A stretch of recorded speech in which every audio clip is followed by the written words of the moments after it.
I am so excited. Do you know anything about Tales from the Gas Station, Hunter? Familiar at all? I have no idea, actually. I've seen tons and tons and tons and tons and tons of people talking about this. I do know, the only thing I think I know is people say that it has some humor to it. Yes. So, okay, I think I've listened, because when I looked it up, it was in my watch history from like 4 years ago.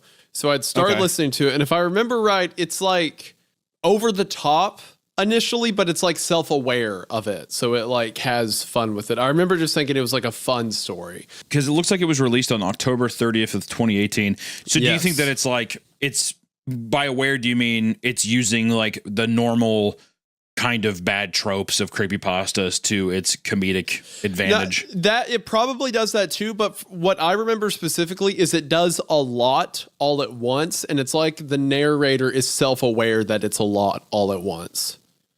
If I remember correctly, you'll see what I'm talking about when we like pretty quickly near the beginning, but it's kind of like a fun, I'm trying to think, almost like a Twilight Zone thing almost, of like, yeah, here's this gas station, a bunch of really weird supernatural stuff happens, and then it gets into it from there.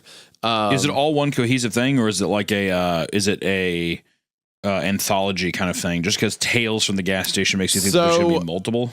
Originally, I think it was just this one part, but then it got really popular, and now there are like 2 or 3 books that's compilations of Tales from the Gas Station. There is its own like wiki for the characters. There is it has its own subreddit, Tales from the Gas Station. Like, it's become this whole extended universe. Whenever I searched it on YouTube, one of the first results was Tales from the Gas Station Timeline Explained. So like, okay, so it has some extensive history and lore, is what you're saying. Yeah, there's a lot of lore around it. But what we're reading today was the inception of it, I believe, the jumping off point. Right. We're on creepypasta.com right now, and we're reading part 1, I believe, through part 8 is what I believe I'm seeing here. Yeah, so it's a healthy chunk. I mean, it's a healthy amount of stuff. I'm pretty sure this was like 1 through 8 was all posted at the same time, I think. Okay. I could be wrong about that, but I think this was all like the first set off, and then the community just grew from that. I think. Okay. Well, I mean, I'm tantalized. I will say my nipples are puckered. I'm ready. Congratulations. I'm ready as well. And the author of this is Jack Townsend. So credit where it's due. At least that's his name listed. That might be a pseudonym or the name of the character in the story, but everywhere I've looked online says Jack Townsend, author. So also as well, is this a r/no sleep, or is this something completely different? I honestly have no idea. I know there's a blog for it now that everything's hosted on, like a Tales from the Gas Station blog, but I don't know where it first went up. But if I had to guess, it's probably No Sleep, because that's like our honey hole for sure. Where it does appear to be that way. Yeah, no, it is cool though. I do see here that there's the latest book, Tales from the Gas Station, Volume 1. We will be leaving a link to that in the description. So if you're interested in this at all, be sure to pick up the physical copies.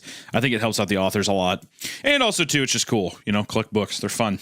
Yeah, I love the number of people that came up to me at shows and like gave me copies of like pen pal to sign and stuff like that. It meant a lot. Speaking of people bringing up stuff at the shows, I have something for you, Hunter.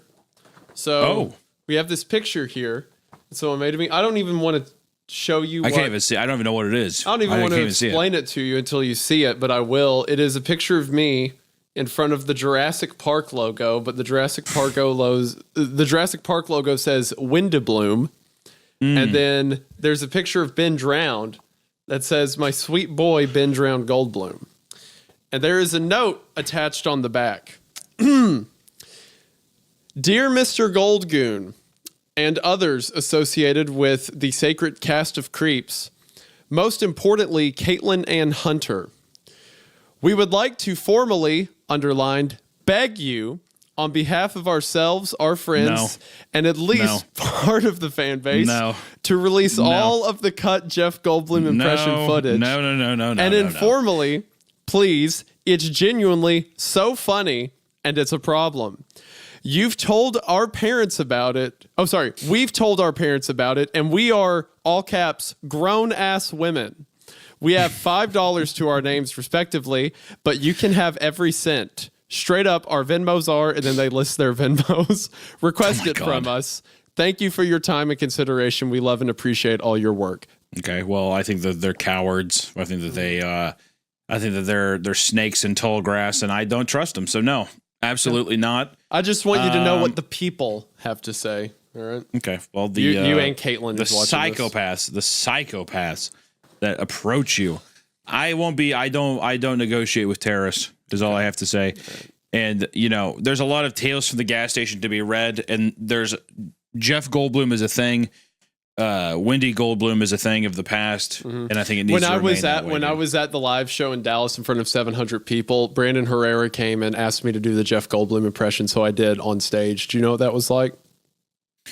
I'm going to guess there were screams of terror. Screams of joy. Women were ripping their clothes off. Men were praying to me. Actually, that's how good it was. It's like Elvis Presley. It's like you're Elvis better, up on stage. Okay. Okay. You're just jealous. All right. Well, hopefully, we'll see if that translates over to our shows, dude. Because I have a feeling that people are going to get a lot of booze. You want a lot of booze? Oh, my God. Without further ado, let's hop into part 1 of Tales from the Gas Station, written by Jack Townsend. Part 1. Wendy, take it away. We forgot the thing. Thank you for the likes and everything on audio platforms. Keep it up. Thank you for the support on the show. It means the world. Sure, that's true. Let's get into it. See, I remember this stuff 100. Listen on Spotify. Anyway. Listen on Spotify. Listen on Spotify. Listen on Spotify. Listen on Spotify. Listen on Spotify. Apple Podcast. Listen on Spotify. Apple Podcast. Thank you. There better be a strobing effect. And if there's any epileptic people listening to this podcast, I want them run dead. Far away. Exactly. If you have epilepsy, I want you dead right now. Next merch drop. That's what it's going to be. It's a T-shirt that when it moves, it strobes. Yeah, exactly. It has an LED. It's like this old little battery pack in the back of the collar. Our next merch strap is it's a flashlight that says CreepCast, and its only setting is like whatever the perfect tune is to cause seizures. There you go. It's just a flashlight. I think that's good. That's good quality merchandise is what I would say. I'd buy it. Cause some car wrecks. Just stand on the side of I-75 and point at tractor trailers that go by. I think it's a great idea. Get arrested immediately. When I get arrested, I'm just like, it's a merchandise. Oh my God. I'd say lock him up, throw away the goddamn key, is what I would say. I can't wait for you to be forced to spend a week around me. You'll never see me. I'll be in the shadows until I miraculously appear on stage. Mm-hmm. Wherever you're staying, I'm gonna stay somewhere else and then dox where you're at and just see what happens. It'll be like a little experiment. Horrible thing to do. Horrible thing to say and do. I just think it'd be funny. I think it'd be a good time. At my live show, someone walked up and handed me a box and said, "Don't worry, it's not a bomb." Very loudly. I don't like that. Yeah, that's going to happen to you. I guarantee it. No. The meet and greet thing, that's just you. I'm not a part of it. Mm-hmm. Yep, sure thing. Really. Sure thing, King. Yep. I'll be there. Yep. Hey, you can request refunds, but just from Hunter's portion of whatever his cut is, because I'll be there. Just kidding. No refunds, idiot. Hey, everyone. We're going to take a quick break from the show to talk about today's sponsor. The truth is, everyone needs help with their money. I know I do. Despite the numerous private investigators I've hired to tell me how old Hunter actually is, I haven't got anything to show for my money yet. Not to mention, if you're like me, you probably have a lot of charges coming out of your account that you aren't even aware of. Well, today's sponsor, Rocket Money, is here to help. Rocket Money is the personal finance app that helps you cancel subscriptions, lower your bills, and overall manage your money better. I'm using Rocket Money to cancel all of my unwanted subscriptions. That's because Rocket Money safely and securely identifies recurring charges and removes them for me, allowing you to make cancellations from the app with just a simple tap, helping you remember the things that you forgot. I'm even using Rocket Money to lower my bills. That's because Rocket Money can help you negotiate your monthly bills. Things like your internet service or phone bill, all you have to do is upload a photo of your bill and Rocket Money gets to work. Rocket Money has helped save its customers an average of $720 a year with over $500 million in overall canceled subscriptions. To save more and spend less, join the over 5 million members using Rocket Money today. And there's never been a better time to do it, because right now, if you head to rocketmoney.com/CreepCast or click the link in the description, you'll be able to get started at Rocket Money for free. That is right, for free. From there, you can unlock premium to get even more features, but for now, you can just get started for free, check it out, and see if Rocket Money is right for you. Again, that's rocketmoney.com/CreepCast to get in on this fantastic offer today. Thank you so much to Rocket Money for sponsoring the show, and we are now onto a word from Hunter. Part 1. At the edge of our town, there's a shitty gas station that's open 24 hours a day, 7 days a week. If you were to go inside, you'd see row after row of off-brand chips, cookies, potted meats, and ramen. Expiration dates suspiciously missing from canned goods, like they were filed off years ago, and some misguided attempt to control inventory turnover. A faded wet floor sign from way back covering a crack in the foundation by the cooler that has since turned into a pothole. The pothole, a collection point for sticky spill-off, has become a miniature tar pit collecting countless insect corpses and the occasional small rodent. Nobody ever complains about the aesthetic. By some providence bordering on supernatural, the health inspector was repeatedly signed off on the business, always kindly ignoring both the faint smell of some kind of mysterious chemical cocktail that is the defining characteristic of the establishment, and the family of mutated raccoons that live in the crawl space behind the grease trap. We think they're mutated anyway. At the very least, they must be inbred to the point of mental retardation. The Alpha, a muscular 3-foot-tall son of a bitch named Rocco, has been spotted multiple times chewing on people's tires, and has been run over at least twice, but keeps coming back. I don't trust raccoons. I've never been a big raccoon guy. I don't even think they're cute. You know what I mean? Do you think raccoons are a cute looking animal? Okay, whoever has the list going, I'm going to start a list in this room of the stuff that is normal that people like. Add raccoons to it. It is not normal for people to like raccoons, dude. People associate rabies with raccoons. Hunter, stop. Okay. Raccoons are my favorite animal in the world. I love them to death. Raccoons are your favorite animal in the world? Isaiah, growing up in East Tennessee, they would come up on the porch at night and like put their little hands out. They'd want marshmallows and stuff. Like they're just sweet little... That's why your hands are swollen all the time. Shut up. You've gotten 16 raccoon bites and you have perpetual rabies in your hands. Dude, they would get into the trash. Mama always said I was going to get rabies, but I didn't care. They would get... there we go with the accent changing. Mama. Now I'm Creole or something, whatever that is. No, that's Alabama accent. Mama. Okay, look, the raccoons are like these little sweet creatures. They're like little cats, but they're kind of fat. And then like other than getting in your trash every now and then, they'll just hang out near the house. They're cute. They carry their babies around. They're adorable. Everyone likes raccoons. The only time they bite your fingers. The only time they bite people's fingers is when like people mess with their babies or something like that. Like they bite my fingers. Perfectly peaceful. I love them. They're cool. I love raccoons. Someone at one of the live shows, which is, as you described them, terrorist, they have a pet raccoon, and they wrote me a letter and then had their raccoon do a little paw print on the bottom of it. It was so cute. I would have crumbled up and I would have thrown it in their face and said, get that shit away from me. I bet you would. You know what? Why don't whoever shows up at the live show, why do you want to talk to that guy? You know what? Meet and greet's just for me. It'll be a better show. Just wait. I do not blame you. The meet and greet is completely on your shoulders. Okay, right? If someone in the comments of this one leaves like the list of stuff Hunter doesn't like, I promise I will write it down somewhere here and we will keep a live tally of things that he is like bad about. Short list. Okay. Yeah. Couple things. Yeah. Rational man. Talking to people in public, like speaking to someone at a gas station, that was one. Rational. Cuddling, that was one. Pet names. But just anything that involves care or love, you're just against. Okay. All right. Yeah, he quit because he knows I'm right. Anyway, back to the gas station. That lingering smell, a sweet combination of honeysuckle, ammonia, vomit, and who knows what else, has never been positively identified. But the prevalent theory is that it's coming from the cracks in the foundation, wafting up from underground. It's strongest right after a rain, and pungent to the point of tear-inducing if you get too close to the storm drains where even Rocco and his clan refuse to tread.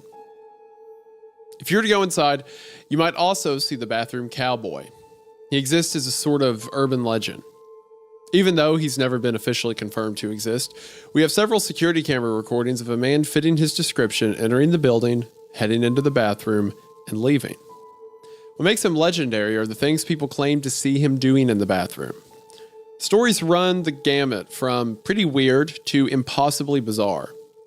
Like the guy last week who went to pee but changed his mind when he saw a man dressed as a cowboy handing out balloon animals. The fuck? I also would refuse to piss. I'd be like, I'll just piss outside by my car. It's like, I'm good, thanks. Yeah. Or the next day when another customer stepped into the bathroom to see a man wearing nothing but a cowboy hat, boxers, and boots with spurs sitting at an old-fashioned stone sharpening wheel, literally grinding an axe. When he walked in, the bathroom cowboy stopped what he was doing, looked up with a smile and a tip of a hat and said, "Come on, man. Come on with it." By the time he could find an employee to follow him back to the bathroom, the cowboy had vanished, bench grinder and all. The cowboy that may or may not haunt the gas station bathroom appears to follow a code of rules.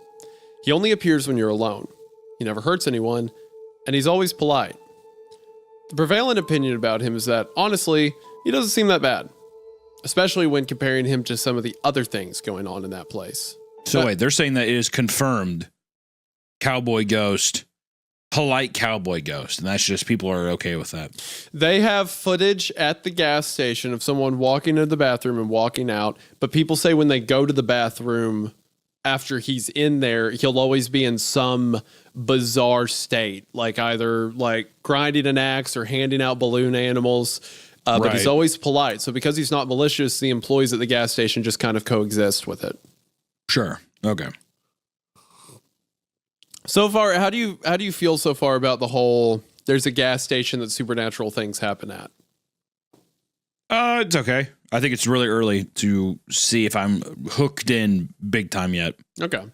I like it conceptually. I like the idea because there's been a bunch of like, especially on road trips, like stopping at a gas station middle of nowhere at 2 a.m. Where it's kind of like very uncanny when you're in there and everything. I think that's a cool setting for something like this. The way he described the sewage basically smelling like vomit. The amount of times I've been in like the middle of nowhere gas station, it smells exactly like that is so true. Yeah. So true. I don't know why, but it just vomit. The smell of just wet vomit. Brutal. Mm-hmm. If you go inside, you might instantly get a toothache. It's a strangely common phenomenon that nobody really understands. It should go away on its own after a couple hours. If you do go inside, you will almost definitely see me sitting behind the counter because I'm the only full-time employee, and I'm almost always here. You may catch me reading a book because, for some reason, the internet doesn't work way out here, and cell phone service is dicey on good days and non-existent on most. If you need to make a call, you can leave and go up the hill a ways, preferably back towards town because the other way will take you into the woods and you don't even want me to go into all the reasons that's not a good idea. Or you can pay me 25 cents a minute and use the store's landline. That arrangement was cooked up by the owners, and I have to actually enforce it because they do check the phone records. Sorry. While you're here, don't be offended if I don't strike up a conversation because, if I'm being completely honest, I don't always know for sure if everyone that comes through these doors is real or not, and if I had to acknowledge everyone in that place that could be an actual person, I would lose my mind. And we don't need any more of that going on around here. I guess that the point I'm trying to make is this. Weird things happen to me working at the shitty gas station at the edge of town. I wish I could easily decide what was the weirdest thing to ever happen to me, but I can't. There were so many. I've seen a total of 4 coffins inside the store on 3 different occasions. I've met at least a dozen people wandering back into town from the woods claiming they had escaped aliens or government conspirators or the like, and that they had no money but needed to make a call, and could I please just let them use our phone before they find them again. But rules are rules, and I'm not going to lose my job just because you didn't escape captivity with a little pocket change. Then there was Farmer Brown. Yeah, that's his real name. Who got mad at us and complained about the bulk feed we'd been ordering him. He insisted something was wrong with the product because all of his animals suddenly had human faces. we settled with him by charging a significant discount on his next couple purchases. He stopped coming in one day, and they found what was left of his body inside a bedroom at this farmhouse that had been locked from the inside. As far as I know, they still haven't figured out what happened. Anyway, I guess I could tell you a story or two, but first, I need to get ready for work. And that's the end of part 1. Feels like a setup to like a show, doesn't it? Yeah, that's what I meant when I said like it's like a Twilight Zone thing. Sure. Like you have your core thing, and then it's like, here's a tale of this, a tale of this. Yeah. It's like an anthology setup, basically. That's a fun setup, though. I mean, I like the idea. I'm curious to see some of the people that come through the doors of this mysterious gas station. Yeah, it should be fun. It's like a vignette story, right? It's not so much about like one character or anything. It's like, here's a setting. Yeah. Here's a setting, like, you know, sprinkled around. And it does everything. read like a little bit like an anthology, a little bit different times or different little short stories, maybe. What's it he said? The farmer, he stopped coming. What was left of his body was in a bedroom, and he locked it from the inside. So Lord knows what happened to that guy. Yeah. Who knows? Good God. So something not great. Yeah. I like that. I like that because it's like, it is like, it is a creepy horror idea of like what was left of his body was in a bedroom locked from the inside, but it's also delivered comedically, you know?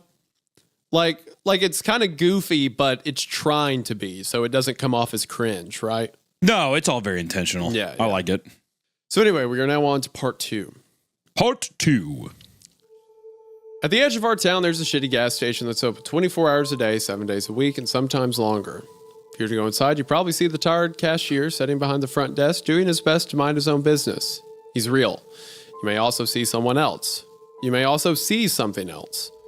If you're curious about the reality of anyone or anything else, including yourself, inside the small ammonia-scented, flickering, fluorescent collection of off-brand junk food, dirt, 4 walls, and a roof, I recommend that you follow the cashier's lead to mind your own business. I've been working at the gas station almost nonstop since I graduated high school. At this point, I doubt I could quit if I wanted to, but enough about me. Let's get back to the interesting thing, the gas station. I spent a decent amount of time yesterday at the start of my shift trying to decide which story would be worthy of being my first to document to the world. Anytime I tell someone outside of the gas station anything about what happened therein, I know what to expect. People don't believe it, or people don't want to believe it.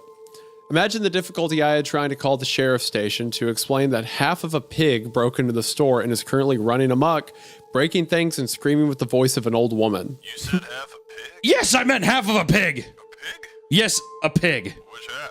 The front half. Some kind of joke. No, this isn't a joke. Where are you? I'm at the gas station. Which gas station? What do you mean, which gas station? The shitty one at the edge of town. Where's that? You must be new. Can I please talk to someone else? That one response is the front half. Yeah, the front half. Like, duh. What do you like? I like, yeah, the cop being like, well, which half of the pig? Oh, the front half? Well, we need to do something about that, then. If it's the back half, it'll tire out. It'll tire out soon enough. She finally put me through to Tom. Tom's the sheriff's deputy that drew the short straw all those years ago and had to come out to the gas station for the first time, back before his hair was all white. He's been in enough times now that all I have to say when he picks up the line is, It's half a pig. It won't stop screaming and I can't catch it. and then he grunts, mutters something about that being Pretty freaking weird. and then drives out to help me catch it. Tom is a good guy. Just like a guy who doesn't give a fuck anymore. Just an old All sheriff right, like, well, I guess I'll be out all there. right, half pig, got it, with the voice of a woman. Okay. A woman, huh? A pig, half pig. All right. I asked around, but nobody knew where the pig had come from. Still talking. I asked around, but nobody knew where the pig had come from. This was back when Farmer Brown was still alive, and he came down to take a look and provide his expert opinion. According to Farmer, the pig had somehow been chopped down the middle, but miraculously none of the important organs were hit. Nothing supernatural about it, just really unusual. It stated the local elementary school as a kind of mascot for the summer before a scientist and his team from somewhere up north offered the school $1,000 to let them take it. For science, I suppose. That's such a funny idea that a school, like an elementary school, I kind of wish that. Yeah, half pig. I wish the school kept the half pig. That's kind of sick. Well, $1,000, they can't pass that up, right? Yeah, I can't pass up $1,000. We got to give it to the children. It's also funny to imagine like a super secret corporation being like, "I'll give you 1,000 US dollars. I will give you 1,000 United States dollars for this." Hell yes, Mr. Scientist Man. Anyway, I don't mean to ramble, but my point is that it's hard to believe some of these stories if you haven't been inside the gas station at least once. And maybe you have. We're the only gas station for miles. We're close enough to some big crossroads. If you've ever been out driving in an unfamiliar part of the country and found yourself lost, it's not impossible that you could have found yourself at my doors. Maybe looking to top off your gas, maybe to ask for directions. If you have a strange memory of a weird place that somehow doesn't seem to fit with the rest of your memories, then there's a chance we've actually met. Oh, I like that sentence. If you have a memory of a place that doesn't fit, then there's a chance we've met. That's cool. Now back makes the whole setting seem very dreamlike. You know what I mean? Yeah. It almost implies that like, oh yeah, that weird space between here and there you can't put your finger on. That's where I live. Yeah. Did I stop? I can't remember. I feel like I stopped for gas, but I can't remember. Yeah, just like almost like a kind of like a foggy memory. There's been a couple times I've been like that where I've been like driving late at night, and then I'm like, did I fill up? And then I look at the gas tank. I'm like, oh yeah, I must have filled up. Yeah. You know you had to do something, but it's more like I couldn't tell you where I stopped. You know what I mean? Yeah. Oh yeah, I stopped outside of here, but I couldn't tell you what the place was. Yeah, I don't know what it was. I can't remember anyone I saw inside. Like, yeah. That's what I mean by I like this as a setting for this kind of story, like an in-betweeners almost. Now back to last night. I was sitting behind the counter with a pen and book of receipt paper, trying to remember the strangest thing that has happened to me that still falls within the realm of believability. I've had plenty of things happen that were strange, but so unbelievable, I won't even waste anyone's time ever telling them. I call those the try and forget stories. When Diego interrupted my concentration. Diego is one of the part-timers at the gas station. We have a long list of part-time employees.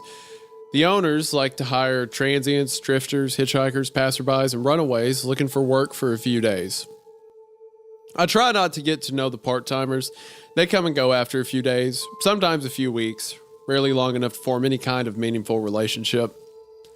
But then there's Diego. Diego has been working here for almost a year now.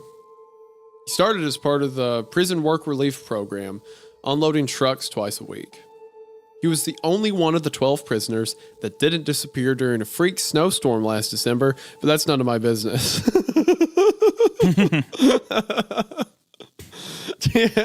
I ain't no snitch. I ain't tell them where they went. Exactly. I'm not going to broke and pry. Fuck that. Diego did his time, and when they released him, he came to work here, cleaning the store and unloading trucks. He comes in 6 times a day for each of his 30-minute shifts. Now that I think about it, I'm not exactly sure what he does during those shifts. The store is never clean, and trucks only come twice a week, exclusively during the daylight hours, as per an arrangement following the incident. Maybe one day I'll ask Diego what he does for the owners. All I know is that he's the closest thing to a friend that I have here. I like the, just like the quick world building. It's like, well, the trucks only come during daylight since the incident, stuff like that. Yeah, it's also setting a little bit of mystery, too, with the idea of setting up the fact that Diego's an ex-convict. He's here. We're not really sure what he does. He unloads trucks, but it's all very, like, who knows? Yeah, and he comes in 6 times a day for 30-minute shifts. So it's like, why? Yeah. Almost reads like a drug dealing kind of thing. Or yeah. Just like some other kind of weird crime. Yeah, just another weird detail of the gas station, yeah. Right. When Diego approached me at my register last night, I knew something unusual was going on. He was sweating bullets, pale, and on the verge of passing out. He kept glancing back at the man in the suit that had wandered into the store and was standing next to a frozen drink machine. He told me that he needed to talk now. I told him. Go ahead. But he refused to say anything unless I followed him into the freezer. I usually hate to leave the front of the store unwatched. We have the occasional shoplifter. Plus, there was that one time Rocco got in and made off with 2 cases of cigarettes. The raccoon is stealing cigarettes. He's stealing Camel Crushes, dude. I love Rocco. I want to meet him. Not me, dude. Shut up. But Diego seemed serious, so I made an exception for him. Once we were in the sub-freezing safety of the walk-in cooler, Diego asked me if I had seen the guy in the suit. I said yes, I saw him. He asked if I knew the guy. I said yes, I'd seen the guy around town. His name was Kiefer. He was running for some kind of office. I can't remember which one. Stopped by the gas station every now and then. He drove an old black SUV that only took premium. I didn't know him much from in town, but he was definitely local. His picture was framed in my high school's trophy case for one of those sports competitions he had won years and years before I got there. We only have so many things to be proud of, I suppose. I knew of Kiefer, but we weren't exactly acquaintances. I told all this to Diego, who shook his head and said, No, that can't be Kiefer. Why not? and Diego told me. That can't be Kiefer because Kiefer is dead. I killed him 2 days ago. And his body's in the trunk of my car right now. Oh, I like that. That's cool. Also, immediately, I like how they kind of quickly established that Diego, I'm guessing, is a hitman for the... do you think that's his job here at the place? He probably does some kind of violent work. I almost think that's like his job there. Yeah. Like anytime something gets a little too rough, he takes care of it. Yeah. Sure. Yeah. That's also just fun. It's like, that can't be him because I killed him 2 days ago. Yeah, he's in my car right now. Yeah. What the hell? And that's when things started getting weird. I really don't want to do this. I recognize how awful it is to pause a story at a place like this, but I'm about to head back to work. I'm only just now taking my lunch break, and I came all the way down here to the library to document last night before I forgot. I still have to eat and change out of these dirt-covered clothes before I head back. I did a lot of digging last night. Plus, I don't want to leave the part-timers alone with all those lawn gnomes until we know exactly what's going on.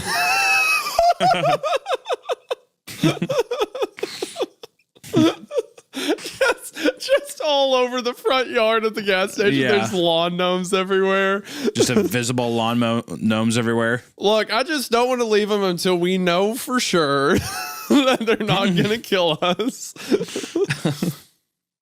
Oh, I forgot to mention the lawn gnomes. I'm so scatterbrained right now. Like I said, it was a very strange night. Between the hand plants, Farmer Jr., and that cultist that wouldn't leave me alone, I hardly had any time to collect my thoughts. And of course, there's the Diego situation. I promise I'll come back and tell you all about it, but first I need to grab some coffee. End of part 2. You know, this is like a fun, cute This is fun. kind of Yeah, story. I like it. Yeah, You know like what it's I mean? like there's clearly Very charming. some like horror elements in there. Like I killed him 2 days ago and stuff, but it's more so just like it's just fun. It's like I'm trying. There's something in my head that it reminds me of, like a horror thing that's more so just like goofy. It's like a Stephen King or like an R.L. Stine thing, you know? Yeah. I'm trying to think too. I know what you're saying. It kind of, well, my mind is always going to, it's like a supernatural Clerks. Yeah. Like it's you have just this guy who is kind of doing this mundane job. It has all these kind of crazy eccentric things going on around him. Gee, I don't know why. I keep picturing the main guy looking like Dante from Clerks. This would be really fun to do live action. Yeah, I don't know why. I don't know why I had reads that like thought, a fun series. but you could have so much fun with like the visual elements of this, you know, and it'd just be one contained set. So I don't know. I like this a lot. It's fun. So yeah, part 3. Can I tell you a secret? I'm in desperate need of medical attention and care. I'm so old, fat, I'm falling apart at the seams. But I don't know what doctor to use. I don't know anything about doctors. And that's why I use ZocDoc. ZocDoc is a free app and website where you can search and compare high-quality, in-network doctors. Choose the right one for your needs and click to instantly book an appointment. We're talking about in-network appointments with more than 100,000 healthcare providers across every specialty, from mental health to dental health, eye care to skin care, and much, much more. Probably dick and ball stuff, boys. And the nice thing about ZocDoc is that you can filter for doctors that take your insurance, are nearby, and are highly rated. It's super easy to use, and you can find an appointment time that works for you with the right doctor for your needs. Plus, ZocDoc appointments happen fast, typically within just 24 to 72 hours of booking. You can even score same-day appointments. Oh my God! You don't want to admit it, but you should probably see a doctor. So stop putting off those doctor appointments and go to ZocDoc.com/CreepCast to find and instantly book a top-rated doctor today. That's ZocDoc.com/CreepCast. ZocDoc.com/CreepCast. Thank you to ZocDoc for sponsoring this episode, and back to the episode. There are times when this world drifts so close to the fabric of reality that I can hear something calling me from beyond that veil. Sometimes when I get too close, I can feel that thing on the other side tugging at the corners of my mind. I'm worried about Diego. He doesn't seem to be taking this so well. In case you don't know, I work at the shitty gas station at the edge of our small town, and weird things have been happening for as long as I've been here. I finally started to tell some of my stories, and if you haven't caught up yet, I'd like to invite you to read parts 1 and 2. When I returned to work after my post yesterday, I was delighted to find a stack of receipt papers sitting neatly on the register counter with notes written in my own shaky handwriting. I don't remember writing these notes, but then again, I don't remember a lot of things. Just the nonchalant nature of like, I seem to have written this for myself. Like, well, even it's a funny way of being like a very nonchalant, like I'm an unreliable narrator. Yeah. Even take what I say with a grain of salt. Even you reading this right now, the recollection of events may not be accurate to the reality of them. Yeah. You as the audience member must learn to differentiate fact from opinion. It's possible that I'm working too hard. Or maybe the fumes coming from beneath the gas station are playing tricks on me. Or perhaps it's just another side effect of my condition. At any rate, I'm not one to look a gift horse in the mouth, or any other animal in any other orifice, for that matter. Admittedly, I think I figured out, this reminds me of something you would write. You know what it really reminds me of a little bit? It reminds me of your setup for like the Papa Meat stuff, where you're in the house, and it's like the house is always the same setting, but more stuff is visiting you at the house, and it like compounds and stuff like that. Like it's like Blue's Clues, but like meets Goosebumps, you know? Yeah, that's a fun way to describe it. Kind of like our narrator Steve. Yeah, like, we just got a letter. Wonder who it's from. Oh, it's from me last night in my drunken delusion. Yeah, forgot about that. Oh, yeah. Admittedly, my handwriting isn't the best, and at times, scratches on the receipt paper become nearly illegible. So if anything herein seems unbelievable, it's probably because I copied it wrong. With that in mind, this is my best effort at a transcription. So, 7 p.m. It's getting dark earlier these days. 7:30 p.m. Farmer Jr. came into the gas station tonight asking about the hand plants. I told him that they weren't there anymore. He left his phone number scribbled on the back of a coupon for 15% off bulk pig feed from an online retailer. I think he's trying to send me a message. 9 p.m. I think maybe some kids are playing a prank on me. I found a lawn gnome behind the pork rinds. I didn't think much about it, put him in a box behind the counter. But then I found another matching lawn gnome in the soda case. I added this one to the box as well. It wasn't until I noticed the third and fourth lawn gnomes I started to suspect something. I'd taken out the... Well, the first two I could chalk up to, coincidence. Damn gnomes. But by the third or fourth, the man has to ask himself, what is divine appointment and what is just circumstance? I had taken out the garbage and found the gnomes perched atop the branch of a tree. Perched atop the branch of a tree next to the dumpster, staring down at me like gargoyles. I used a chair and broom to knock them down and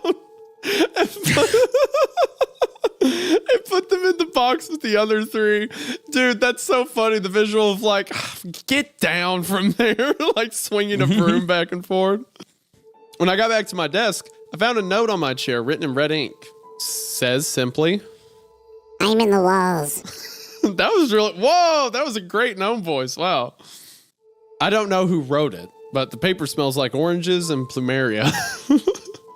What the fuck is plumeria? I've never heard of that in my life. I'm not even going to look it up. I'm just going to assume it smells. I'm trying to even just picture it in my head. I need to just formulate a smell I've never heard before or smelt before. Plumeria, also known as frangipani, is a genus of flowering plants in the subfamily, I'm not going to try to pronounce that, of another family I'm going to pronounce. It is Most species are deciduous shrubs or small trees. It's just a super obscure flower that he just Okay. That's funny. Weird shout out, but all right. 10 p.m. There's a strange scratching noise coming from the tiles above the cash register. I fear Rocco and his And his brood. I fear Rocco and his brood may have infiltrated the building again. That's so funny. Like the way that just the casualness of like, I fear Rocco. Like he's a general at war. I fear they've invaded the Eastern Front. 11 p.m. Farmer Jr. called the store. He asked about the hand plants. I assured him that they weren't there anymore, and if they ever showed up again, I would call him. I think he's beginning to suspect that I'm lying. Midnight. One of the cultist recruits wandered in from the community in the woods. They hate it when I call them cultists. I know the recruits aren't supposed to interact with the outside world, but from time to time, they'll sneak into town, never any further than this gas station, and buy cigarettes. They aren't supposed to try and recruit new members until they graduate to the honorable senior cultist status, but this one isn't a very good cultist. I know they aren't supposed to have names, but I'm going to call this one Marlboro. I'll let you guess why. Marlboro. See, stuff like this is so fun. Like, oh yeah, there's a cult in the woods, and one of them came in here. I call him Marlboro. He likes smoke reds, you know. It's like fun, inventive. Setting up a lot of stuff to where it's like at any time you could just like spend a bunch of time going down this cult lane if you wanted to, right? It's just setting up all these like nice little open-ended stuff. You could be like, oh, well, the cultists have a gnome, and the gnome found the half pig, and it's exactly. I like to stuff like that feels logical because within a world where it's like a supernatural area, it's like, yeah, if there was a supernatural force, there's probably a cult that worships something in it, right? And it's like, yeah, but I don't really care about all that religious stuff. I just work at a gas station nearby.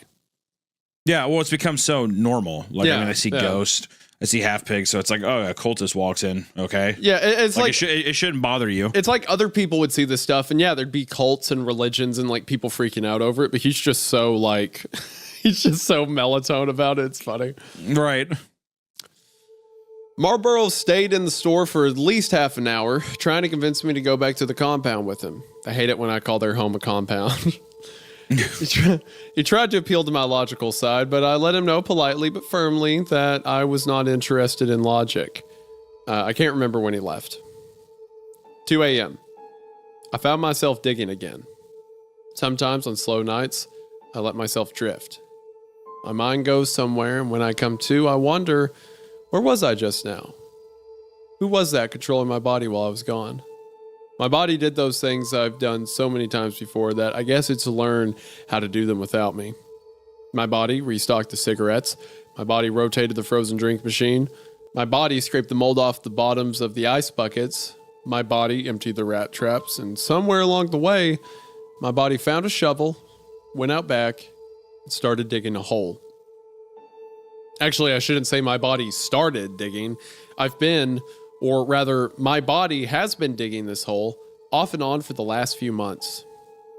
Usually I come to after a few shovelfuls. This time I added another foot deep before I snapped back to reality and oh, there goes gravity. Oh, there goes. And asked myself, what the hell am I doing? That's an interesting note. The idea that for some reason, anytime he isn't in control of himself, like something compels him to dig. You ever have those times whenever you're driving and you kind of like come to and you're just like, oh my God, I've been on autopilot. Yes, dude. Like taking turns, like everything. Like that it's very scares odd. me. It's weird because you'll get to a point and you'll be like, okay, so I know I had to cross this distance. I have absolutely no memory of driving it today. How did I do that? Like, how did I autopilot drive that far? It's so especially strange. Like turns and stuff. Yeah. Like, I mean, like all kinds, like veering around corners, all kinds of Or like you were dealing stuff. with traffic and stuff like that. Like, how did I even, it's so weird. Freaks me out a bit. 3:30 a.m. I just noticed a door at the end of the hallway past the walk-in cooler. How long have I worked here and never noticed that door before? It seems disappointingly ordinary as far as doors go, except for the fact that it's warm to the touch and feels like it's vibrating. I tried the handle, but it's locked. It's disappointing, except, of course, we factor in the detail that it is hot and vibrating. When I go back to my register, I noticed a man in a trench coat standing outside beyond the gas pumps, just outside the reach of our lights, dangerously close to the road. I can't tell if he's looking at me or if he's looking past the building at the woods on the other side. Wish he wouldn't stand there like that, stoic and still, with his arms reaching down past his knees. Kind of weird, awkward, like, I don't know. When I think of some guy past his knees, I think they're kind of like bent over a bit. And he's like his arm or his like shoulders. Oh, maybe, I was like, thinking of punched up like a bit. super long arms. Oh, but you're probably right that he's like hunched over. I imagine he's like he's hunched over a bit. His like shoulders are pressed up and his like hands are just past his knees like that. Just kind of a weird, like stiff looking man. I like how he's so used to this stuff. He's just like, are you going to buy something or are you just going to stand there like, chop chop? Yeah. The scratching against the tiles in the ceiling over the counter is getting louder. Guessing that's Rocco, right? Or he heard scratching and said it's probably Rocco. So we don't know that it's Rocco. Yeah. 3:45 a.m. Man came into the store rolling a large white ice chest behind him. He had sunken blue eyes, wiry hair coming from his nose and ears, long bony fingers, and paper-thin skin revealing every blue and green vein beneath the translucent dermis. He wore a bowler cap and smelled like milk. I had definitely never seen him around before. He asked if we would be interested in partnering up with him.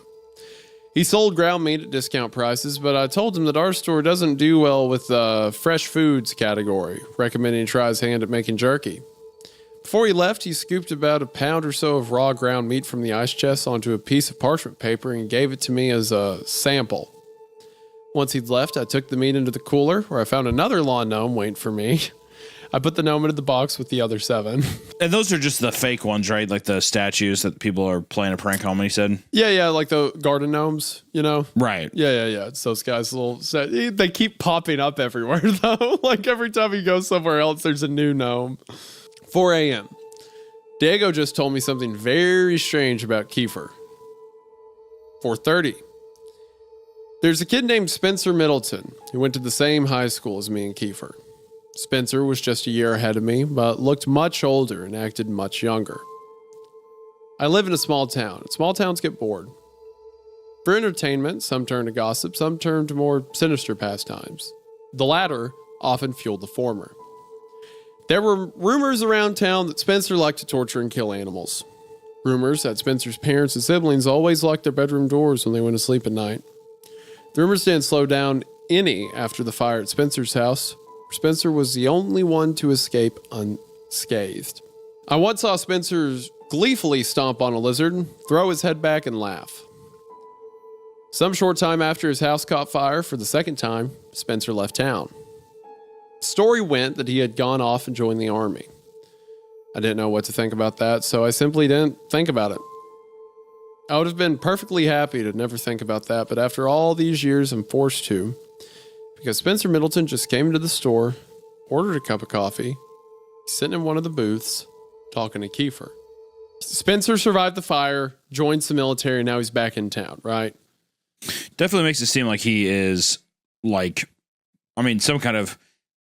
every time I hear someone say killing cats or whatever, or killing animals, makes you think of devil worship. Signs of a serial killer. Oh. I was going to say a serial killer. Yeah, I think serial killer's the logical route. I thought maybe because he's talking to a dead guy, there's some kind of like incantation, spirit summoning thing going on. Yeah, no, you're probably that's fair. Yeah. Marlboro's back. He asked if I could spare him some time to talk about his fake religion. They hate when I call it a fake religion. I told him he had to leave, and he seemed upset. Do you think the cult people are actually real, or do you think that they're also... No, I think they're... Well, it's like I said, it makes sense if they're real, because if all the supernatural stuff happens in town, people are probably going to make a religion based around it. Sure. They're just like enamored with it, and he's just couldn't care less. 4:45 a.m. Spencer and Kiefer sat around for a while and didn't buy anything but 2 cups of coffee. When they finally left, I let Diego know. He had been hiding under a blanket in the walk-in cooler, although I can't really understand why. Diego explained to me exactly what happened. He had finished his shift a couple nights ago and just left the gas station when he saw Kiefer's SUV pulled over in a ditch at the bottom of the hill. Diego, being the good guy he is, decided to check and see if Kiefer needed any help. He says that when he pulled up and got out of the car, he could hear what sounded like a loud crunching noise coming from just beyond the tree line. Diego went to investigate. That's when he saw something. When I asked Diego what he saw, he just started speaking Spanish in a fast, panicked sort of way. I don't speak Spanish, but I nodded along empathetically.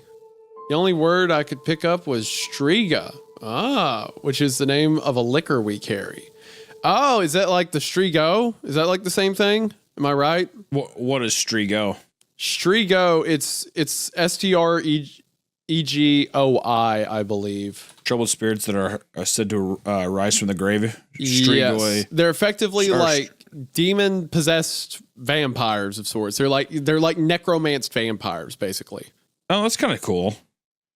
Yeah, so the Strigo is like this creature that's, or Strigoi, however you pronounce it, is like this creature from, I want to say it's maybe French or like Italian legend. And it was like if someone dies and they were possessed, the demon like resurrects their body as like this monster of the night that eats people and stuff like that. And there was like very specific ways to kill it. One of the coolest things I remember about it is when you bury them, you decapitate them, you cut their hands off, and you flip them upside down in the coffin. That way, if they ever do come out of it, they dig back to hell. I've always loved that detail. That's so cool. Yeah.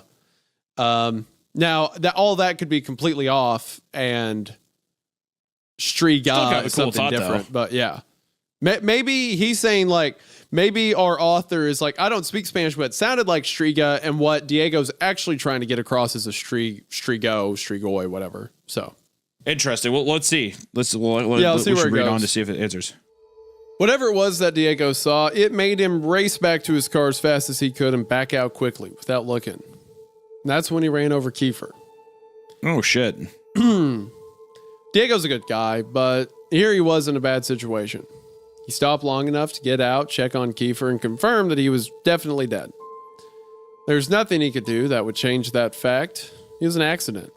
Diego was on parole. There was that thing in the woods, and Diego had to make a decision. So he heaved the body into the trunk of his car and drove off. Diego took me to his car and showed me the body. I can confirm 100% it was Kiefer in the trunk of his car. Not just because of his unmistakable face, but also because of his phone and wallet that were in his pockets. 5 a.m. I finally got tired of the scratching and pulled our ladder out of storage to see what the raccoons were doing in the ceiling. But when I pushed back the tile, the only thing up there was another gnome. That makes 12 so far. 6 a.m. The man in the trench coat is still outside. I love how there's like 5 things happening at once. There's a man outside. It doesn't feel too disjointed either. Yeah. It's all like a natural like spiraling because there's a man outside past the lights. There's Kiefer, the dead guy, who is talking to Spencer, the serial killer. There is gnomes that are appearing around everywhere, and he keeps going out of his mind and digging periodically. Like it's just all this. No, oh, and the cultist. Like there's all this nonsense happening at once. The cultist came back in, demanding an audience with me, insisting that if I would just listen to him, I would see that his reasoning is superb and flawless, and that I would be a fool not to join him in the perfection of logic and nirvana that is his belief structure. I agreed to listen to his pitch if he would agree to ask the man in the trench coat to leave. Fair bargain. Fair bargain, I would say. He's like, yep, I'll listen to whatever you want if you can ask that dead guy over there to get out. Shit. Our hasty verbal contract in place, I steeled myself to listen. Honestly, he did make a few good points, but I suppose that's to be expected from a viral thought experiment strong enough to convince perfectly normal people to abandon their real lives and go live in a commune in the woods past the shitty gas station on the edge of town. They call themselves mathematists. They believe that humankind exists to fulfill 2 moral imperatives: to decrease suffering and to increase happiness. A successful life increases happiness more than suffering. A decent life decreases suffering more than happiness. How good a person is can be determined by the spread between the happiness increased and the suffering decreased. Obviously, if the individual has a negative spread, that is, if they've increased happiness less than they've increased suffering, or if they've decreased suffering less than they've decreased happiness, then that means, very simply, that the individual is bad. Therefore, if an individual causes a tremendous amount of happiness and suffering, one can simply determine which was higher. Use this perfect rubric to determine whether that individual is good or bad. Simple, right? Totally. The mathematists believe that the world has been going about good and bad in the wrong way. For eons, we've been attempting to increase happiness, when instead, we should have been focusing on decreasing suffering. As happiness is a fluid concept, and the more happiness you create, the harder it is to sustain, as happiness has a clear set of diminishing returns. As happiness is a fluid concept, and the more happiness you create, the harder it is to sustain, as happiness has a clear set of diminishing returns. Suffering, however, is consistent. Suffering results from happiness coming to an end. Suffering is pure and eternal. For mathematists to be supremely good, they must simply end all suffering. That is why the mathematists are working on a bomb to destroy the entire planet. Oh, wow. Immediately got the like the weird the dudes in the VHS 94 that are holding that vampire. Yep. You know, Yep. it immediately reminded me of that. Like a weird militia out in the woods. We are going to destroy the ATF headquarters with this vampire blood. Yeah. By ending all life on Earth, they end an infinity of suffering into the future. With every life they avert, an entire lineage of people that would be born into a life of suffering will no longer.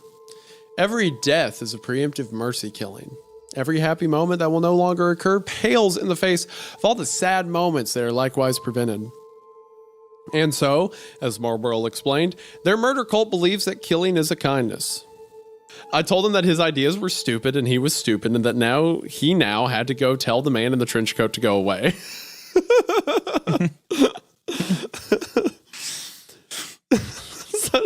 All that. I love how long the explanation was, only for him just to be that disregarding of it. Yeah, it's like, wow, that's stupid. You're Very stupid. consistent with his character, though. That guy over there at the edge of the light, you're going to tell him to leave because I don't like him. Yeah, cool. Stupid ideas. Go tell that guy to leave, please. Thank you. 6:30. The phone rang. This is strange for two reasons. First, because it was not the landline, it was a cell phone, even though we do not get cell phone service way out here. Second, because it was the cell phone, the one that I took off of Kiefer's body. Oh. I'll admit, I was stuck in a bit of a moral quandary ever since Diego confided in me. On the one hand, Diego had killed someone. On the other, it was an accident. Diego's parole officer may not see it that way. I thought I would have more time to figure this out, but when the cell phone started ringing, I knew I had to make a decision. I answered it. I didn't speak first. The voice on the other line was one I recognized. You have something that belongs to my boss. It was Spencer Middleton. His cell phone in his wallet? I answered. What? No. We don't care about that shit. We can buy more phones. We can get more wallets. You know what we want. He was right. I did. It was an accident. I explained. We know. We want to make a deal. You give it back, and we can pretend this whole thing didn't happen. Can we do that? Absolutely.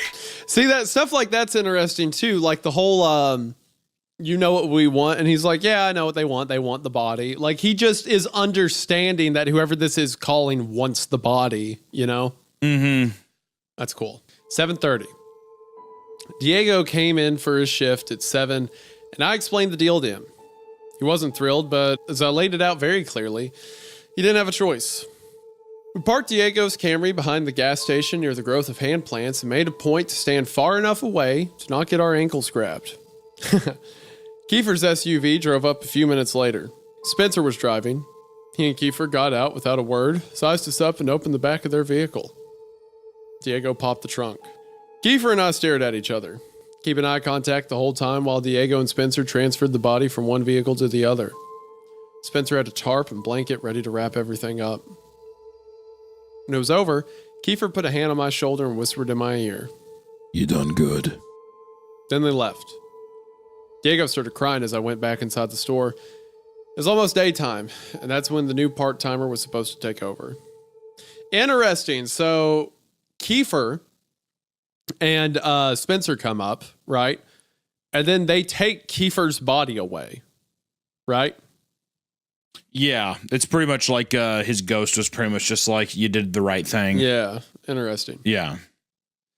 8. The new part-timer is late, and I'm overdue for a lunch break. I made the best of my extra time here by putting price stickers on all the lawn gnomes. We're ringing them up as miscellaneous grocery for $9.99 each. And I've already sold a couple. That's a deal. I'm a really good employee. I'm a really good employee. These anomalous, self-replicating lawn gnomes of unknown origin, $9.99. $9.99. 8:30 a.m. I went to the bathroom and saw a man standing there with his pants at his ankles. He wore checkered boxers and a cowboy hat. He smiled when he saw me and simply said in a somewhat sing-song voice, Come on, man.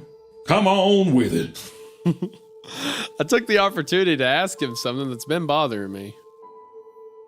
Do you know, is everything going to be okay? The bathroom cowboy took a second to think. Then he pulled up his pants and walked past me, spurs clinking against the bathroom tile. He stopped for a second when he was right next to me and said plainly, I appreciate it. Then he left. Honestly, I have no idea what that means. Interesting. Oh, does that almost imply that the cowboy was waiting for like someone to acknowledge him or talk to him or something like that maybe before he could pass on? Maybe. I'd have to think about if people interact with him before.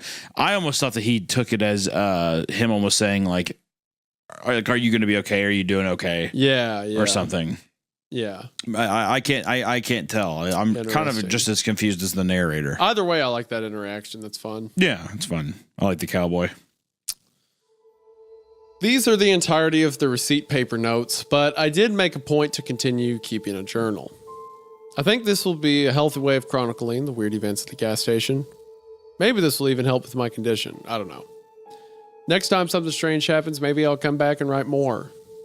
Until then, I guess this is to be continued.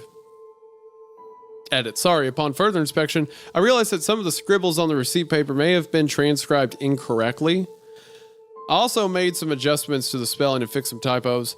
While I was at it, I added another typo just for the observant reader. Lastly, upon the advice of some of my readers, I removed the part where I listed Farmer Jr.'s social security number and address. Also, special thanks to the reader that pointed out that Striga isn't even a Spanish word. I asked Diego about it when he came in for his 4th shift today, but Diego simply looked at me blankly and told me that he doesn't speak Spanish. God. So stupid. That's this is great. I'm loving this so far. How do you feel? It's blown by. I mean, we're already at part 5. I feel like it's really like smooth, easy read. Like I said, charming. I keep just thinking charming. I'm like, oh, that's nice. It is very charming. I agree. Also, did we get to part 4? Was there a part 4 header I've skipped over? I think so. Yeah, I think we did part 4. Oh no, I think you're right. Part 3. You know what I think it was? I think it was there's those ... dots. I wonder if that's supposed to be part 4. Probably. Yeah, you're probably right. So part 5. I should begin this entry by saying how truly sorry I am to anyone who read part 4. I had no idea that was going to happen. The agents have assured me that every trace of the story's been removed from the internet and that there's nothing to worry about. I was right. Look at me. That's fun. That's weird that part 4 disappeared. If you were unfortunate enough to have read part 4, I beg you, for your own sake, try to forget everything. If you experience nosebleeds, dizziness, migraines, or hallucinations, go immediately to the emergency room. If you have a recurring dream of an island made of song, under no circumstances should you approach or attempt to open the blue door with the painting of a crow on it. If you did not read part 4, there was no part 4. It doesn't exist. Forget you ever heard of it. That's cute. I love stuff like that. It's like having fun with it. Like it understands a lot of the conventions, like the tropes that get played out a lot. And it's like, like picking fun at them and stuff like that. I like it. Sure. Yeah. By now, you probably already know that there is a shitty gas station at the edge of our small town and that weird things have been happening there.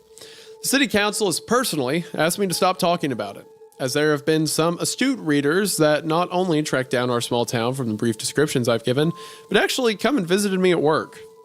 I heard that one of them has joined the Mathematist, and as far as I know, the other two are still missing. Once again, I am sorry. I'm not working right now. It's the first legitimate break I've had since I first started writing my stories on receipt paper all that time ago. Time moves funny here. Flowing slow and fast all at once like molasses out of a shotgun. It's a good thing I've been keeping a journal. I've got a few moments before my laptop dies, and I think now would be the perfect time to transpose my journal entries before the battery runs out or the blood loss gets me. Right now, it's a race to see what happens first. Before any of you worry, I've already called Tom. He said he's on his way here to give me a ride to the hospital. Right after he picks up dinner for the Ledford orphans, John, Ben, and little sister. Tom and the other deputies have been taking turns checking in on and bringing them food in an attempt to make the whole thing less tragic. They've been living on their own ever since the incident that totally did not happen, and anyone who says otherwise is a damn liar.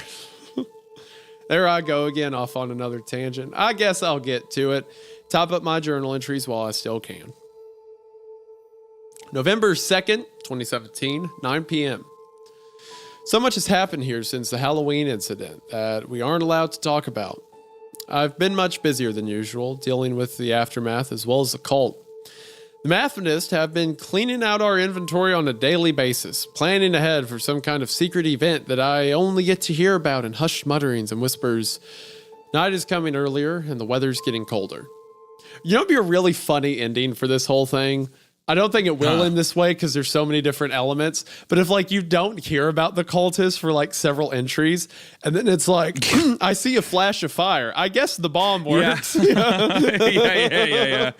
Yeah, I see 3 missiles shooting into the air. It's like, oh, those crazy sons of guns, looks like they did it. November 3rd, 2017, 2 a.m. The man in the trench coat is back.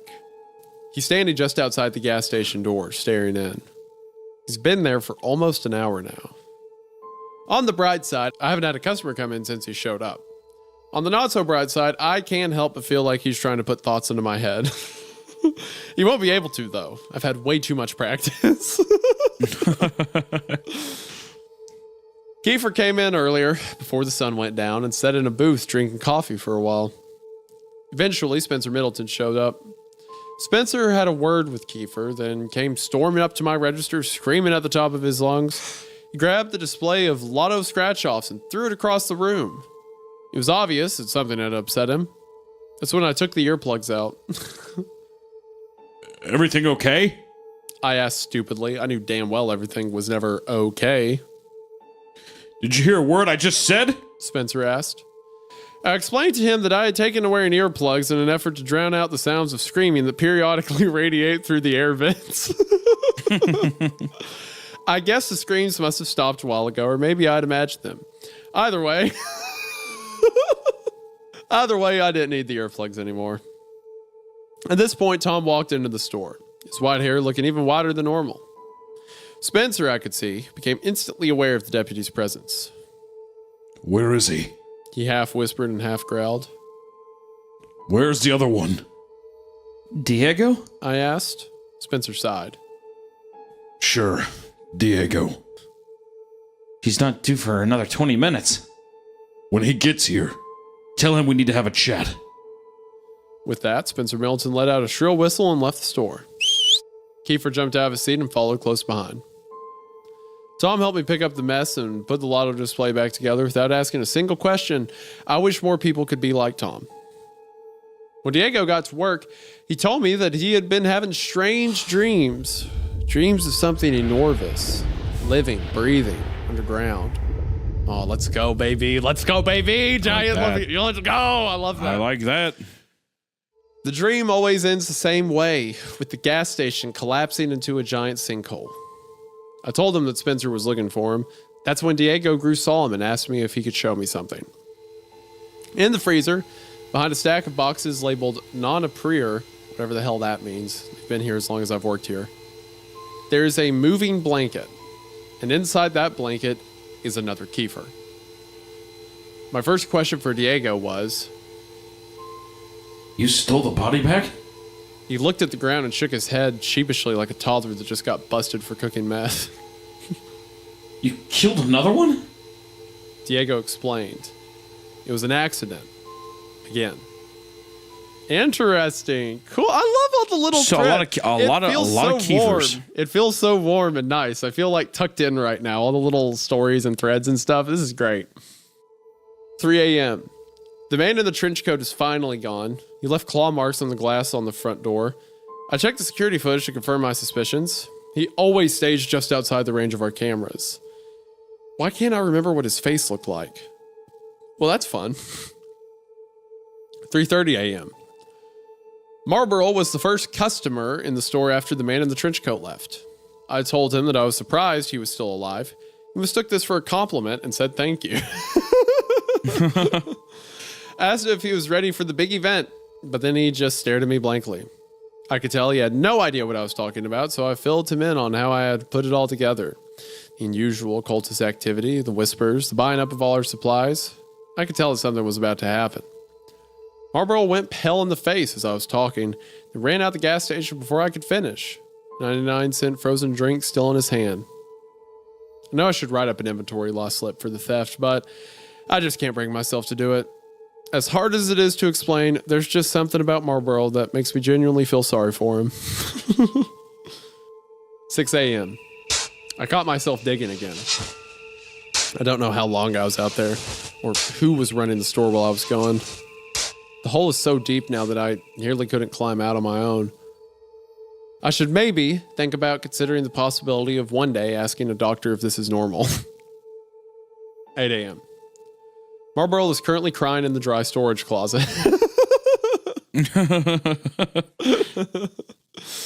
Well, the cultist is upset now. I hurt his feelings. Through his sobs, I could barely make out the story. Marlboro was sent on some kind of vision quest for the last week and has no idea what the other cultists have been stocking up for. When he went back to the compound earlier tonight, he found the whole place completely deserted. Beds were left unmade. Some plates had food on them. Fires still burning in the fireplace. Everyone's clothes were still in their personal milk crates next to their sleeping bags. But the people, all of the people, were simply gone. Marlboro isn't taking this very well, but I have a business to run. So I asked Diego to help me carry him into the dry storage area.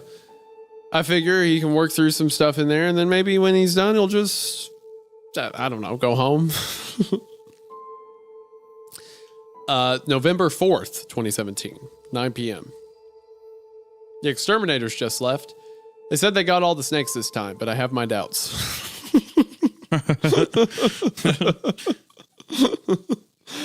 This is great. November 5th, 2017, 5 p.m. Kiefer came into the store again today and made some thinly veiled threats. He asked about Diego too, but I told him that I was tired of being the go-between and that if he had business with Diego, he needed to take it up with Diego. That's when Kiefer started getting weird. You know this place is just a big experiment, and you're the little mouse.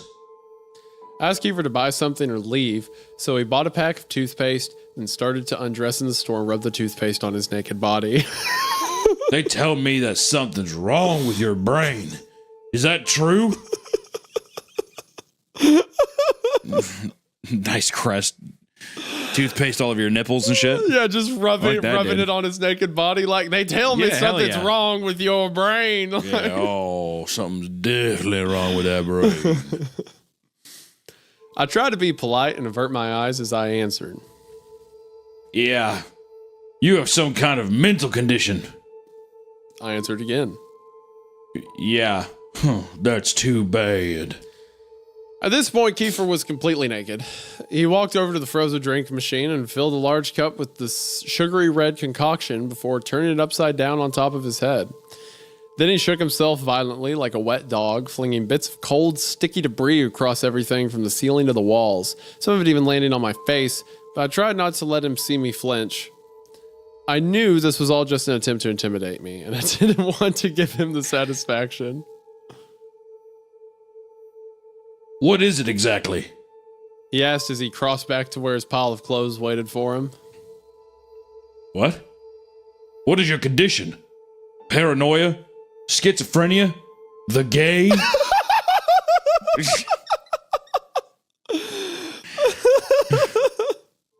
No, I don't sleep. You don't sleep? Like, ever? I haven't slept a single day since high school. It's a rare genetic condition with no cure and no treatment, and one day, it'll kill me. But until then, I handle the effects as best as I can. That must be it.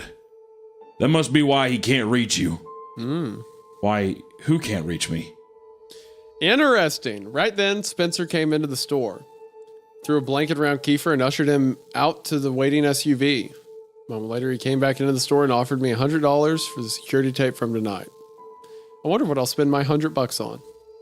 And interesting. So we have some stuff there. Okay, so our main character can't sleep. The first time that he's ever mentioned that in the 6 entries or 5 entries so far. So, okay, we see some pieces. Diego dreams of a giant beast underneath the gas station, right? Yeah. And then eventually it will swallow it up.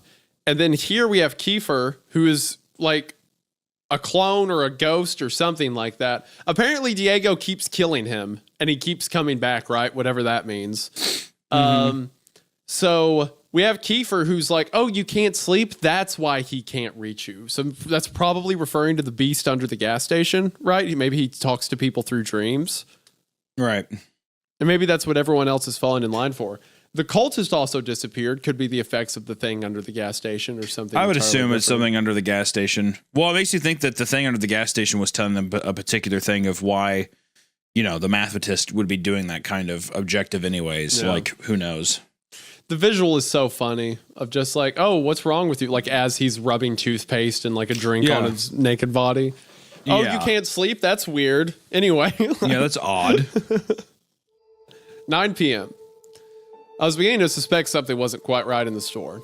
I've been finding empty candy bar wrappers strewn about, security tapes mysteriously deleted, strange noises coming through the walls in the middle of the night when I should be alone. At least, more strange noises than usual. At first, I assumed it was just the raccoons. But now I know the truth. Now I know that Marlboro has been living here for the last 2 days. He just walked out of the supply closet wearing a bathrobe, nodded to me as he grabbed a stick of meat jerky, and went into the bathroom.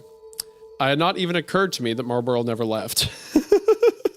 Oh, man, just been there the entire time. He's been living, Marlboro's just living at the cooler. He's just showering and just eating their food. He has nowhere to go. I feel bad for He him. can't go anywhere. His people's gone. They're all just- gone. He's just showering at the gas station. September 6, 2017. It finally happened. I suppose it was only a matter of time. I know I should feel regret or shame or any of the other emotions that normal people feel after something like this happens, but all I feel is embarrassed. I came to a couple hours ago with a shovel in my hand. I've been digging again. This time I'd made some serious progress. The hole was at least 7 feet deep. Steep walls made of loose red clay. It took me a while to realize that I was staring up into an inky black night peppered with uncountable stars. Some of the bigger celestials started to move. I realized that those stars were actually just the soulless red eyes of the mutant raccoons staring down at me over the edge of the hole. Awful, vile creatures. Probably looking for food. Those shameless beggars. Those shameless beggars. I chucked the shovel out of the hole. That's when I heard it. Imagine the sound of a butcher's knife hitting a watermelon. Like a solid, wet thwack. Now imagine the watermelon gurgling and falling over like a sack of potatoes.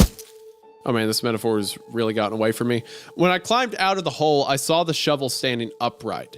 The business end firmly lodged inside the open chest wound of a still twitching Kiefer. The Kiefer was dead before I got to his side. In a final act of defiance, he had turned both of his middle fingers up to me. I felt just the slightest amount of respect for him before I went into a mental state that I can only describe as subdued panic. The first thing I wanted to do was find something to wrap the body in because surely Spencer Middleton was come for it soon. When I went into the gas station, I was surprised to find that Marlboro had taken it upon himself to work the cash register while I was gone. He was ringing up one of our regulars, Charles, a great big fat man that always buys soap and boiled peanuts. All of these throwaways are great. All of these just like, oh, this guy that does this and that thing that does that. That's awesome. I nabbed a tarp off the shelf and took it outside. That's when I learned something. Kefir is heavy, like really heavy. I understand that a human body is basically just a meaty flesh water balloon full of guts and excrement, but nothing could prepare me for how leaky and gross and heavy a dead man could be. It was only by some miracle that I managed to drag Kefir through the back door and into the freezer without being seen. It took all my strength to pull the mass behind the boxes and onto the stack with the other 3. There's 4 dead Kefirs in there now. Yeah, I was going to say, he must be fucking collecting them like crazy. Because, well, it seems like between him and Diego, they keep accidentally killing Kefir, right? Yeah. Because he backs into him, and then there's another time that's an accident. And all that our guy did this time was he just threw the shovel out, and it accidentally speared him in the chest. Yeah. So they keep accidentally killing Kefir, and then Spencer comes to take the bodies with Kefir. Yeah, like gives him basically money, and another Kefir comes and like cleans up the mess too. I like the way it was referred to as the Kefir, the shovel stabbed the Kefir, because it's just like Kefir's like an entity at this point. There's like several, at this point it's just When I finally finished, I had worked up a sweat, and even the cold of the freezer wasn't enough to keep me cool. As I stood there letting my breath come back and adrenaline wear off, I took stock of my situation. That's when it dawned on me. There were 4 Kefirs in that freezer with me. 4 Kefirs. Where the hell did the other 2 come from? That's such a funny thing. Like, wait a minute. We've only killed him twice. Yeah. The freezer door opened and Marlboro entered, dragging a dead Kefir by the legs. He stopped and made eye contact with me. When he saw the Kefirs at my feet, I said the only thing I could think of. Well, this is awkward. It's right behind me, isn't it? What the Sigma? What the Sigma? Well, this is awkward. Hi, you're probably wondering how I got here. Yeah, exactly. Marlboro and I decided to open a bottle of Striga liquor and have a few drinks. Okay, so there is Striga liquor. He explained that he had accidentally killed Kefir a couple times. I totally understood. The guy was just so easy to kill. At one point, Diego came into the freezer to grab a box of cookie dough. Didn't even acknowledge all the Kefirs. My laptop's battery is currently at 2%. It's obvious now that I won't have time to transcribe the rest of my journals before it dies. I don't have time to tell you how I ended up at the bottom of this hole underneath the store with a broken leg. But I can tell you that I hear someone moving around above me, which is good because I don't think I'm alone down here. If you're reading this, it means I managed to upload my story. If you're not reading this, then I don't know. What even are you? Someone just called my name from the top of the precipice. I think it was Diego. I wonder what happened to Tom. Why didn't Tom ever show up? Come to think of it, I seem to remember Tom didn't survive the Halloween incident. Wait, who the hell have I been talking to this entire time? I promise that if I survive long enough to recharge my battery, I will come back and tell the rest. Until then, I guess the story's to be continued. Man, this is great. I'm loving every minute of this. This is awesome. Was it Diego that had the dream of falling down into the pit or whatever? Diego had the dream of the gas station falling into the sinkhole, yes. Yeah, and then that's a fun way for to kind of end that part 5 is to have our narrator pretty much be like, to have fallen down into a pit essentially and break his leg. So, and also, I'm guessing there's obviously some kind of beast down there. Plus, like the way that's worded where it's like, wait, Tom... Where'd Tom go? Wait, Tom didn't survive the Halloween incident. It's like, what do you mean that's all the Halloween? Part 4 shit. Yeah, I do think it is part 4. But like we heard Tom mention earlier, so it's like, wait, there's a fake Tom he's been talking to, dealing with. Like, You see what I mean? That it's like everything happening, but it's aware that it's everything happening at once. Like it knows it's an absurd level of events going on. Well, yeah, it's also it's just so much happening that even our narrator's just kind of like, he gets lost within the flow of all of these stories and things he's telling us. Yeah. Yeah. This is great. How are you feeling about it? How do you feel about it so far? It's good. I mean, it's fun. I feel like there's just so much happening. It's like whiplash. Yeah. Yeah. It's going so fast. It's back and forth all over the place. It like hits us with a little bit of humor, but then it also gives us a bunch of exposition and a lot of more stuff to chew on and digest. So I feel like I'm just kind of marinating in all of the story that's been given to me so far. Yeah. I feel that. Also about this, the visual is so funny of like all this absurdity happening at once. So our main character is like talking on the floor to Marlboro, the cultist who just like decided to start working there and live there. And then Diego comes in and steps over the same dead guy 5 times to get to cookie dough and just walks out. Like, oh, excuse me. I wonder how much too, if you were seeing something happen so often, even if it is like the death of somebody, but imagine it's the same death of somebody that you barely know. It just becomes inconvenient. Yeah. Yeah. Well, it's like you don't even pay. It becomes a part of the clutter of the store almost. All the dead bodies of the same guy. Yeah. Of the same guy. You don't even pay attention to it because it's just like it's another meaningless kind of decoration or item in the store that you've passed a million times. Yeah. This is a lot of fun. All right. So part 6. Hey, everybody. It's me, Jerry, from the gas station at the edge of town. Proud to be the newest member of the team. The owners were so impressed with how I managed to stay inside the store for several days without leaving or going insane that they offered me a full-time position while the regular clerk is out recovering from his leg injury.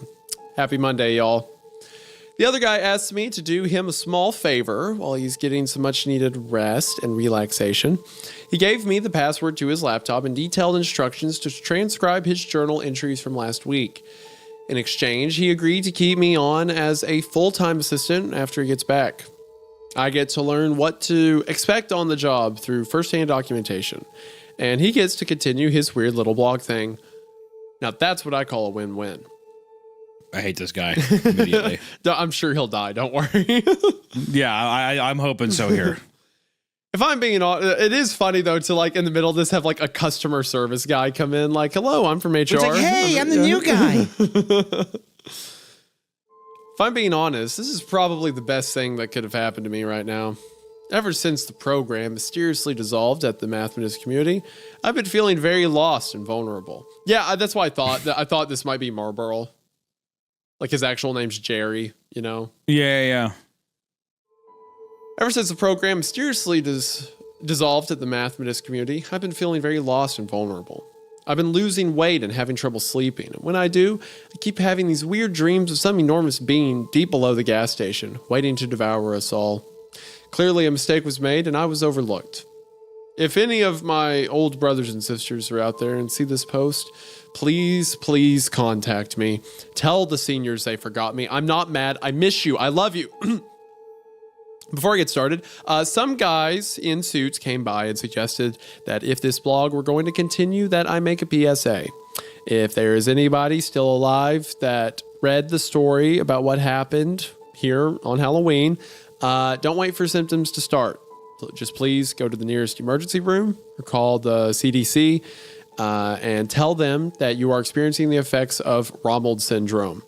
So yeah, anyway, back to the journals. I'm going to do my best because the guy's handwriting is awful, but here's the parts I could read.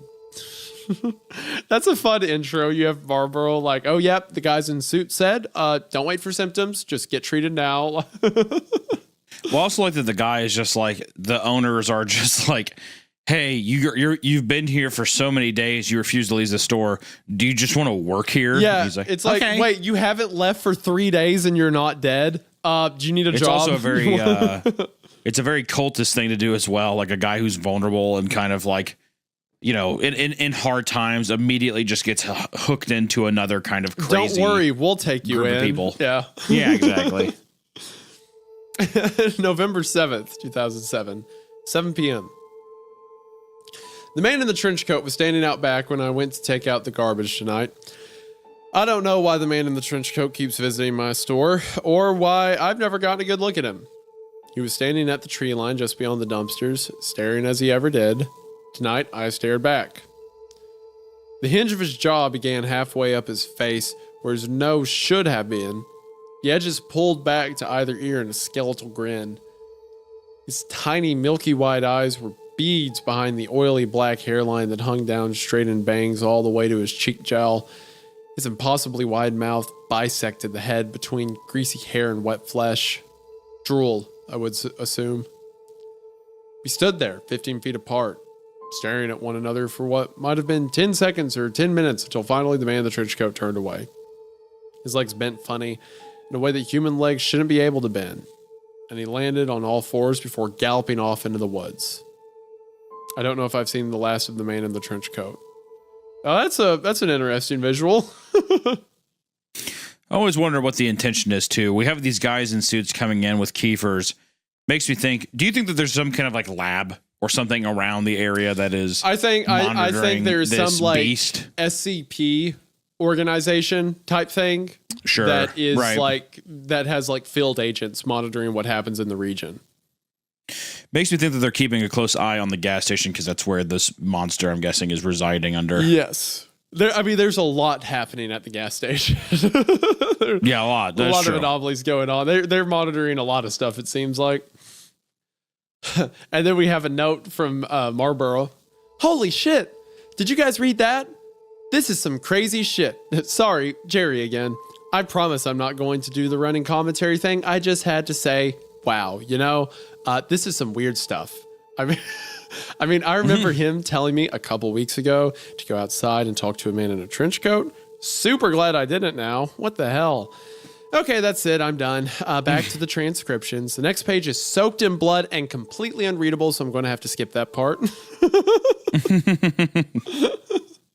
Hundreds and hundreds of them. She had never seen so many in one place before, not even in her dreams. Before she left, she told me that I would see her again. Was that supposed to be a warning or a flirtation? That's the end of the story. Cut off by blood. Hundreds and hundreds of them. 3:23 a.m. It's a quieter night than I'm used to. The package from yesterday afternoon still sits on the counter where I left it. The label is made out to me with a return address I don't recognize. The rectangular parcel is wrapped like a Christmas present with red and yellow stripes and feels heavy. I would say it's just the right size for a dead cat. I can't think of any realistic reason I shouldn't open the package, but there is something in the back of my mind telling me that to open this would be tantamount to opening Pandora's box. That the contents of this little parcel will irrevocably change the course of my life in a way that may have seemed impossible before. I feel like this box is full of butterflies ready to create tsunamis, and I'm just not sure if I'm ready for that yet. I think I'm going to teach Marlboro how to clean the drink machines. Do you think that the narrator is a part of this organization as well? I mean, as a being like doesn't have to sleep. He acknowledges that it's sick, it's bad for him, but do you think it's kind of crazy that he does not sleep at all? I don't think he's a part of an organization or anything. I think he is kind of a creature, basically. Like he's a person who's been effectively deemed as like the one, by whatever means, has been deemed as like the keeper of the gas station of sorts. Yeah, he won't be affected by the kind of dream messages and shit that this monster. Yeah. 3:47 a.m. Marlboro is passed out in a hammock in the supply closet.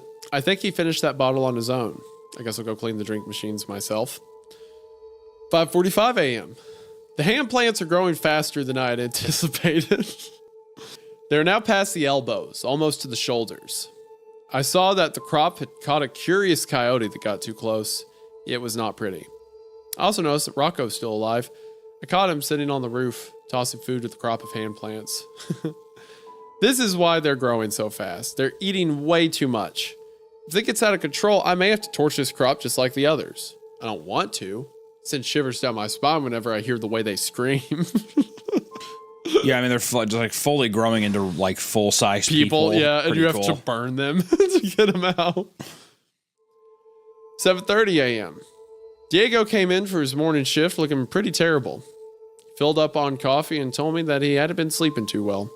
The bad dreams have been keeping him from getting a restful night. Wonder if I should tell Diego about my condition.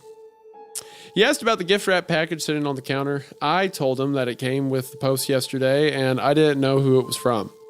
He asked if I was going to open it, and I told him that I had a bad feeling and pretty much decided to never ever open it.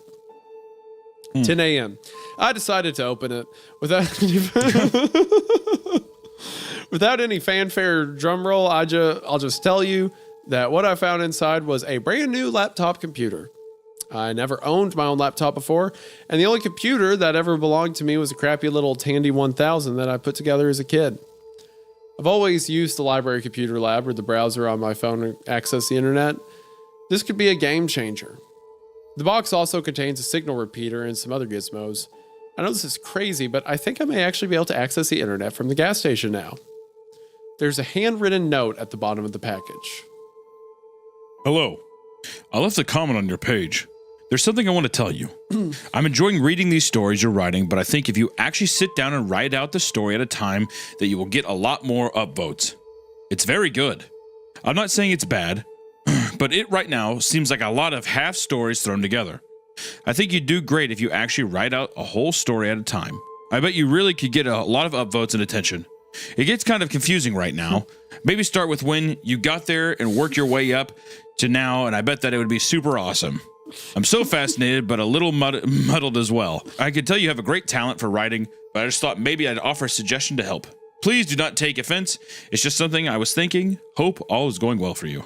This is the average CreepCast viewer, for one. Yes. Like, I really like that story you were doing, but maybe if you read the story instead of talking. Yeah, don't get your personality out of it, please. Yeah, can you just do a read along? I know those exist on YouTube, but I don't want to click on something else. Or it's like the people who are like, why are you taking so long to read? Can't you read it quicker? It's like, okay, what are you here for? What are you clicking on this video for? Bro. Also, that's so funny. Someone's like, hey, all these stories seem to be kind of sporadic and out of order. Have you ever tried putting them in order? Like, wow, I never thought of that. It's almost like I was doing it on purpose the whole time. Great. Another one of my readers tracked me down. I'm going to have to figure out how to keep people finding me and put a stop to this. Thank you, whoever you are, for the laptop. I'm definitely keeping it. 10:15 a.m. I turned on the Wi-Fi card and noticed that for some reason there are dozens of secured networks around the gas station, most of which have 4 or 5 bars. The names for their networks are pure gobbledygook, like this one. It's just a series of letters and numbers. Who the hell is transmitting Wi-Fi out here? So that's obviously the government ones, right? Right. I wonder if do you think that codes to anything? I don't know. The one thing I saw was just so the code is 1E7G7C TA11GUY 232331324. I just didn't know if guy had anything to do with it. If there was any kind of I don't know, code thing. That's the only word I can really make out from it, but I don't know. Or tall guy. It could not mean anything, but yeah, probably not. Anyway, 11 a.m. A man came into the store to buy a gas can a couple hours ago. I didn't think much of it at the time, but then he came back in asking if we could help him out with something down the road. I never got his name, but he was a big guy, tan skin and a thick beard. He said he was having car problems. I told him I wasn't a car guy, but he insisted that he didn't need a car guy. He just needed someone else to see what he was seeing. Marlboro agreed to watch the counter while Diego and I followed the bearded man down the hill and around the curve, close to the spot where Diego saw that thing in the woods. He couldn't remember what happened that night. After we got everything sorted out with Spencer and things started to go back to normal, I asked Diego what it was that he saw in the woods that sent him running in such a careless panic. But he just shook his head and said he didn't know. Mind's a funny thing, and memories aren't the most reliable. I realized that I'm not the only person from the gas station with a list of try and forget stories. The man's car was parked on the side of the road, close to the same spot that Kiefer's SUV was broken down. So my car started acting funny. The guy said as we neared his vehicle. I began to wonder why we had walked this whole way when our own vehicle would be quite useful in case of a dead battery or a random bear attack. The guy kept going. I pulled over onto the side of the road when my electricals all started going haywire. I killed the engine. Then when I tried to turn it over again, nada. I could see at this point that the hood was open. The man was driving a big black SUV similar to the one Kiefer owned, but newer and shinier. I don't see what's so weird about that. You need to call us to tow or... The man cut Diego off, rudely, I might add. I put up the hood, but everything was in order. I thought it was maybe just needed some gas, so I went to the station. Then when I got back, I saw this. We rounded the front of the car and saw the this he was being so vague about. Gotta be a Kiefer. A small oak tree, Oh, God. maybe 4 or 5 years old, was growing up from the ground beneath the car, through the engine, and stretched upwards at least 9 feet. Oh, wow. That's fun. The trunk of the tree had swallowed a decent portion of the engine, and from the looks of it, the car had been parked there for years. Interesting. And you're sure that wasn't there when you started driving? That's funny. Literally a tree growing through the car, and you're like, Are you sure that wasn't there? fascinating. Before he could answer, he spun his head around and looked at the forest. Do you boys hear that? We stood still and listened, but I couldn't hear anything. No. Diego shrugged. You boys know what an anglerfish is. Bearded man asked as he walked to the back door and opened it. Yeah, I guess. The bearded man pulled up a secret compartment from beneath the floorboard and retrieved a large automatic rifle. just this guy. This is so funny because it's just like a guy who works at a gas station, and he's just dragged into like this guy. Like, do you boys know what the anglerfish is? As he's grabbing a rifle, and he's just like, I mean, I guess. So I saw it on Animal Planet. I'm not a gun guy, and I can't tell you what kind of gun it was, but it was big and impressive and cool looking.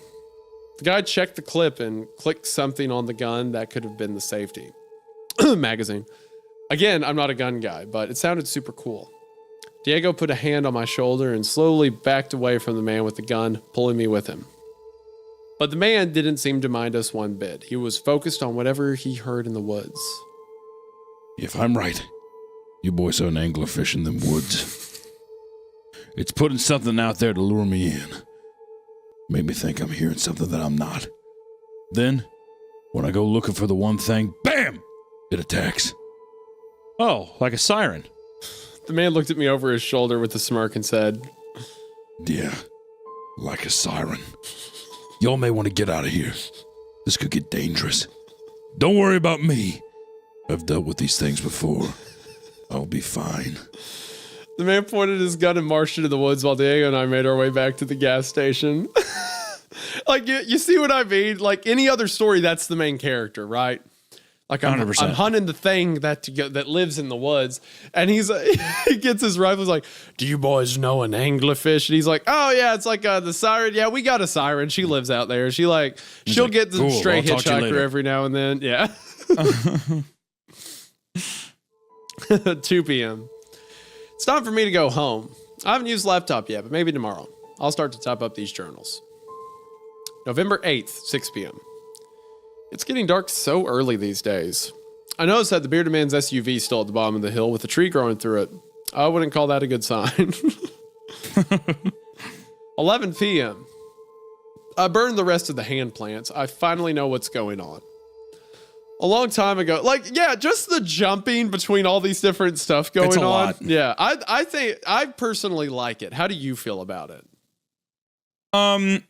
It's good. I think that it's good that it's of a comedic kind of tone. Yeah. Like, I think that if this was a serious story, not to, delegitimize it. I just mean, like, if it was something that was trying to really build your tension, I think it would be too distracting and it would be too all over the place. But to me, it's kind of like a small dopamine hit each time. It's kind of like every couple new paragraph or these new entries, it's kind of like tapping your brain about like, oh, remember this? We're talking about this now. But it's like kind of fun. It's upbeat. It's fast. And every one of them, it does something unique with it. Like Kiefer keeps dying. or like the thing in the woods luring in this guy, or like the hand plant. Like every one of them is like an interesting little vignette that you come back and visit and stuff like that. Like that. Yeah, I'm curious to see how this kind of story structure gets rounded out. Yeah. Yeah. A long time ago, I noticed what looked like strange mushrooms growing in a patch near the dumpster behind the gas station. I didn't think much about them, except that it was strange that Rocco's brood wouldn't go near them. When I took a closer look, I could have sworn that they looked just like baby fingers poking out of the ground. As the weather got warmer, I kept an eye on the crops. They started getting longer and looking more and more distinguishably similar to human fingers. I swear they even started growing fingernails. Sometimes I could see them bend at the digits to squash a bug that wandered too close. Eventually, the mushrooms started sprouting leaves, and the finger sections continued to stretch out, creating what could only be described as hands. Human hands. They'd ball up in a fist during the daytime and open up in the moonlight. I dug one of them up one day when we were really slow at work, and I called Farmer Jr. to ask for his professional opinion.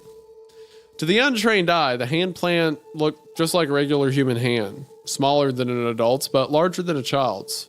Adolescent, teenager maybe. At the wrist, it turned into a gnarled root that smelled like sassafras. And throughout the plant, tiny leaves were sprouting. Farmer Jr. stood in the gas station looking it over for a while before asking me if we had any more of those things. I lied and told him no. Asked the owners what they wanted me to do. They thought it over for a couple days and then told me to keep them. I think they expected to be able to make some money off them somehow, but eventually everyone forgot they were there. Everyone but me. And Farmer Jr., of course. I was thinking about the bearded man when I first heard the sound of a baby crying somewhere outside. I was alone in the store, and my first instinct was not the heroic one that most people may have had, to run outside and see where the poor baby was. My first instinct was more callous and rational in the form of a question.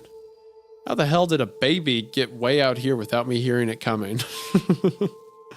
Also, like, who do you think the owners are?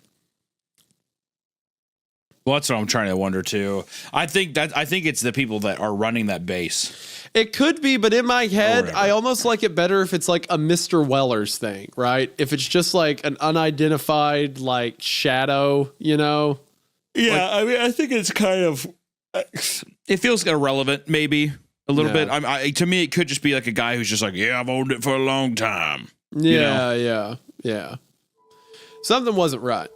The sound of the cries, which I could deduce were coming from the tree line, were getting louder and louder and more desperate. I looked around for Marlboro, but couldn't find him anywhere. If I was going to investigate the potential forest baby, I was going to have to do it alone.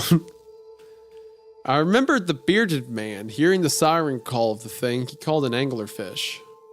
I remember Diego's sound of crunching in the striga. And absolutely no part of me believed that I would be safe if I went into the woods or that there was really a baby crying out there. But what if? I grabbed a flashlight and went out back. The crying seemed to be moving deeper into the forest. Quickly, like the crying baby were being carried off by something that didn't have to stop and move around trees or physical barriers. I walked in the forest just far enough to find the last thing I ever expected to find. It seems that the hand plants had extended slightly further than the little patch outside the gas station. Those plants that I had been watching and burning whenever they got too aggressive were not as controlled as I'd previously believed. Because out here, just a few steps into the woods, was a hand plant that I'd missed, that I'd never trimmed or culled or burned, that was left free to grow as large and wild as it possibly could. Out here was a hand plant that had grown so large it had fallen over, it had grown past the shoulder, it had grown its own head and torso and crotch and legs.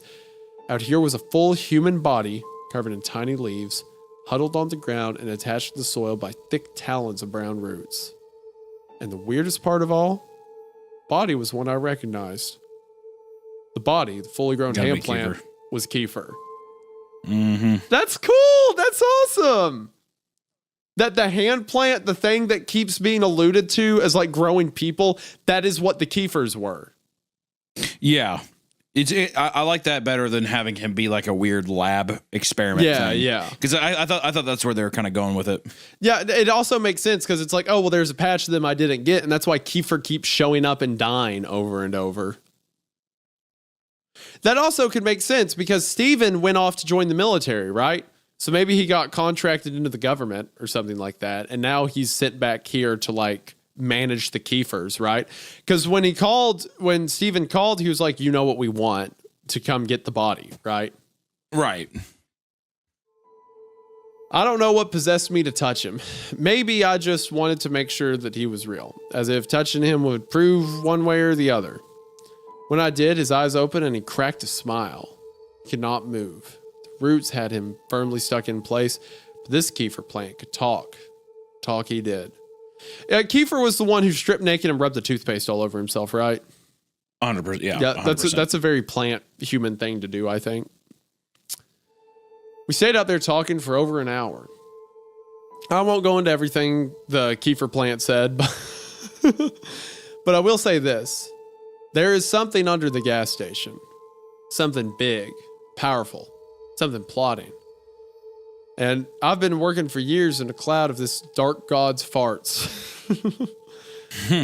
I felt extra terrible setting the fully developed Kiefer plant on fire after I burned the rest of the crop of hand plants. But honestly, what choice did I have? That's just a funny way to phrase it. I felt terrible burning the fully developed Kiefer in the line before me. Yeah. But really, as an affront to God and man, what choice did I have but to cull the creature from the earth? When I got back to the gas station, Spencer was waiting for me. He knew I knew, and I knew he knew I knew. I was halfway expecting what came next, but not expecting him to enjoy himself quite so much. Spencer locked the front doors, then proceeded to beat the crap out of me. What the fuck? I'd like to say I got a few good hits in as well, but that would be a huge lie. I don't think I laid a single finger on him. Although I did mess his knuckles up pretty good with my face, so I have that going for me. Spencer dragged me across the gas station to the hallway past the bathrooms, past the walk-in cooler, to that big strange door that I had only just noticed a couple weeks ago. If it were possible for me to pass out, I'm sure I would be unconscious right now. Why are you doing this? I asked as he banged on the door 3 times. There was a sound from the other side, and then Spencer yelled. Open up! It's me! The door cracked open, and Spencer dragged me in a room I'd never seen before. Looked like an old office. There was a desk next to a wall of monitors with security feeds from all over the store and the perimeter. Security feeds from cameras I never knew existed. In the middle of the room was a large hole that looked like it had been created with a team of jackhammers. It's time for you to meet my boss. Spencer said as he dragged me to the edge of the hole. Kiefer? I said, to which Spencer let out a hearty laugh. No, not Kiefer. My boss put Kiefer out there and hired me to watch him. My boss is much bigger than some idiot politician. I half expected Spencer to go into the cliche movie villain exposition rant, but instead he sparted me right into this hole. I think my leg's broken. At least I assume that's what the bone poking out means, but hey, I'm no doctor. I'd be really worried right now if it weren't for the fact that I stole Spencer's cell phone in the scuffle. Just as I expected, Spencer has the same network as Kiefer, which means he somehow has service. Put in a call to Tom's direct number, so I'm sure he'll be along shortly. Till he gets here, I'm just passing the time updating my journals. Like I was just on his laptop at the bottom of the pit. Yeah. Somebody just dropped the laptop into this hole with me. Maybe it was Spencer. Maybe he thinks I'm dead. Maybe I am. Again, I'm not a doctor. Whoever it was, I think I might have heard the sound of boot spurs clicking against tile as he walked away. Aw, that's fun. A nice little cowboy gave him a way to gave him a way to talk to the outside world. That's so cool. After like all that he's kicked out there, it's like the cowboy's just throwing his computer down. There you go. I love that. I love all the characters, love all the absurdity of it. This is so fun. I'm having a great time. I guess I'll boot this thing up and start transcribing my journal before it's too late. And now we're back to Marlboro. Okay, so this is the last of his journals. You're probably wondering to yourself, where was Jerry while Spencer was beating the crap out of poor old Jack? Well, I'd gone into town to see a movie. Yes, I went and watched Thor Ragnarok. Jesus Christ. If you haven't seen it, go see it. It was awesome. I guess I'm lucky I went when I did. Otherwise, this Spencer guy might have tossed me into that hole as well. I love Marlboro. He's such a fun character. A former cult member who's just assimilated into this group. And he's like, I was seeing Thor Ragnarok. They never let me used to see movies in my old group. I was the one that found Jack. When I came back to the gas station, I couldn't find anyone anywhere. So I went searching until I noticed that door at the edge of the hall cracked open slightly.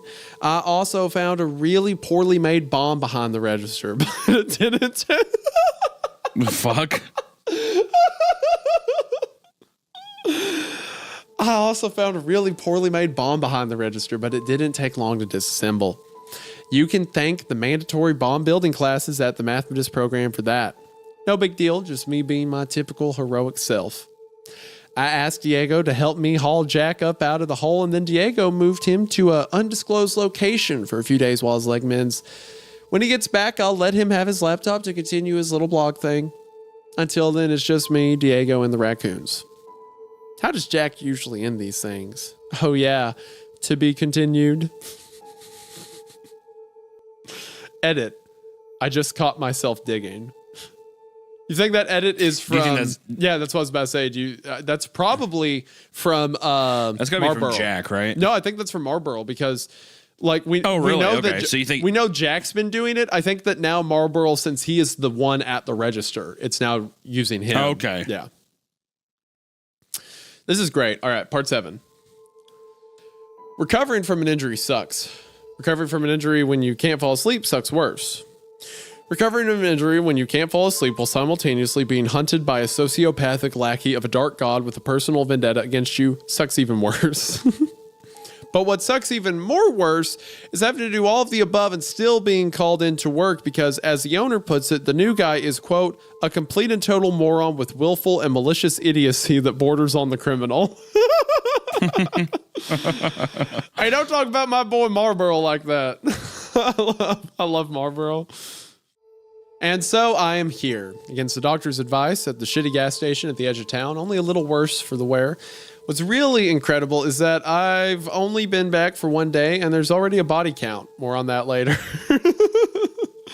My right leg, gosh, I love this. My right leg is in a cast from ankle to thigh, and I've elected to use crutches because, unsurprisingly, the gas station is not wheelchair accessible. The cast has several signatures and messages, which is very strange because I have no memory of anyone signing it. But that could just be a result of the pain meds. Looking down now, I can see that Diego scrawled this message. Try and stay out of trouble. D. There's also a message in red crayon. Jerry was here. A few signatures. Red crayon. How do you feel about Jerry? I like Jerry. Okay. I think he's funny. Right. I love Jerry. He's my favorite. A few signatures scribbled in Sharpie, and a little further at my leg, I have to pull my pants way up to read this, is the note. Reta. Yeah, R, capital R, lowercase t, capital R, capital A, lowercase t, capital C. Reta. Well, that's annoyingly cryptic. I would check the tape logs to see who I let get so close to my delicate area, but the owners had every camera in the place removed. I guess there was something about finding that secret room full of security cameras feeds to bring personal privacy into the public discussion. I feel like the act of removing all the security cameras was a bit of an overreaction, especially with Spencer still out there. The police took a statement and confiscated the remains of the bomb. They're taking the whole thing very seriously, and an arrest warrant is out for Spencer Middleton should he ever show up again. As for Kiefer, things get a little more interesting. The police were unable to find any evidence that he ever even existed. He had no property in his name, no driver's license, no public record of any kind. The only thing even linking him to this town was a grainy picture in an old yearbook photo. It would seem that Kiefer was living off the grid ever since he graduated high school. Now that Spencer's attempt to blow up the gas station failed, Kiefer had suspended his election campaign and simply disappeared. That's really fun. So Kiefer either never existed or he did exist when he was younger and then became the subject that these plants began to copy. And now that the jig's up, he's like disappeared. I'm still not fully done with the idea that something was involved in that creation. Potentially. Like a group wanted him to be duplicated or something like that. You know what I mean? Yeah, that's possible. I could see that. The sheriff has been sending a new deputy, Arnold, out to check on me once or twice a day. Arnold isn't from around here, which is probably why he agreed to replace Tom as the new gas station babysitter. He's about 6'2", dark-skinned, with a mustache thick enough to plant a yard flamingo in. He has eyes that constantly telegraph the sentiment of knock that nonsense off, and I have yet to see him smile. I don't know if Arnold will become the next Tom or the next Spencer. Right now, he could go either way. Arnold was the one that dropped me off at work today. I'm not supposed to get back behind a steering wheel for a while, which is fine, I guess. It's not like I'm going to go on any road trips anytime soon. On the way to work, we passed the SUV of the man with the beard, the one staked in place on the side of the road by the tree growing up through its engine. I asked Arnold about it, but he just shrugged it off and said I shouldn't worry myself with other people's business. I asked him about the owner of the vehicle, and Arnold said that they think he got lost in the woods, just like those hikers last fall. Search and rescue effort was underway, and he was confident that they would find him, quote, one way or the other. After Arnold dropped me off today, I went about my regular shift starting duties. I reconciled Marlboro's till. Not at all surprised to see he was somehow $150 over, or that the surplus was entirely in $1 quarters. I logged all the invoices that had piled up while I was out. Then I emptied the trash cans. I was hoping that I might run into the cowboy, but the only thing in the men's room was an obese Hispanic trucker punishing the toilet and surrounding air with an unholy fury that deserves its own scary story. Jesus. The sun was starting to go down when I hobbled out to the dumpster, balancing garbage bags against my crutches and probably looking like a baby deer learning to walk. You know, if that deer were drunk and two-legged and carrying several bags of garbage. The scorched earth near the dumpster was the same as I'd left it, blackened down to the subsoil. Somewhere just past the start of the trees was another patch of smoldered remains, one that I neglected to mention in the police report, one that might look to the casual observer like the remains of a human body. Before I turned to go back in, I noticed something odd on the side of the dumpster. First, I thought it was a child's toy, stuck to the dirty outside wall. Then I realized that it was moving, breathing, crawling slowly, and eating the gooey drippings off the rust of the dumpster. The thing looked like a giant tomato caterpillar, about 8 inches long. And as the sun went down, I swear I could see the thing giving off its own light source. The squishy caterpillar thing didn't seem to mind my presence and even let me feed it an old starburst that I had in my pocket. A yellow, because like all people, I hate the yellow starburst. The critter bioluminesced a little brighter as it ate the taffy, and I gave it a gentle pet. Its hide wasn't as wet as it appeared. In fact, it seemed to be covered in tiny clear hairs. You're not so bad, I said while it nibbled at the candy. Not everything out here needs to be scary, huh? It wiggled and crawled away to a place on the back of the dumpster with more gunk, and I went back into the gas station. Marlboro's taken up smoking again. He quit for a while, but then explained that the suffering he was causing himself by not smoking grossly outweighed the suffering he was causing us through secondhand smoke. And mathematically speaking, it didn't make any sense for him to quit. I'd hoped that he was beginning to shed his cultist philosophy after the entire compound mysteriously vanished, but now I'm starting to fear that he can't be rehabilitated. Oh well.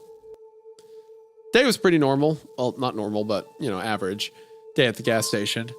We had some strange people visit. We had some normal people visit too. Along the way, I zoned out, finished a book I'd been reading, made some boring journal entries, and even got online to browse the internet for a while. There's another package sent in under the counter, addressed to me from a return address I don't recognize. I took a gamble with the last package, and it turned out to be something great, but that was before Spencer tried to kill me, and once again, my gut is telling me not to open it. I got a phone call today at the store a few hours after sundown. It was pretty late, hard to say when exactly.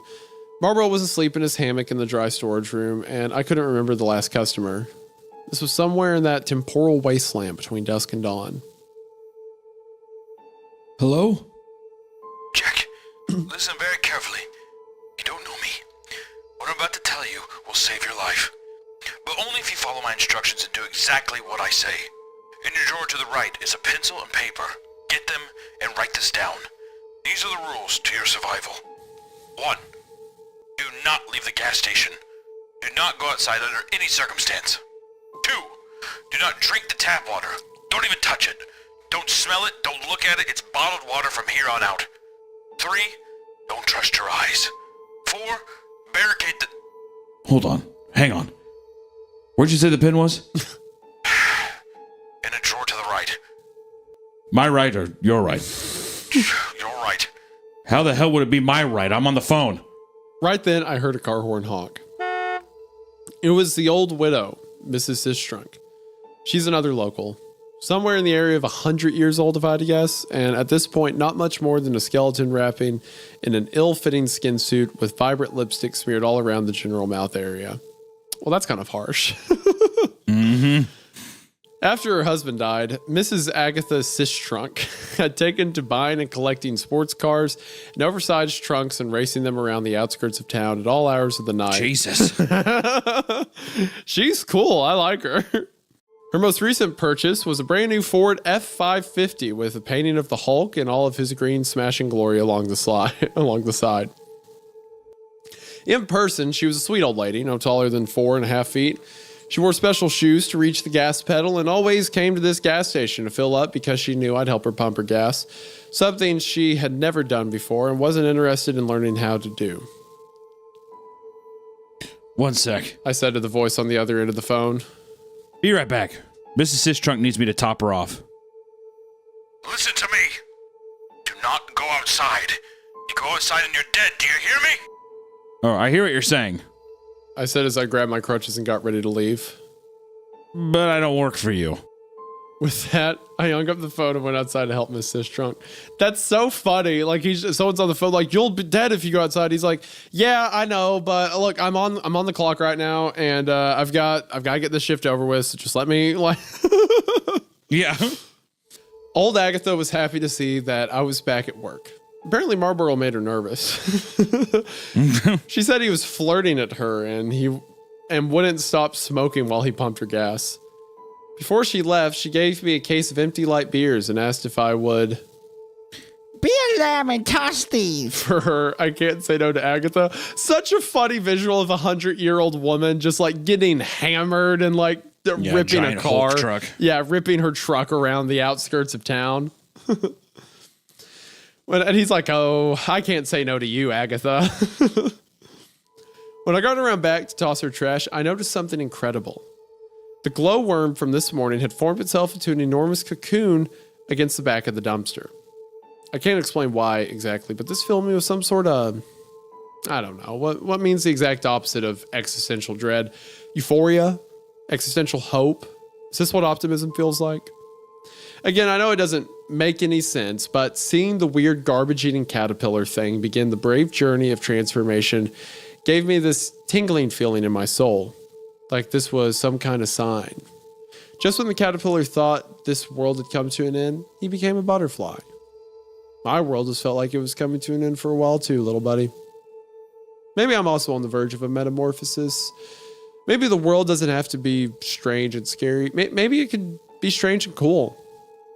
I decided that whatever hatched from the cocoon, be it a butterfly or moth or monster, I was going to name it Starburst. Aw. I hobbled. That's a good name. It's a good name. I hobbled myself back to the gas station and tossed one last look over my shoulder at the dumpster to see that one of the raccoons was stuffing the cocoon into its mouth. Oh, God.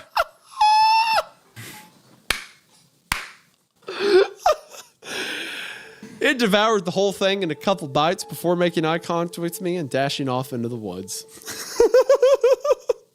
Jesus. That's so good. A whole paragraph about like, maybe life will get better. Maybe little Starburst is going to teach me a thing or two about living or whatever. It's like, I turned around and the raccoon swallowed it whole.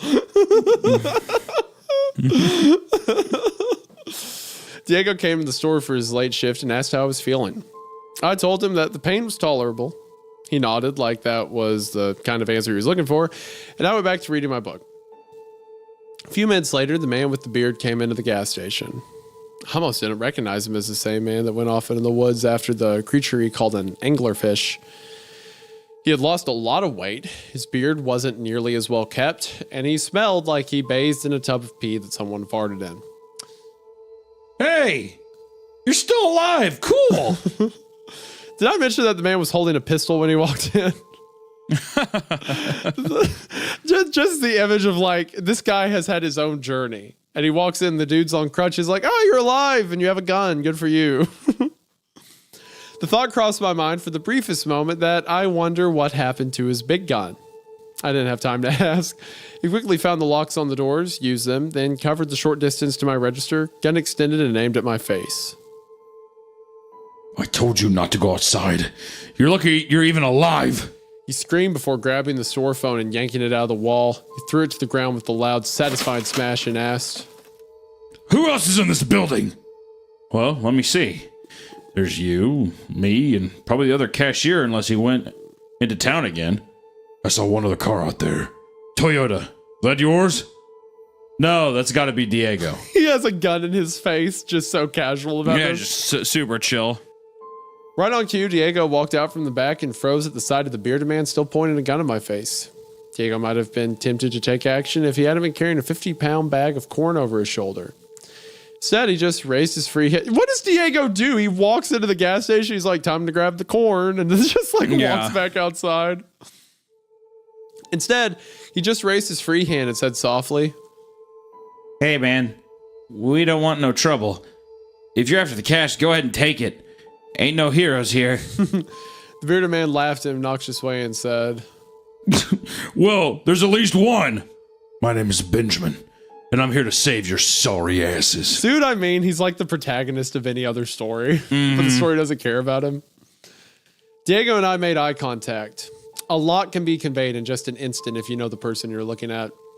He was trying to see what I wanted to do. I was trying to tell him to relax. This was neither the worst nor the weirdest thing to happen in that room. Okay. What do you need us to do, Benjamin? There's something evil under this gas station, and nobody's leaving here until I understand what it is. Because I know that someone is working with that thing. I've seen it in my dreams. I know you have too. Well, he was wrong about one thing. Right then, Marlboro walked out of the dry storage closet, stretching and yawning. Benjamin snapped him into a chokehold before he knew what was going on and jammed the gun against his head. Are you listening to me? I just told you that the world, as you know it, is just a facade. There's a devil here, and one of you is working for him. He looked at both of us for some kind of reaction, but I don't think he got the one he was looking for.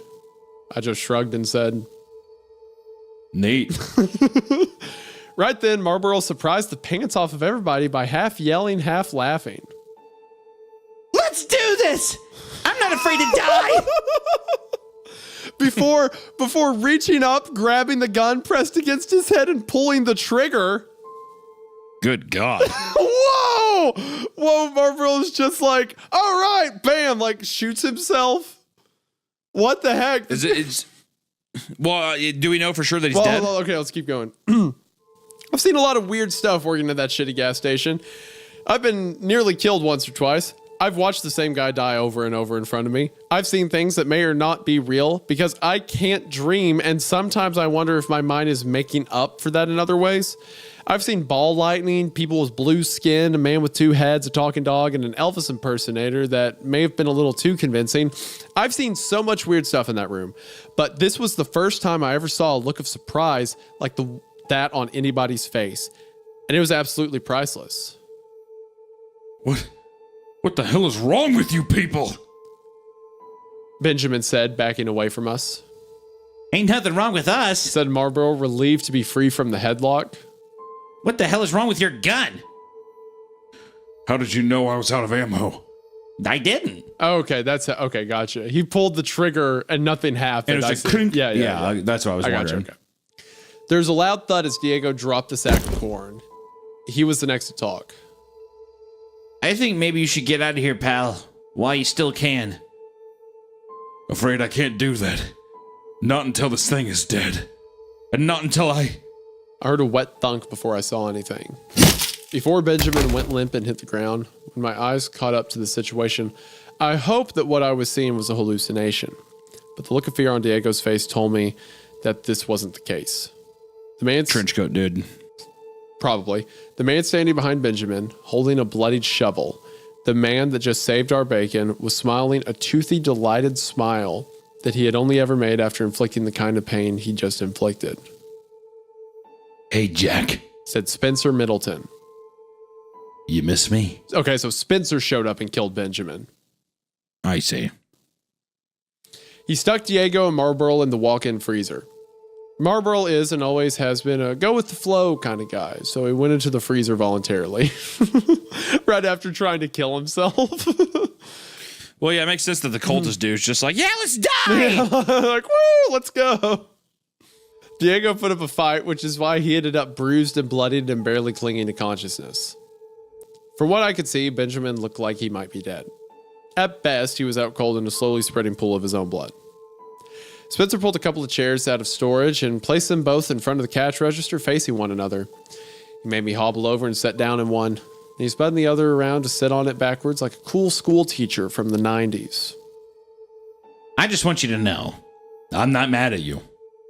And neither is he. He wanted me to relay that message. Spencer's face still had specks of blood on it from where he'd beaten the shit out of Diego. Your boss? Yeah. He was upset at you for what you did to Kiefer and wanted me to show what happens to bad children.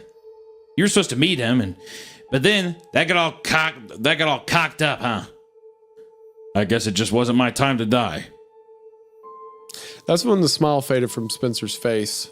He shook his head at me and said, Die? No.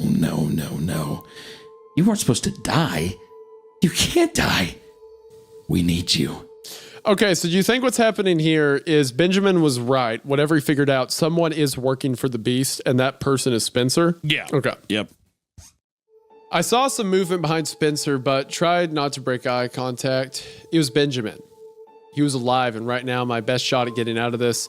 He was moving slowly on the ground, regaining consciousness, but miraculously not making any noise. I tried to keep Spencer distracted. Your boss. Tell me more about him. How did he find you? Who is he? Oh, he's got a lot of names. But you'll meet him soon enough. And this time, we will not be interrupted. And my friends? I don't care. They can join us. They can die. It makes no difference. By the way, Jack, I wanted to ask, did you guys ever figure out who placed that bomb? Yeah, the police took it. They know it was you. They know everything. Well, almost everything. Okay, in the grand scheme of things, they know very little. But they do know that you tried to kill me and you put a bomb in the gas station. Sorry. Spencer shook his head again. Wrong on both accounts. If I wanted you dead, you'd be dead. And a bomb? Seriously? Not my style. I think he had more to say, but I'll never know, because right then Benjamin yanked his head back and whipped a knife blade the size of a large chihuahua across his neck, neatly slicing his head halfway off. Oof. Blood erupted out in a couple spurts, then stopped, and Spencer Middleton was no more. That's what you get! Taunted Benjamin as he flung Spencer's lifeless body onto the floor, his blood pouring out and mixing with all the rest. It was going to suck for whoever had to clean all this up. When he opened the... Definitely gonna be him. Yeah. When we opened the freezer, we had found that Marlboro had gone all bad nurse on Diego, sticking clumps of frozen meat all over his face for the swelling. I made us a fresh pot of coffee, and we took seats around the table by the window. Just in case a nosy passerby decided to pass by, put a tarp over Spencer and moved the wet floor sign next to it. It's just a body, like clearly with the tarp over it. Tons of blood, whatever. For about half an hour, we all just sat and drank coffee in a pregnant silence. When we were all done with our third cups, Diego finally spoke. His jaw was swollen to hell, but he was still able to pronounce his words with only minor difficulty. So, why haven't we called the cops yet? This is clearly self-defense. I've got the face to prove it. Yeah. Said Benjamin after some lengthy deliberation. Yeah, let's call them. That would be good. But tomorrow, You and me need to have a serious talk, Jack. I called Arnold from the only phone in the building with any reception, Spencer's cell. The deputy listened to what I told him, just the most basic and simplified version of what happened that night, and he said he would be on his way right after he got out of bed and put some clothes on. I called the owners next, and they were not very happy. They told me next time I should call them first. Next time? Right now, the others are at their booth, staring out the window, and I'm still sitting on my laptop documenting the night while the memories are still fresh. I know this isn't over yet. I think the gas station's going to have to close for a day or two, but when it opens again, I'll be here, writing my journals and doing my best to ignore anyone who walks through these doors. I guess that means this is to be continued. Alrighty. I've got to say, like, this hits a good vibe for me, this whole story of, like, sure, I don't want every story to be so campy and, like, self-aware, but it's a good palate cleanser every now and then, you know?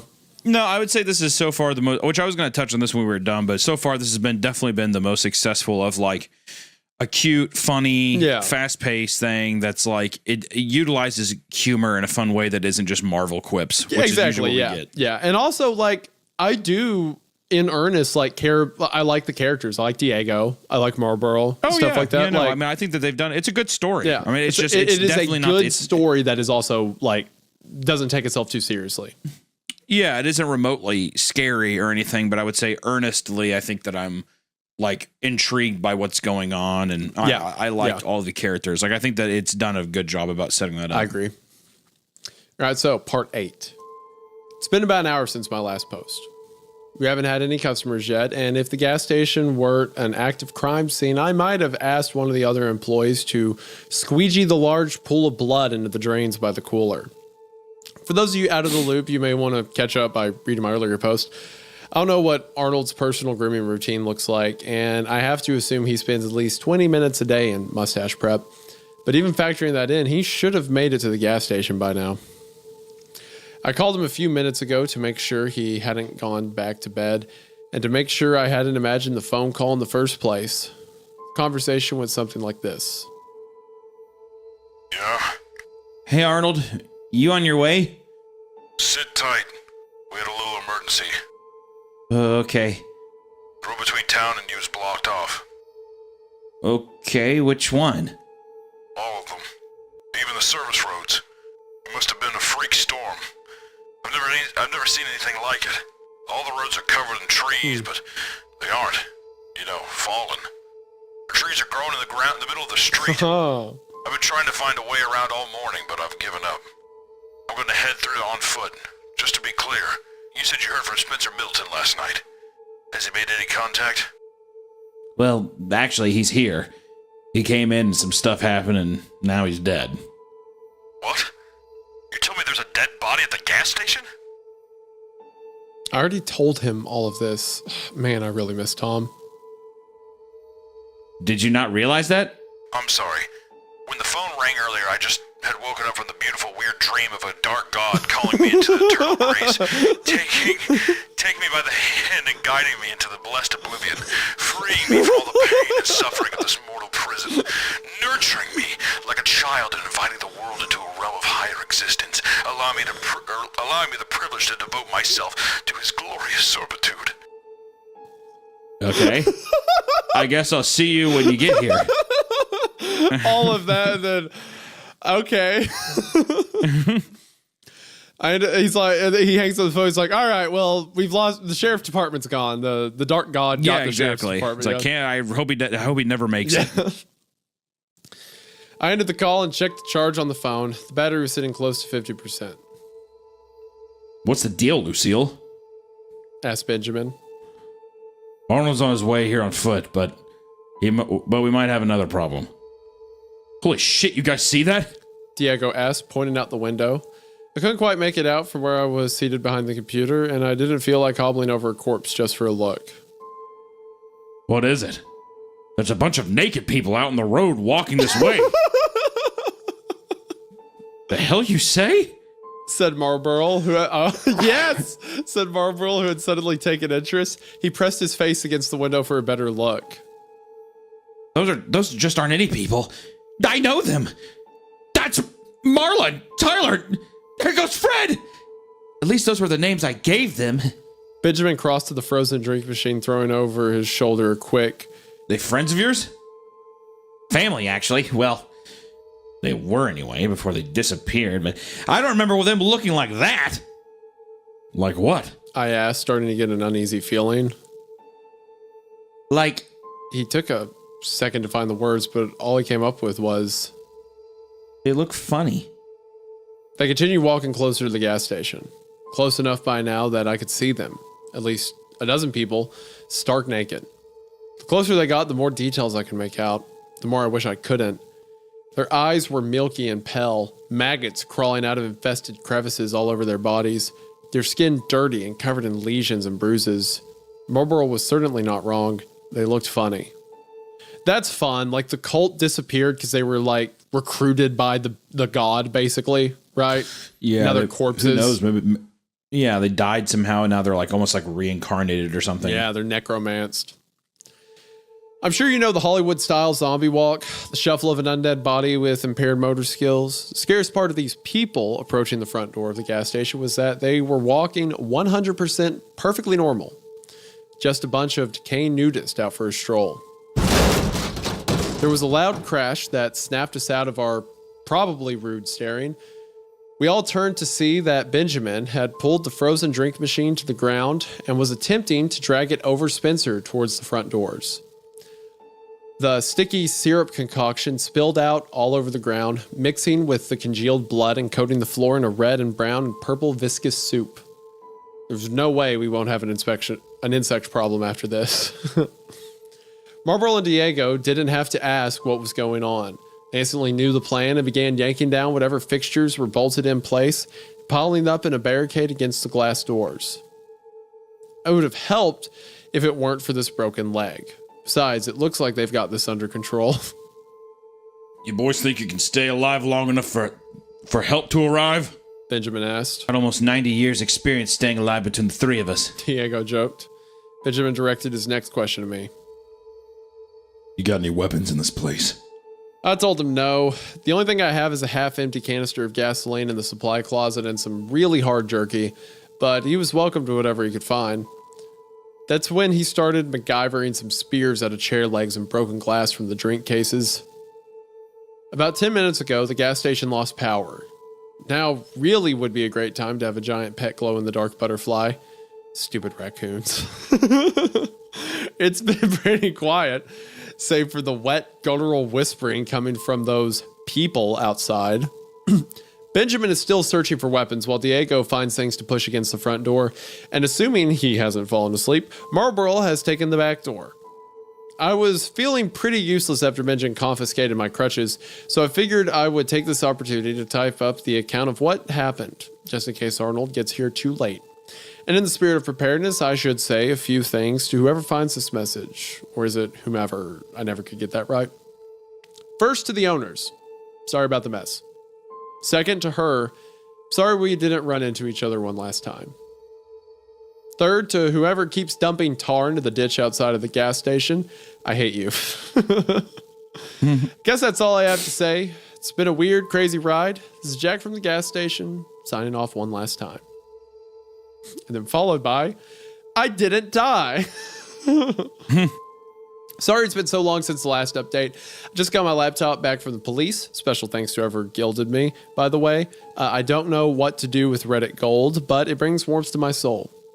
I know you guys are probably wondering what happened. Well, last week I met a dark god. We were in that gas station without power for hours. It's cold this time of year, so we huddled together around a plate of scented candles and ate pork rinds and canned beans. Marlborough almost dozed off a couple times before Diego decided to loot the energy pills behind the counter. He handed them out, and we all took a few, washing them down with cold coffee and telling ourselves it was for alertness. But all they did for me was create a heartbeat arrhythmia. That sure would be funny if those things finally broke in here just to find the four of us dead from heart attacks. Well, not funny, but you know. Diego tried to strike up a conversation with Benjamin a couple of times, but the bearded man wasn't very social. You Army? Nah. I knew a guy. He was a ranger in the Army. You remind me of him. All right. Those things out there. Any idea of what we're dealing with? You ever see anything like that before? Nah. You got any family? Nah. I checked Spencer's phone throughout the day, but it wasn't getting any service anymore. I tried 911 a few times, but even that wouldn't go through. When the battery got to 5%, I turned it off. We might need it later for an emergency call.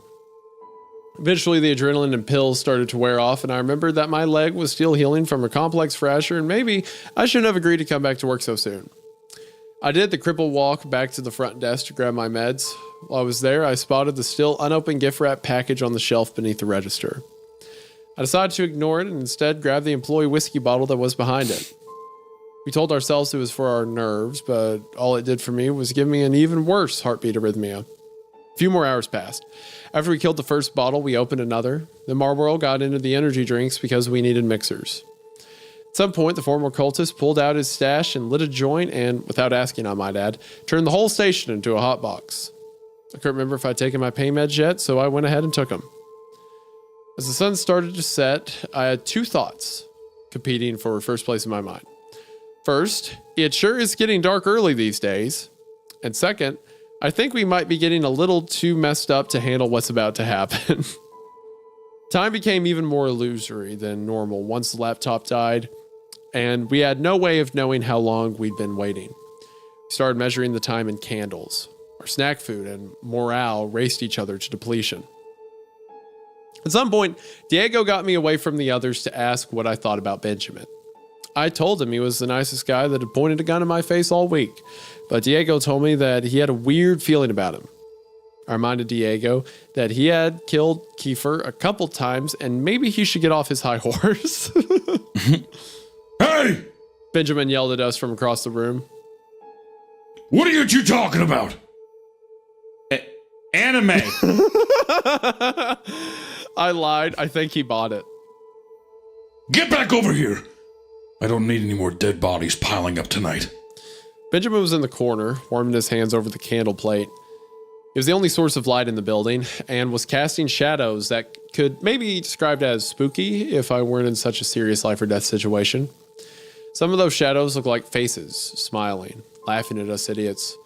One or two looked like old presidents. One of them asked me what time it was, and holy crap, I was tripping. You okay, man? Diego asked, snapping me back to reality. Oh, there goes gravity. Oh, there goes... Sorry. I honestly have no idea. What are these? This is still quotes. These are still quotes. Oh, my bad. Did you ever figure out who placed that bomb? Ask Spencer. What do you mean? Ask Spencer. Oh, sorry, go ahead. So, did you ever figure out who placed that bomb? Ask Spencer Middleton in a gurgle.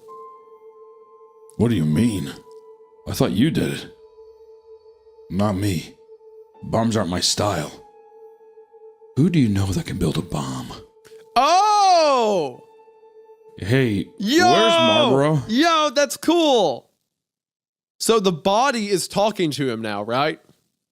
Yeah. Spencer's body lying on the ground. It's like, yeah, who do you know that can build a bomb?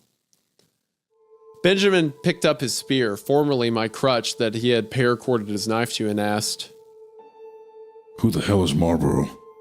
Is there someone else here? Yo! No way. Marlboro, the other employee. I looked at Diego, who just shrugged and said, I don't know no Marlboro.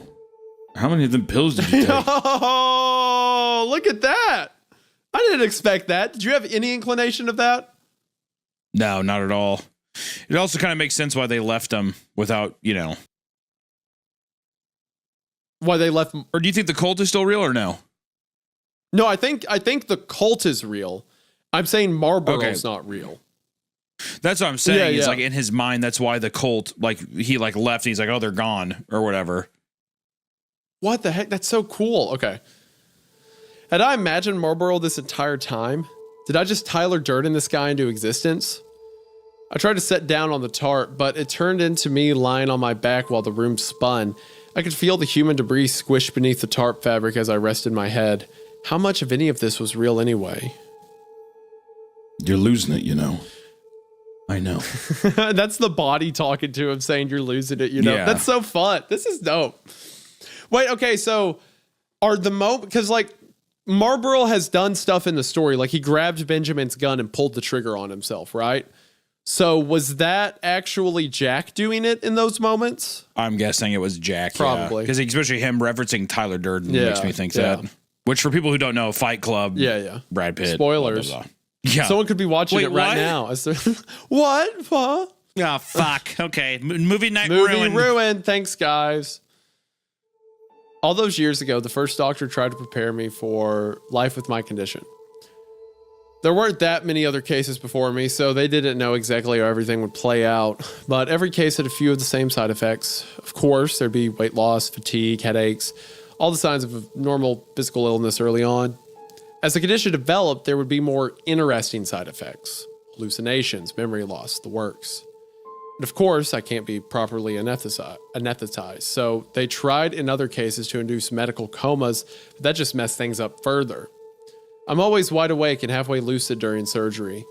If you want to know what that's like, I'll tell you the truth. It's boring. You know what? Usually when I hurt someone bad enough, they pass out from the pain. Gave me a couple years tops. I haven't been keeping track of time. Right then, Marlborough walked into the room, zipping up his fly. Presumably, he had just come from the bathroom, but who really knows? I pointed at him and yelled. That guy! You see him, right? It's Marlborough! Diego looked where I was pointing, then back at me. What, you mean Jerry? Oh, that's right. He has a real name. I hate it when he calls me Marlborough. Benjamin set the improvised spear down and turned his attention back to the fire. You better get him under control. You should open your package, said Spencer. Hey, wait a sec. Aren't you supposed to be dead? Well, aren't you supposed to be dead? He said back. Touché, Spencer, Who are you talking to? asked Diego. Spencer? Well, stop that. It's freaking us out. Okay, so it's ambiguous if Marlborough is real or not, right? I think he's real. I just think that I think that people just know him as Jerry. Well, I mean, even then, like, he's called Marlborough forever, so they would have recognized it. It's kind of like in the middle of if he's real or if he's not, I think. How did Diego know then to be like, oh, you mean Jerry? Because this could be part of his hallucination continuing right now. I see. Anyway, 2 candles burned from start to finish before Benjamin decided that help wasn't on the way and our best chance of survival was to fight it out with the things outside. I disagreed, but Benjamin informed me in his own polite way that it wasn't up for vote. He peeled back the layers of the barricade just enough to get a view of the outside. Once we knew what we were dealing with, we could come up with a better game plan. Only, he couldn't actually get a good look because something was blocking the view. Something just on the other side of the glass doors. Benjamin yanked the rest of the barricade down and took a few steps back to marvel at it. Well, you don't see that every day, said Jerry. Nope, I can't do it. I'm sorry. His name's Marlborough. We were trapped there, inside the gas station. On the other side of the doors, a network of trees had grown together, twisted into knots and pressed against the glass. They were so densely pressed into a single wall of tree trunks that not even light could get through. For all we knew, it could have been daytime outside. We have to get out of here, said Benjamin. We checked the back door, but it was the same thing. I often wondered how long a person could survive inside the gas station without any new supplies coming in. I'd run the scenario in my head a million times on boring nights. What else is there to do? I'd run the thought experiment for countless different contexts, but how long could I survive if the gas station were transported back in time to another planet, if there were a zombie apocalypse, etc.? What I had deduced was that, under ideal circumstances, I could live off the supplies on hand for 4 years if I could find a source of water, 6 weeks if not. These were not ideal circumstances. We'd already smashed up, weaponized, or eaten almost all of our supplies. If we were trapped here, it would take long for us to go all Donner Party on each other. While I was pondering this in the hallway by the cooler, we heard the sound of glass shattering from the main room. Benjamin raised his spear and led the way back. The wall of trees was still there on the other side of the doors. Our mess was still there. Everything was as we left it with one exception. The tarp was pulled back and Spencer's body was gone. A series of footprints coagulated in blood leading from where he should have been to the shattered glass of the front door, like he had just gotten up, walked over, and was absorbed into the trees. I need you boys to think real hard. Is there any other way out of this place? Well, Marlborough started. I shot him a look and shook my head, but I guess he couldn't see it in the dim candlelight. Or maybe he was just too dense to understand. There is that hole. Hole? What hole? A hole in the secret room back there past the cooler. Secret room? Yeah, right over here. Marlborough pointed at the blank space on the wall where the door used to be. The owners had decided that the smartest thing they could do when they found out about the secret room was remove the door, build a good old-fashioned wall, and forget all about it. But that only works if everyone agrees to forget all about it, Marlborough. You're telling me there's a secret room? That's so funny to imagine. That for one, Jack's so dedicated, he's like, we're not supposed to mention it. The boss said not to. But also just like, oh, well, if we build a wall, they'll forget the observation rooms there. Yeah. Also, I kind of like this idea that Marlborough is just a different version of Jack's psyche. Yeah. That's just like optimistic and cheery. Yeah. Well, there is the secret room.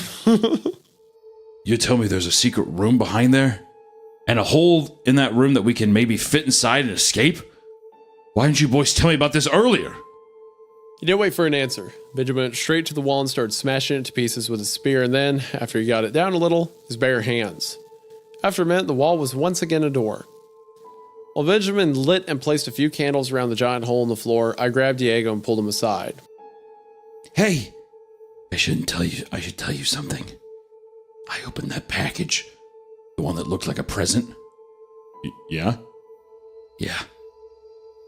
I'm not sure at what point I'd finally cracked and opened it, but I had been carrying around the contents of the box in my pocket for at least one candle. Just like the last package, there was a note with this one. It read, I didn't expect you to use my letter as a part of the story. But thanks, lol. I didn't mind you using it. That was very neat. I liked it. I was very surprised. Thank you. I enjoyed your stories and I knew it could be really great from the beginning. That's why I wrote what I did. I was surprised, but in a good way, that you used my letter. Lol. Thank you. I'm honored.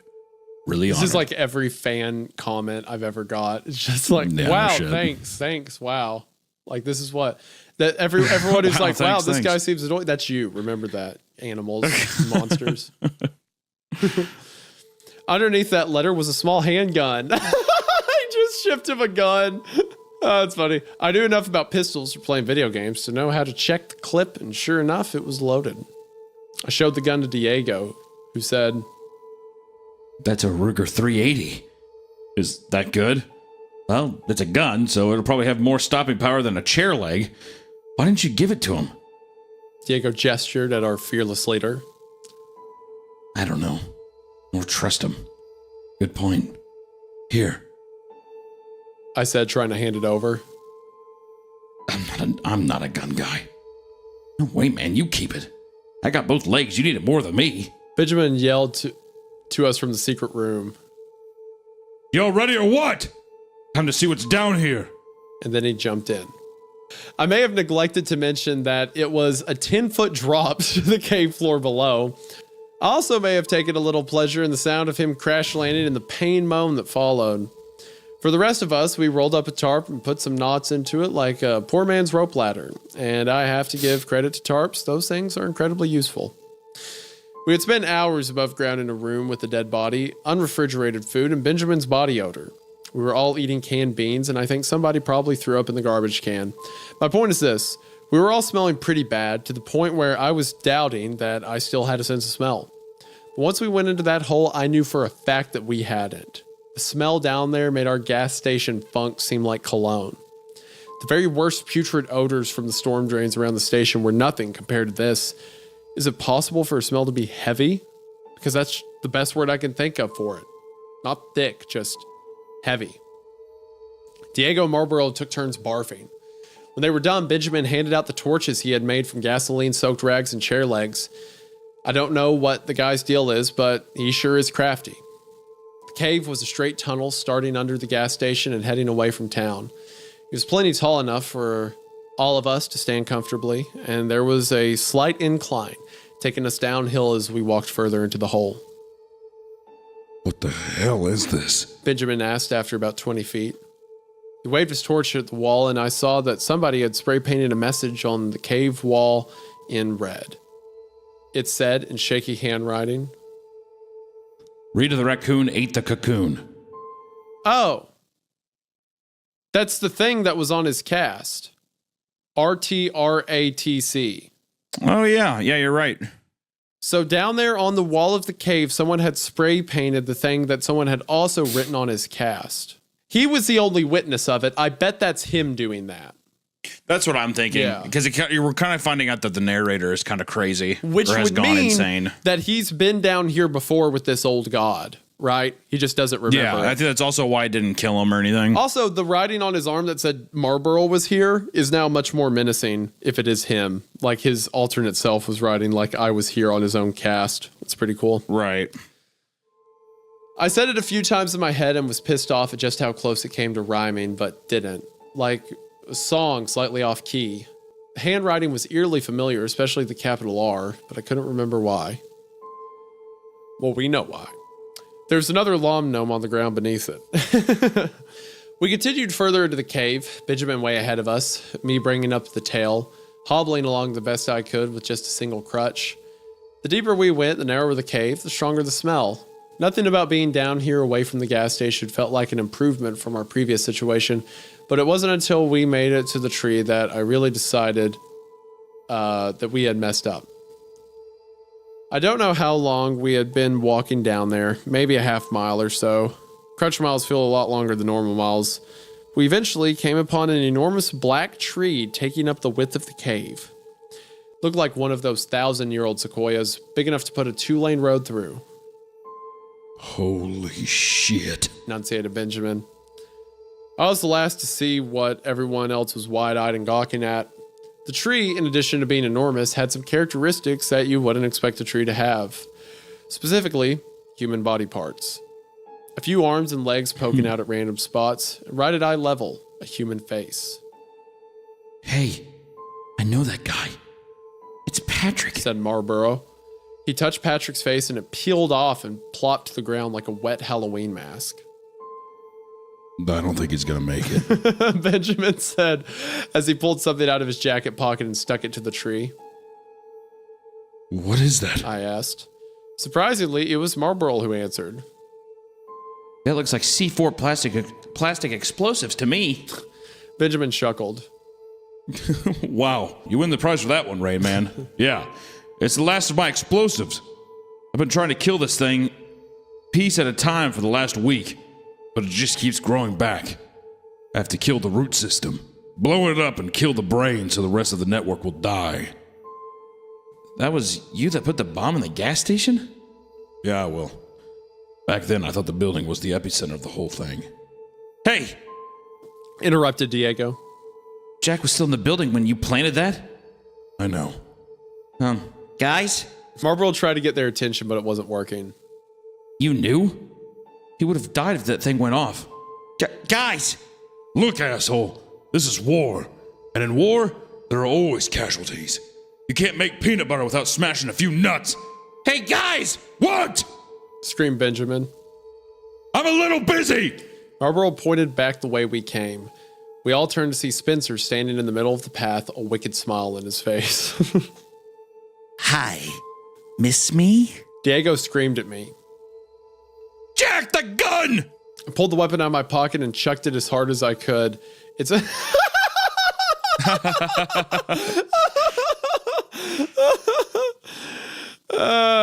It smacked Spencer right in the face and he fell over. I was very proud for the 2 seconds it took me to realize what I had done wrong. What came next almost happened too quickly for me to comprehend. Something burst out of the wall next to us, an enormous object the size of a car and mostly hand-shaped. It wrapped its giant fingers around the other three and pulled them into the wall, and then I was falling. The earth had opened up below me and I was sliding through a dark tunnel. No, I was being pulled. More like swallowed, really. It went for a while, dirt filling my nose and ears and mouth, and then whatever it was spat me out into a pitch black room onto a rocky, wet piece of ground. I landed on my bad leg and probably broke it again. Well, I thought, at least this time I managed to hit Spencer. As far as last moments on Earth go, this one was a slight improvement over last week. The room I was in was cool, not cold, and cavernous. I could hear my breath echoing off the walls. I could also hear something else breathing. All at once, I became aware of another presence down there, an entity in the room with me. It's hard to explain, the same way I remember it being hard to explain a dream right after you wake up. It's something that you have to experience to understand, but the feeling was something like being plugged into a shared consciousness with another intelligence that was putting thoughts directly into my head. Of course, it might have just been all the drugs. Welcome to my home. Came a loud voice from somewhere in the pitch black room. I'm sorry it's taken this long for us to meet face to face. I can't see anything. Yeah, a part of Dark God do you not understand. Yeah, I agree. That one was a little rough. That's just that was a little. That was a bit. We're getting a little too Marvel here, guys. Let's dial it back. Oh shit! I'm in the throne room of a dark god, and he sounds like an internet troll. I guess that makes sense. Might as well get this over with. Do you think you can maybe turn on some lights so I can actually see who I'm talking to? He let out a very human-sounding sigh and exclaimed, Fine. Out of nowhere, the entire room turned into an intense, furious bright white. All I could see was pure light. It covered my eyes, but even then, I could see the bones of my hands through my eyelids. Even with the meds, that shit hurt. Too bright, too bright! Split the difference! Wow. Responded the voice. I didn't realize that you were going to be such a big baby. So I'm assuming what this is it's actually an organization underneath the facility. Yeah, I'm guessing it's the lab thing, like I was saying earlier. And then, just as suddenly, the brightness relented. After a moment, my pupils adjusted. I could see what I had been talking to. Behold! And tremble before the dark god!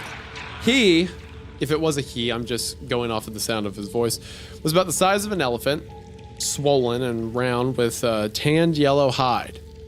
The best animal I could think of to compare him to would be an enormous tick with 6 rows of stubby arms on either side, 6 rows of sagging breast, and a human-sized head on top. The head contained a somewhat human face and no neck. The body connected to the earth at the widest point of its stomach, like it was half buried. And to top the whole thing off, he had a red mohawk. He smiled at me. What do you think? About what? My hair, isn't it amazing? He looked up at his mohawk. I guess. You guess? Do you have any idea how much effort I put into doing my hair like this? You know what? It's fine. I shouldn't have wasted my time trying to impress you. That's on me. Okay. I said, attempting to push myself to my feet. Only I'm gonna just interject real quick. Losing me really quickly. It is. Losing me extremely I was quickly. strapped in, and I'm immediately falling down the staircase, really quick. This I hope this turns out to be like a rug pull. It's like this is just like the lab people doing something or whatever. Yeah, we'll see. Because the way it was working is there was humor built around these like legitimate threats, like a cult, like the supernatural, like time moving through trees. So like nonchalantness of these like very real threats. Yes, versus just making the threats also kind of like a nonchalant thing. It's just kind of kind of cringe. Yeah. Attempting to push myself to my feet, only to remember that my leg was pretty broken. I was immobilized, underground, high, and without any weapons. There really was no chance of escaping.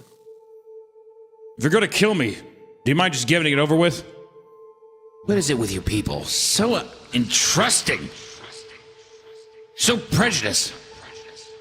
Why is it that any time you see something you don't understand, you think it's kill or be killed? I'm not the monster here. You are. I could see into your soul.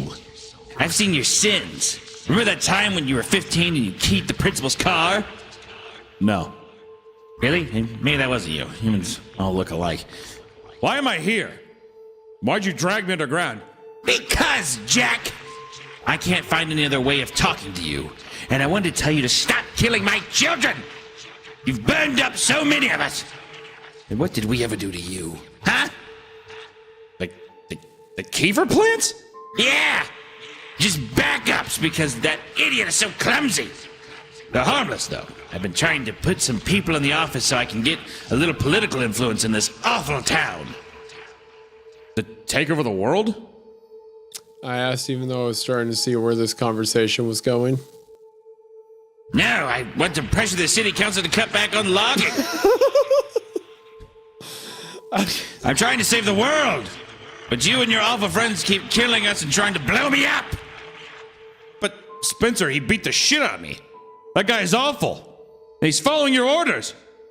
But excuse me for thinking that people have the potential to be rehabilitated. I had Spencer because I needed someone to protect Kiefer. And I gave him a very specific orders not to kill anyone, which he agreed to. But you've killed tons of people, the cultists, their entire compound. Yeah, actually, no. I hate to be the one to say this, but those guys killed themselves. Yeah, it was really sad mass suicide. I mean, but if you listen to them, I think it was pretty obvious. I mean, you guys should have seen it coming from a mile away. I mean, consequentialism mixed with a moral obligation to end suffering. He waved one of his 6 arms in a jerk-off motion before continuing. I didn't want to let all those perfectly good, fully formed adult bodies go to waste. Do you even know how hard it is to make one of them from scratch? It's not easy. But you sent those things after us at the gas station. Again? With the self-centered hero complex, it was never about you. I sent my children to bring Spencer's body back here. I was hoping I could get him home in time to rebuild him without any permanent brain damage. I think next time you see him, you should apologize for what happened. I swear, ever since Romero made zombies cool, people see a dead man come back to life and instantly they get the urge to kill, kill, kill. Whatever happened to calling this a miracle? Nobody freaked out when Jesus came back. Oh, God. Are you saying that Jesus was like the mathematist, just a reanimated corpse? Is that really what you want to talk about, Jack? But doesn't Dark God mean like evil? The last time I was awake, Dark God had a completely different connotation. But this is really brutal. This is rough. But you can't use my branding as your excuse for burning up Kiefer. You asked me. You deserve the ass whooping you got. But I searched my mind for any proof that the Dark God was the monster I knew him to be, but the only thing I could come up with was a sad, icy cold realization. We're the monsters. I'm afraid so. I'm sorry. Good. That's a start. so this is it? Your reason for all the weird stuff going on here at the gas station? No. Nope. I'll be honest with you. I have no clue what half of these things are. Their gas station is weird, and even I don't know why. The hand plants and the Kiefers were me, and the smell, I'll fess up. That's me too. But all the other stuff, man, it gives me the heebie-jeebies. You know, the weird glowing worm bug thing? That was pretty weird, huh?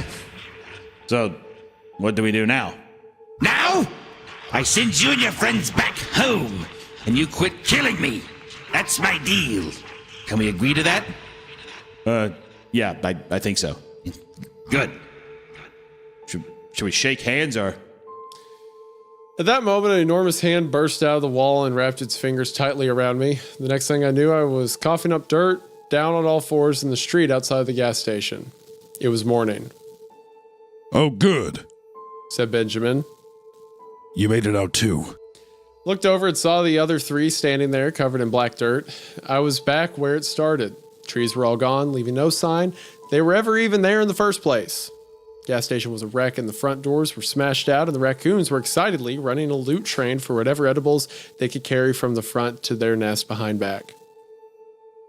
What happened, man? Asked Diego. I'm not really sure. I answered, digging the clumps of dirt out of my nose and ears. Well, you're lucky. Your friends made me wait a few minutes to get you a chance to get out. I looked at my hands.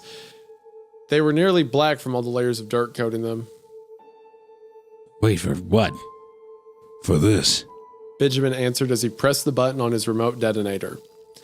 Somewhere deep in the woods came an explosion that rocked the earth and sent birds flying into the sky. Diego's car alarm went off and the pavement cracked. Black clouds slowly started to fill the sky, and I felt something inside my mind scream and die. Well, my work here is done. If you don't mind, I'm going to get lost before 5-0 shows up. Then he walked off into the forest, hopefully never to be seen again. And that's what happened, if you can believe it. I'm back at the gas station, working again. Arnold is on personal leave from the police force, and I didn't care to ask for details, so we have a new deputy babysitting us. I'll tell you all about her another time, maybe. The police investigated the incident and ultimately concluded that we were victims of hysteria brought on by a gas leak, and once again, there was nothing supernatural to be reported. I don't know if this is the end for the Dark God, but I do know that I haven't felt any compulsions to continue digging ever since Benjamin blew up that underground tree. Things are settling back into our brand of normal. I still work way too much. I'm still keeping a journal, and weird things still happen at the shitty gas station at the edge of town. In fact, just yesterday, people started reporting that they had seen something in the woods that looked like an enormous raccoon with bat wings, stealing small animals before flying off into the forest. They even said this winged raccoon monster glows in the dark. Marlboro just came up to me and asked, You know there's a guy in the bathroom just like a cowboy? I assured him that I did not know that. This may be the last update for a while. It's going to be a lot of work putting this place back together, and I've got a whole new crew of part-timers to train. So until next time, Jack from the gas station. Boom! Tales from the Gas Station, Volume 1, done! Down in the books. You know what? The books. You know what? Ending kind of slogged a bit.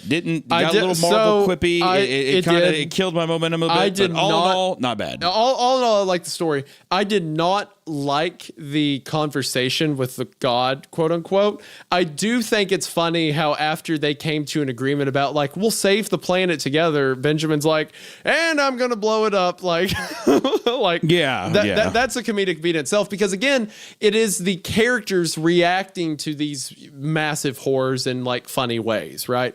Rather than the horror being like a funny, quippy character itself.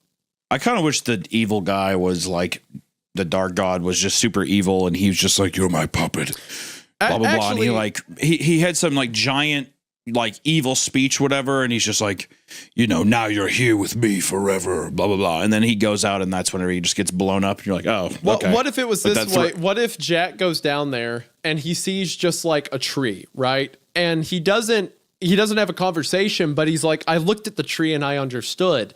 This creature didn't want to hurt us. It was trying to save us. It was trying to save the forest. It wanted us to do better.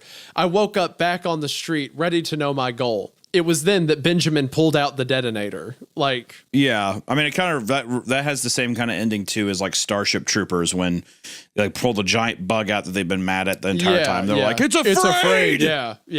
I feel like that's a same kind of beat. It is also the same beat as like him having the whole realization about the glowing caterpillar, and then the raccoon eats it. Right? Like, well, there that goes. Yeah. Right. Yeah, exactly. Yeah, to me, the monsters themselves also not taking it seriously kind of kill it a bit. But that being said, I think comedy should accent horror in a really fun way. Like, I think if you completely lose a lot of the tension that you can build with horror. Yeah, like they can work hand in hand, but if like there's this threat is never there, then it's just kind of a weird. It's just kind of like a kind of campy, like, I don't know. I just never liked that, really. It was fine. I mean, it's fine for what it is. It was a fun turn. The story was fun, but like, I don't think I was ever that, I would say, nearly invested. I think that like it was a fun. Go ahead. No. Sorry, I didn't mean to cut you off. You're saying you think it's a fun. I just think I think it's a fun story. I liked all the characters. I think that like in terms of a world, it's a very eccentric and fun, very flavorful world.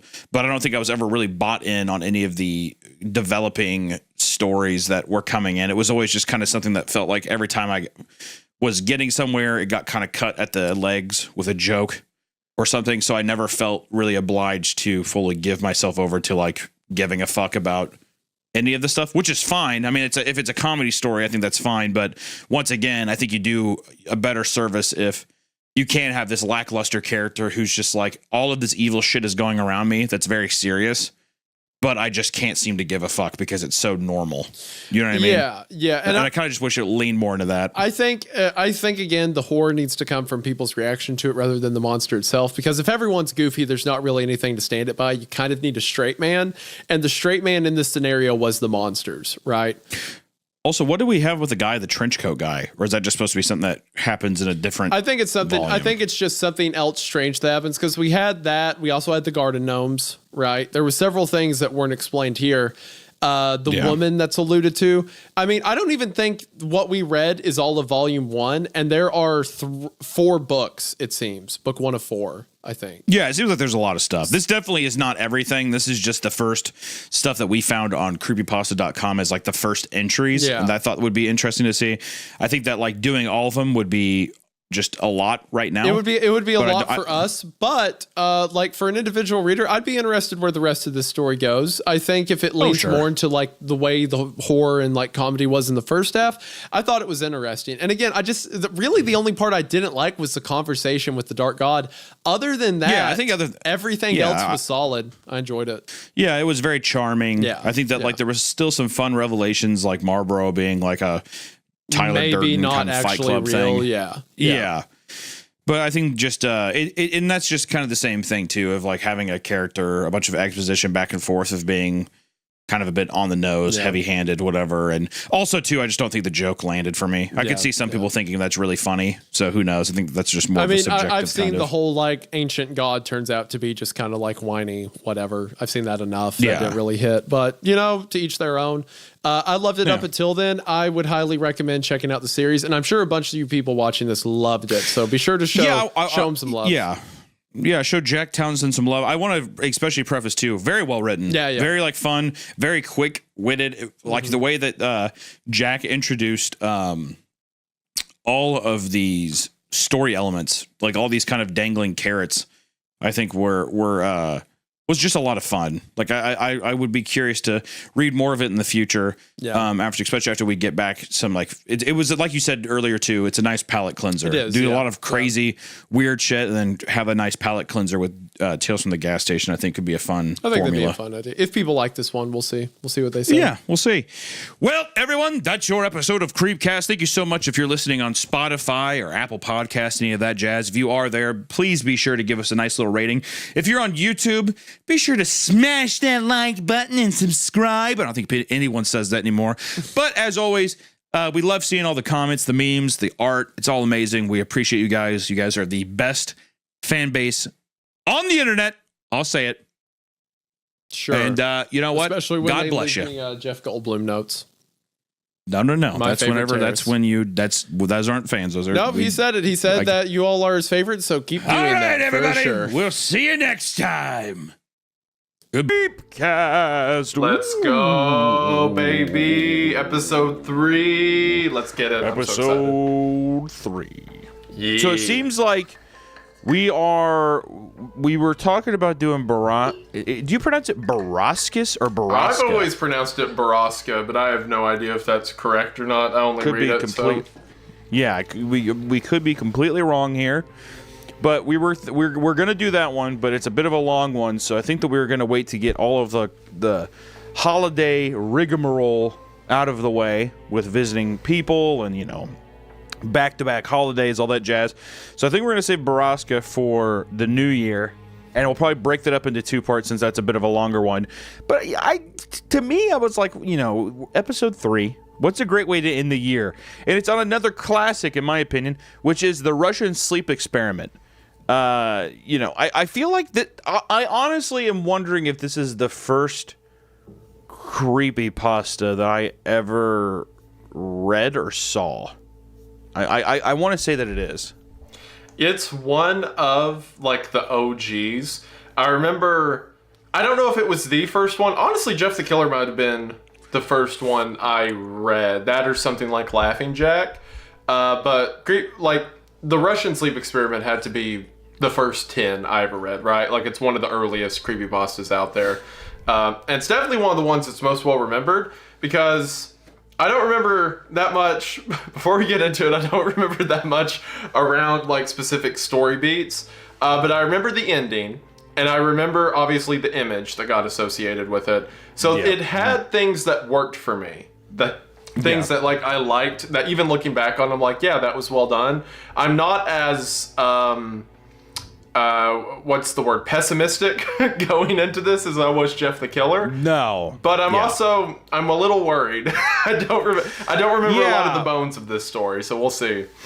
Yeah, and I guess well, here's the thing. This is a short enough story to where me and Wendy, we were like, why don't we just read it? It's not that long. I feel like we've been getting more and more feedback that people like when we read this stuff. So I figured, why not? I will say, I am not as pessimistic as Jeff the Killer, like you are, going into it as well. Like, I think we're on the same boat there. But I do think that there's definitely going to be a level of cheese and angst. Like, I think it's if I remember right, the ending is chock full of, like, some Joker level energy, like, lines, whatever, that I fuck with. I think that, like, even from a personal level, I think that, like, that has even translated into my work. I like really cheesy, grandiose, almost like theater-driven dialogue. Regardless if you think that the problem is when people write it, they feel like Shakespeare, when really it looks like it should be a line on the side of a Monster Energy drink can. That's the juxtaposition that's happening. And I guess before we get into it as well, here's the thing too. Like, you were saying that the imagery stuck with you, that the it tied in into some really good ways. To me, when I first read this, I'm almost positive 100% I thought it was real, because what I love about this is that it does. I mean, like, it branches into the fantastical in a way. But really, it feels like any other fucked up war crime that would happen. Yeah, and especially Russia? Like, okay. Like, sure, the things it gets to are fantastical, but the actual premise of where it starts, you're like, yeah, I could easily see this happening at, like, a labor camp that's being used by scientists or something. Like, it is a much less far out there premise than a lot of these other stories start with. And for that, I don't know if I thought it was real per se, but I remember as a kid thinking this could be real until it gets to, where the story does in the end. Sure. So it's already tapering itself in a way most creepypastas didn't, like it's reeling itself back a bit. So yeah, like I said, I'm kind of nervous to see how it goes from here, but we'll find out. Yeah, I mean, just the idea that, like, this has to be one of the first creepypasta, and speaking completely out of ignorance, totally out of my ass here, but it has to be one of the first ones that has based itself around trying to be something that is very because for people that don't know, this whole thing is that it's supposed to be a Russian sleep test done on Russian military. I don't know if they're participants. We'd have to find in the story, but the idea I think is it says they're political. If I remember right, it's political prisoners, I think. Okay, so they're political prisoners. But essentially, it's in the Russia in the 40s, which, World War II. By this time, which also it's all through gas therapy, or like some kind of gas treatment, which is more of a World War II kind of like early 1900s, like 1918, World War I kind of vibe.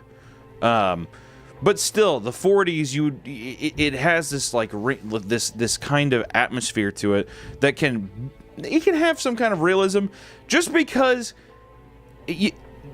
Talk about stupid fucking American, all right? When I see a picture of just some old-timey gas masks and they're black and white, I'm like, this is real. This happened. I can't. Look, they're wearing the masks. How could this be fake? They're wearing the mask, all right? And also, as it gets on, it's more and more obvious. Okay, we're like, okay, well, now we're getting a little crazy, sure. But even the image that got associated with the Russian sleep experiment and like all the iconography that's with it, because, which I have a little thing where our source that we're using today is creepypasta.com, all right, which is, can you get any better? I don't know. I doubt it. They had something interesting here for the origin of the story that I thought was kind of interesting that plays into a bunch of different things, which this is all quoted from creepypasta.com, so don't yell at me. But they say that there is some disagreement as to where the story first originated. Whilst some sources claim that the tale's first appearance can be linked back to a user known only as Orange Soda, who posted the story to Creepypasta website on August 10th, 2010. Others trace its origin to an August 8th, 2009 post on the RIP747 WordPress blog, pointing out that the story was also posted to the miscellaneous board of a bodybuilding forum by user named Falcon Punch on August 20th, 2009, which would again predate Orange Soda's post on Creepypasta. Which, this was funny when I read this because the amount of heinous shit to come out of bodybuilding forums in the early 2000s was unbelievable. I don't know why it had the internet culture and like all kinds of weird shit had to happen on bodybuilding forums. But anytime I do like weird deep dives, like there's this great YouTube channel called Danknut. Anytime that it's like an interesting figure that started like, I don't know, like a military cult or like a guy who thinks that, you know, he can bench press 6,000 pounds or something, it always starts on a bodybuilding forum somehow. It does. Yeah, it does.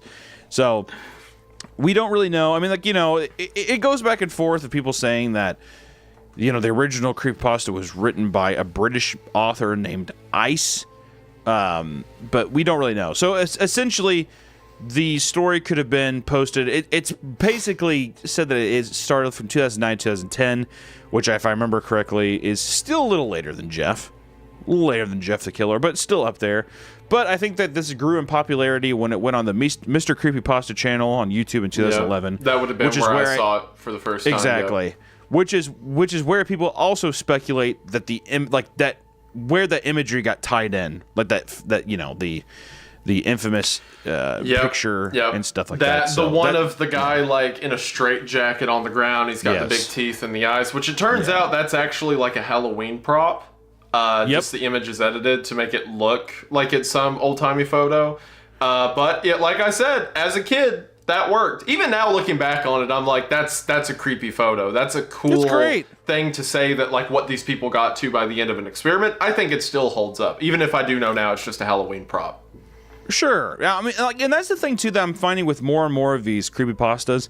What I like about a lot of these early creepypastas is you didn't have to. It was like we're getting into like really vague Bigfoot territory, where it's like I don't need a great video. I just want a solid photo that I can like, I can grab hold of and be like, this is my identity, and that's what all these creepypastas had. They had just one solid photo to carry the short story that they had, which is great, which, you know, I love that. I love that it's just one solid little thing, usually some kind of obscure, weird photo that can just, like, immediately put someone in this situation where they're like, oh, this is amazing. I'm fucking horrified. So, you know. Yeah. It's really great. But without further ado, why don't we start reading? How about we? The Russian sleep experiment. Let's get into this classic. Let's see what it's got in store. So, we begin with Russian... Oh my God, we don't begin with that. Yeah, Russian? You can do better. Yikes. I can. You're a voice actor, by God, act like it. I know. But I'm a dyslexic voice actor, so a lot of it's improvised, all right? I can't read scripts as they work. I can voice act as long as someone says it to me first. I can't. Okay. That's a nice thing, though. You're just like a little chameleon. You're able to copy stuff. Nice. All right. Russian researchers in the late 1940s kept 5 people awake for 15 days using an experimental gas-based stimulant. They were kept in a sealed environment to carefully monitor their oxygen intake so the gas didn't kill them.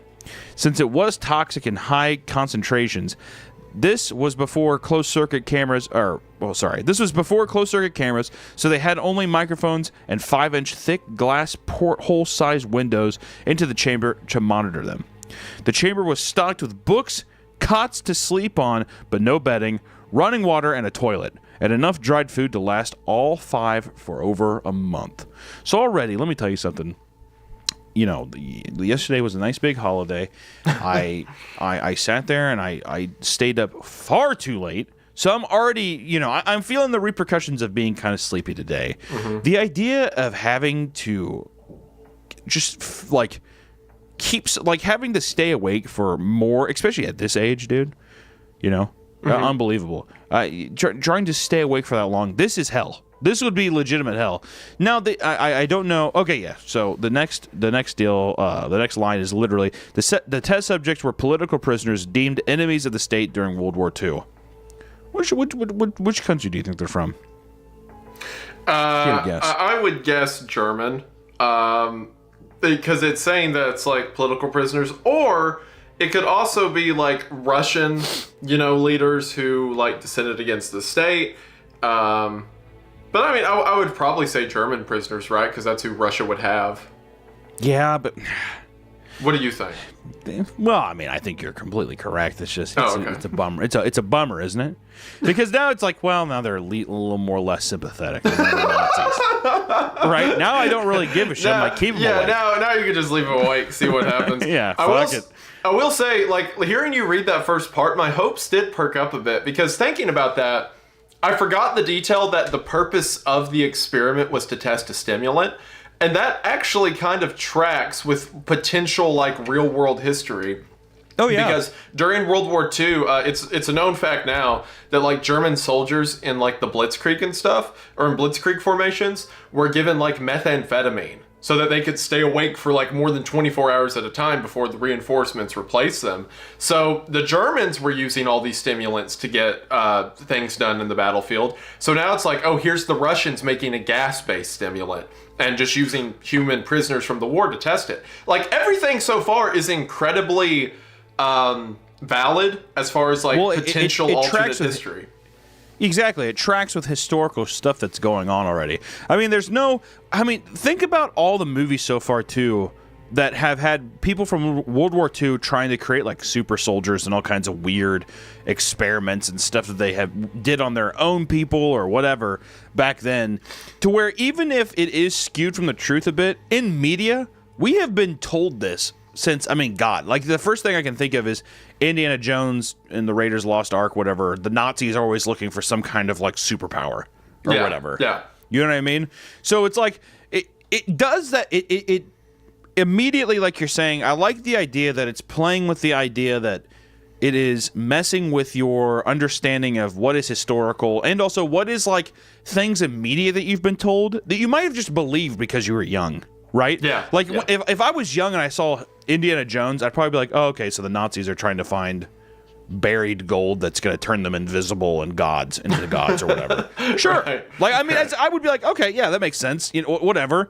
So I do like that. Yeah, it toes that line very well. It fits a niche that I think works. And also, like, even the tech stuff where it says, like, well, CCTV didn't exist at the time, so they have portholes and microphones. And it's like, yeah, that is the technology that they would have. Little pieces of. Yeah, you know what? I'm feeling a bit better after that first paragraph. One paragraph in, and we're already in. Yeah, because I'm in. I'm back in. It was over, but now we're back. We're so back. Like, we're so back. We're so back. Because, like, in my head, I'm thinking, okay, was the Russian sleep experiment, were they, like, trying to conjure, because I haven't read this in so long, were they trying to conjure demons, or were they trying to make some super, monster man? But no, they were trying to test a stimulant, and that, okay, I'm interested. All right, hold on. Let me take this next paragraph. We'll see if this dips off or when it dips off, but we'll keep going. I'm good for now. All right. Yeah, I mean, the idea, too, which I was going to make a note to talk about this later as well, but I also like how they just say stimulant. Yeah, a lot of good storytelling with this kind of stuff. You don't want to keep everything so ambiguous that you lose the faith of the reader by, like, because if you keep things too ambiguous too early, a thing happens where a reader's just like, I don't even think the author knows what he's talking about. Yeah, I have no faith in you. But to just say a stimulant, you can have your mind run with that. So I like the idea that it's just a stimulant. We're not going to go. We don't have to, like, bog down the fucking story with what exactly it is. But I digress. It makes sense. It makes sense for everything that's happening. So from there, next paragraph says, everything was fine for the first 5 days. The subjects hardly complained, having been promised falsely that they would be freed if they submitted to the test and did not sleep for 30 days. Their conversations and activities were monitored, and it was noted that they continued to talk about increasingly traumatic incidents in their past and the general tone of their conversations took a darker aspect after the 4-day mark. That would have been me 3 hours into this experiment. I would have immediately been talking about how, life is meaningless. I would have immediately gone into nihilism without a cat nap. You find me without a cat nap, I will be just talking about all the dark things in my life. That's definitely... But how cruel is this? I mean, this is some next level torture. They're saying that it's an experiment, but this feels like torture. Yeah, you're going to stay up for as long as you can. When's the first time you ever saw someone die in person? It's like, good God, dude. Just can I just sit here? Like, my God. And that's 4 days in. That's 4 days in. Think about how bad it gets, yeah. 4 days. Which, they said it's a 15-day trial, right? 30 day. 30-day trial. Full month. Yeah. Okay.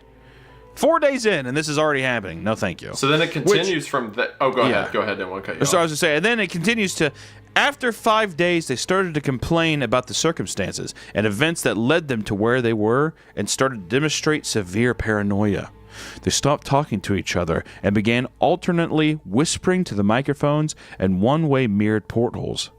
Oddly, they all seemed to think that they could win the trust of the experimenters by turning over their comrades, the other subjects in captivity with them. At first, the researchers suspected this was an effect of the gas itself. Which I don't know about that. I don't know about that. I probably just want to get out of there. Yeah. You know what I mean? Come on. That's fascinating, though, that that they were previously like, oh, it's us versus them, and now they're beginning to dissent after just the 5-day mark. I'll continue off of that in the next paragraph that says, After 9 days, the first of them started screaming. He ran the length of the chamber repeatedly, yelling at the top of his lungs for 3 hours straight.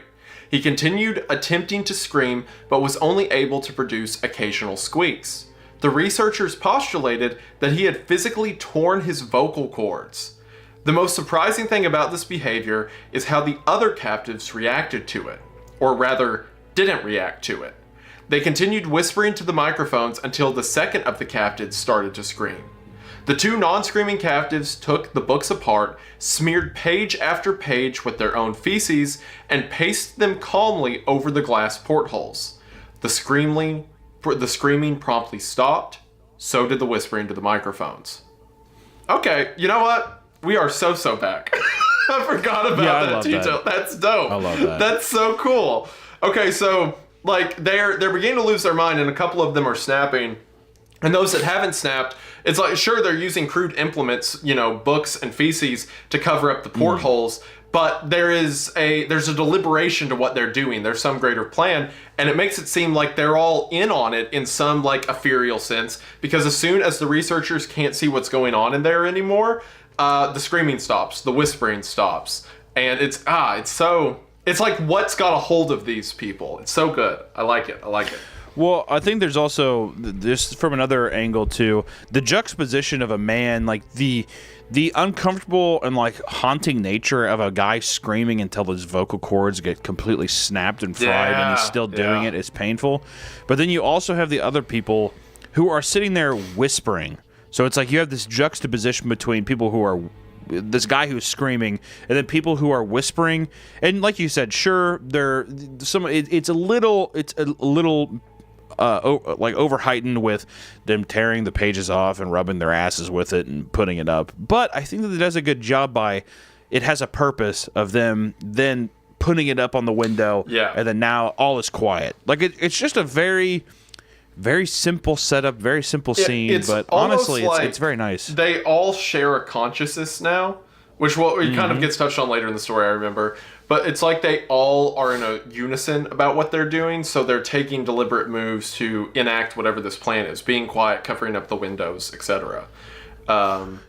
It's also very animalistic. The idea that it's almost as if they're trying to bait a response. It feels like a dying animal, screaming and all this kind of things. And then once they kind of complete their ritual, or they're them sealing up so that people can't look in, then they are being more truthful. Or by truthful, I guess I mean they go quiet. They're achieving something. So it's just it seems like it's mass hysteria. It seems like these people are going insane, but there's still a level of calculated chaos that's happening that's very intriguing. Yeah. But to continue on, after 3 more days passed, the researchers checked the microphones hourly to make sure they were working, since they thought it impossible that no sound could be coming with 5 people inside. The oxygen consumption in the chamber indicated that all 5 must still be alive. In fact, it was the amount of oxygen 5 people would consume at a very heavy level of strenuous exercise. On the morning of the 14th day, the researchers did something they said they would not do to get a reaction from the captives. They used the intercom inside the chamber, hoping to provoke any response from the captives they were afraid were either dead or vegetables. They announced, "We are opening the chamber to test the microphones. Step away from the door and lie flat on the floor, or you will be shot. Compliance will earn one of you your immediate freedom." To their surprise, they heard a single phrase in a calm voice response, "We no longer want to be freed." Which I remember that's coming back to me now. Yeah. That's good. That's still good. That still works. I remember that being good, and it's still good. I like that. So, these researchers, they have, because like otherwise the experiments to see what happens on their own without outside intervention after being awake for 30 days, and now, because the whole time these people are in there whispering to the portholes and talking, they're not getting any response. There's no human input. So now they're giving human input to try to figure out what's going on inside there, and they respond, "We no longer want to be freed." Terrifying. So, That is terrifying. They've become something else. They've become something that's no longer interested in getting out. They're no longer political prisoners or members of an army or a war. There's something beyond. This still works. It's still cool. It may get lame in a bit. As a matter of fact, it probably will. But right now, I'm still into it. This is great. I am too. But we're branching into like even the "we no longer want to be freed" line. While creepy, like I said, we're getting into we're getting into monster energy can levels of territory here. We no longer want to be freed. It's creepy, and I like the setup, but it's cheesy. But I like that. I don't think it needs to be anything too crazy and serious. So I enjoy that. Now, as a just tell me if I'm wrong here. So are they? It's continuous gas being pumped into the room, correct? Like they're never. They said it's being monitored so that it doesn't become toxic. But yes, there is gas in the room. So it is. Okay. Yeah, I think. Yeah. Pretty sure. Okay. So that I like that. I like that. I like that aspect. I'm glad that's what's happening. I just wanted to make sure. Yeah. Okay. All right. So from there, it says, after they hear the line, "We no longer want to be freed," debate broke out among the researchers and the military forces funding the research. Unable to provoke any more response using the intercom, it was finally decided to open the chamber at midnight on the 15th day. The chamber was flushed of the stimulant gas and filled with fresh air, and immediately, voices from the microphones began to object. 3 different voices began begging, as if pleading for the life of loved ones, to turn the gas back on. The chamber was opened and soldiers sent in to retrieve the test subjects. They began to scream louder than ever, and so did the soldiers when they saw what was inside. 4 of the 5 subjects were still alive, although no one could rightly call the state that any of them it's a typo, sorry. No one could rightly call the state that any of them were in life. The food rations past day 5 had not been so much as touched. There were chunks of meat from the dead test subjects' thighs and chest stuffed into the drain in the center of the chamber, blocking the drain and allowing 4 inches of water to accumulate on the floor. Precisely how much of the water on the floor was actually blood was never determined. All 4 surviving test subjects also had a large portion of muscle and skin torn away from their bodies. The destruction of flesh and exposed bone on their fingertips indicated that the wounds were inflicted by hand, not with teeth as the researchers initially thought. Closer examination of the position and angles of the wounds indicated that most, if not all of them, were self-inflicted. So already, before we get into the more intense details, these people have plugged up the drains to not allow anything to leave the room, more than likely to keep the gas in as high concentrations in the room as possible, and they're ripping out pieces of their own skin. They've already killed one guy and used his skin to clog up the drains. They've become like these starved animals just tearing apart flesh. Yeah. I mean, there's... They clog the drain too with muscle and skin and stuff like that as well. Yeah. There's a thin layer of liquid on the floor that you can't tell how much of it's water, how much of it is blood, which also leads you to believe too, like how much of it's piss, how much of it is like bodily fluids that they've just been like putting on the floor. It's getting extremely animalistic. I mean, even some of the descriptions here, it sounds like, I mean, like an ape attack or like a chimpanzee attack or something like that. They're like they're de-evolving mentally, and they're like now screaming and pleading to not let the nice air in, which I mean, at this point it's got to be reminiscent of like some kind of smoking bar or something like that in New York. It's got to be some place where the hipsters go to smoke their European cigarettes. And whenever someone like lets the door open, they say close it. That's what comes to your mind when you hear this. When you hear skin and flesh and bodily fluids all over the room, you're like, oh, Europeans, am I right? Yeah. No, not Europeans. I think of 5'4" hipsters in Hoboken, New York. Okay. Sitting there, and they're open, or New Jersey, where the fuck Hoboken is, and they're sitting there and they're just like, when they shut the door, you're letting all the good smoke out. Is what they say. Because I've been to some of those places, let me tell you, and it's hell. it's its own little gas chamber, let me tell you, and it is not a fun place to be. There's always one pool table, and there's always two people that don't know how to play pool on the pool. It doesn't matter. You're right. All I'm saying is that's just as bad. Just as bad as what we're talking about. I hate to say it. I don't want to be this kind of guy, but I do feel like it is just as bad. That's just me, though. All right? People might have their own experiences. All right. But to get a little more description of the of the gore, the gruesome nature of it that's happening, I'll continue reading. The abdominal organs below the ribcage of all 4 test subjects had been removed, while the heart, lungs, and diaphragm remained in place. The skin and most of the muscles attached to the ribs had been ripped off, exposing the lungs through the ribcage. All the blood vessels and organs remained intact. They had just been taken out and laid on the floor. Fanning out around the eviscerated but still living bodies of the subjects, the digestive tract of all 4 could be seen to be working, digesting food. It quickly became apparent that what they were digesting was their own flesh that they had ripped off and eaten over the course of days. Okay, so for one, this paragraph is very brutal, very graphic. It technically is not 100% out of realm of reality, because there are cases, like, with surgeries, like they'll take your organs out and lay them on the table. Sure. Right? Still attached to you, still working as they operate on other things. So technically it could exist. However, this is the paragraph that brings the story into more fantastical, which, to be clear, is fine. It's fine. Yeah. Like, if you want to tell a supernatural story or, out there story, which is where this goes, that's cool. But for me, this is the paragraph where it leaves like alternate history into like, the unfiction zombie world, basically. Yeah. Which again, totally fine. You can still do cool stories with it.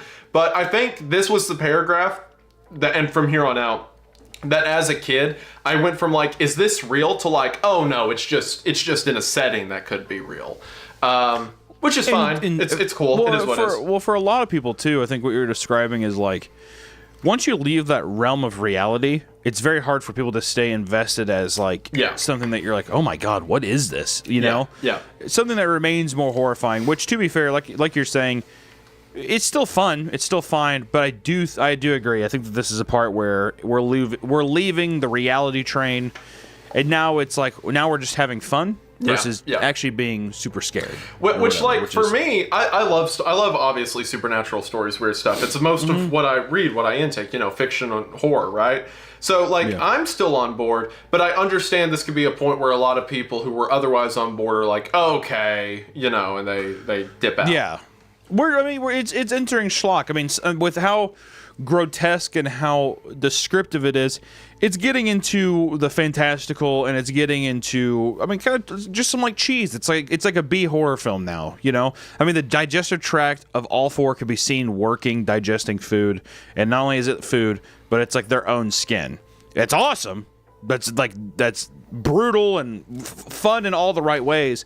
But it is, you know, it's a step of like, it's a step between a man in a business suit and like a chocolate factory owner. Yeah, is what I was gonna say. Like, you have a guy in a purple suit, and you're like, oh, does he work, you know, at Chase Bank? And then now he has a top hat, and now he owns a chocolate factory. That's the step that we just took. All right, I see what's happening. It's a different world we're dealing in. Yeah. Yes. But that being said, very cool. The idea that they like laid out their organs and were eating themselves, that's awesome. That's dope.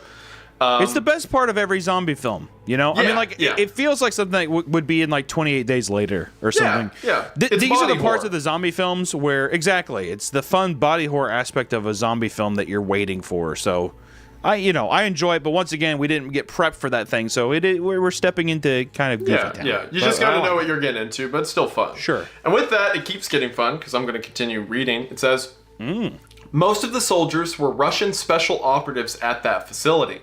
But still, many refused to return to the chamber to remove the test subjects. They continued to scream to be left in the chamber and alternatively begged and demanded that the gas be turned back on, lest they fall asleep. To everyone's surprise, the test subjects put up a fierce fight in the process of being removed from the chamber. One of the Russian soldiers died from having his throat ripped out. Another was gravely injured by having his testicles ripped off and an artery in his leg severed by one of the subject's teeth. Ugh. Yum. Another 5 of the soldiers lost their lives if you count ones that committed in the weeks following the incident. Or sorry, if you follow the ones that committed unalive, haha, YouTube, in the weeks following the incident. Yeah, get fucked. You know, the one thing that I like about this compared to something like Jeff the Killer is that it really holds no bar, but also it like makes you think about the actual anatomy of it. Yeah, if you look at something like Jeff the Killer, which is definitely written by, I don't know, I'm not like a 10-year-old or a 12-year-old, well, 13-year-old, whatever. 13. Right? 10's a bit harsh. I'm being rude. You are, sure. But what 13, I mean is that 13, it's juvenile, where it's just like he cut him, whatever, and that's supposed to be the big thing. Like he bled tons, you know. Yeah. Instead here, it's having his testicle ripped off and an artery in his leg severed by one of the subject's teeth. Which, when I hear that, it makes me think of like the brake line to a bicycle. Yeah, you know what I mean? Like those thick like cords, whatever, getting ripped.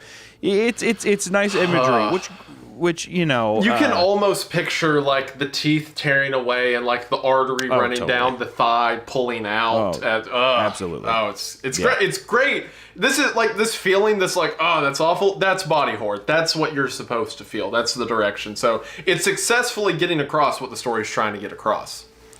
It's that level of intrigue where you get into you get into the area where you're like, I don't know why I'm intrigued, but I'm like horrifyingly disgusted.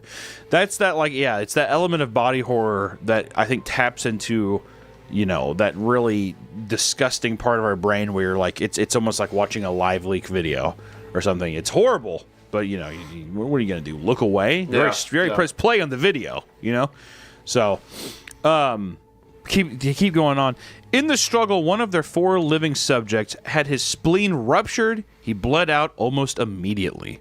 The medical researchers attempted to sedate him, but this proved impossible. He was injected with more than 10 times the human dose of a morphine derivative and still fought like a cornered animal, breaking the ribs and arm of one doctor. When heart was seen to beat for a full 2 minutes after he had bled out to the point there was more air in his vascular system than blood. Even after it stopped, he continued to scream and flail for another 3 minutes, struggling to attack anyone in reach and just repeating the word "more" over and over, weaker and weaker, until he finally fell silent. Like I said, let me tell you, my little Monster Energy drink there. That's fine. But I do think that this also was beginning to feel like somebody definitely went to Barnes & Noble and just bought a Grey's Anatomy book. is what it's feeling like. There's so much. You're being a bit. Yeah, I think I'm still into it. I think you're being a bit mean. I think No. I'm saying that I'm just saying I like it too. Listen, when I say these things, it isn't a direct me being like this is bad. I'm just saying that like with how medical it's getting so quickly, it definitely feels like someone was just like, okay, well, what's this? And then they just kind of were going into that. And there was no prep time also for this, right? I think that I'll get into more of this later, but it just feels like right now we're getting so, like, we're talking about so many of the specific organs, which sure, I mean, all he did was say spleen, but it's like, it's so much extremely specific details to specific organs. I don't know. I kind of like the idea that, like, his heart's still beating and there's no blood and there's air flying through his system, but it's like his body, you know how like when something dies and you electrocute it, the muscles still spasm, like they still react? It's like that. It's like some greater force is forcing his body to work even though it can't anymore, and he's like a cadaver being thrown around by some imaginary thing. I think it works. Again, in the realm of the fantastical that we've established. I think it's creepy. I fully believe it works, right? Yeah. I mean, I'll go into more of what I think of like the official criticisms that I have for this later on, but I think it definitely works. I'm just saying that in my mind, I could see a person sitting here writing this with a nice glass of red wine, and they bust open one of those like heavily illustrated Barnes & Noble collectible books, hardback books of Grey's Anatomy. I think the guy was just looking at tons of source material for old-timey doctors and stuff and all kinds of things that, how do things connect with each other? But I appreciate that. I appreciate the level of detail and, Well, I think you're a hater. I think this is... Okay, all right, man. All right, man. It's not true. I think this is fraudulent. I think this is a cheap shot at quality storytelling. I for one won't stand for it. Me and the Russian sleep experiment truthers don't abide by this. Listen, I like it. Is what I'm saying. I think it doesn't matter. All I'm going to say is the only real criticism here, because whatever you can say about the Grey's Anatomy book, sure. But what I guess the big thing here is repeating the word "more" over and over, weaker and weaker, until I finally went silent. That's right up my alley. I like that. Okay. It's getting kind of it's into the cheesy realm of like this is the part in the movie too where he says that, and his eyes are all jaundiced up, and he's looking around until they roll into the back of his head. He's like, more, whatever. And then all the doctors look at each other, and they're like, gulp, right? They probably don't say the word gulp, but they do gulp. And it's a nice beat. It's a nice beat. Gulp? I'm gonna keep reading before you keep slandering, digging this hole for yourself. Okay. All right. Okay. The surviving 3 test subjects were heavily restrained and moved to a medical facility. The 2 with intact vocal cords continuously begging for the gas, demanding to be kept awake. The most injured of the 3 was taken to the only surgical operating room that the facility had. In the process of preparing the subject to have his organs placed back within his body, it was found that he was effectively immune to the sedative they had given him to prepare him for the surgery. He fought furiously against his restraints when the anesthetic gas was brought out to put him under. He managed to tear most of the way through a 4-inch wide leather strap on one wrist, even though the weight of a 200-pound soldier was holding that wrist as well. It took only a little more anesthetic than normal to put him under. And the instant his eyelids fluttered and closed, his heart stopped. In the autopsy of the test subject that died on the operating table, it was found that his blood had tripled the normal level of oxygen.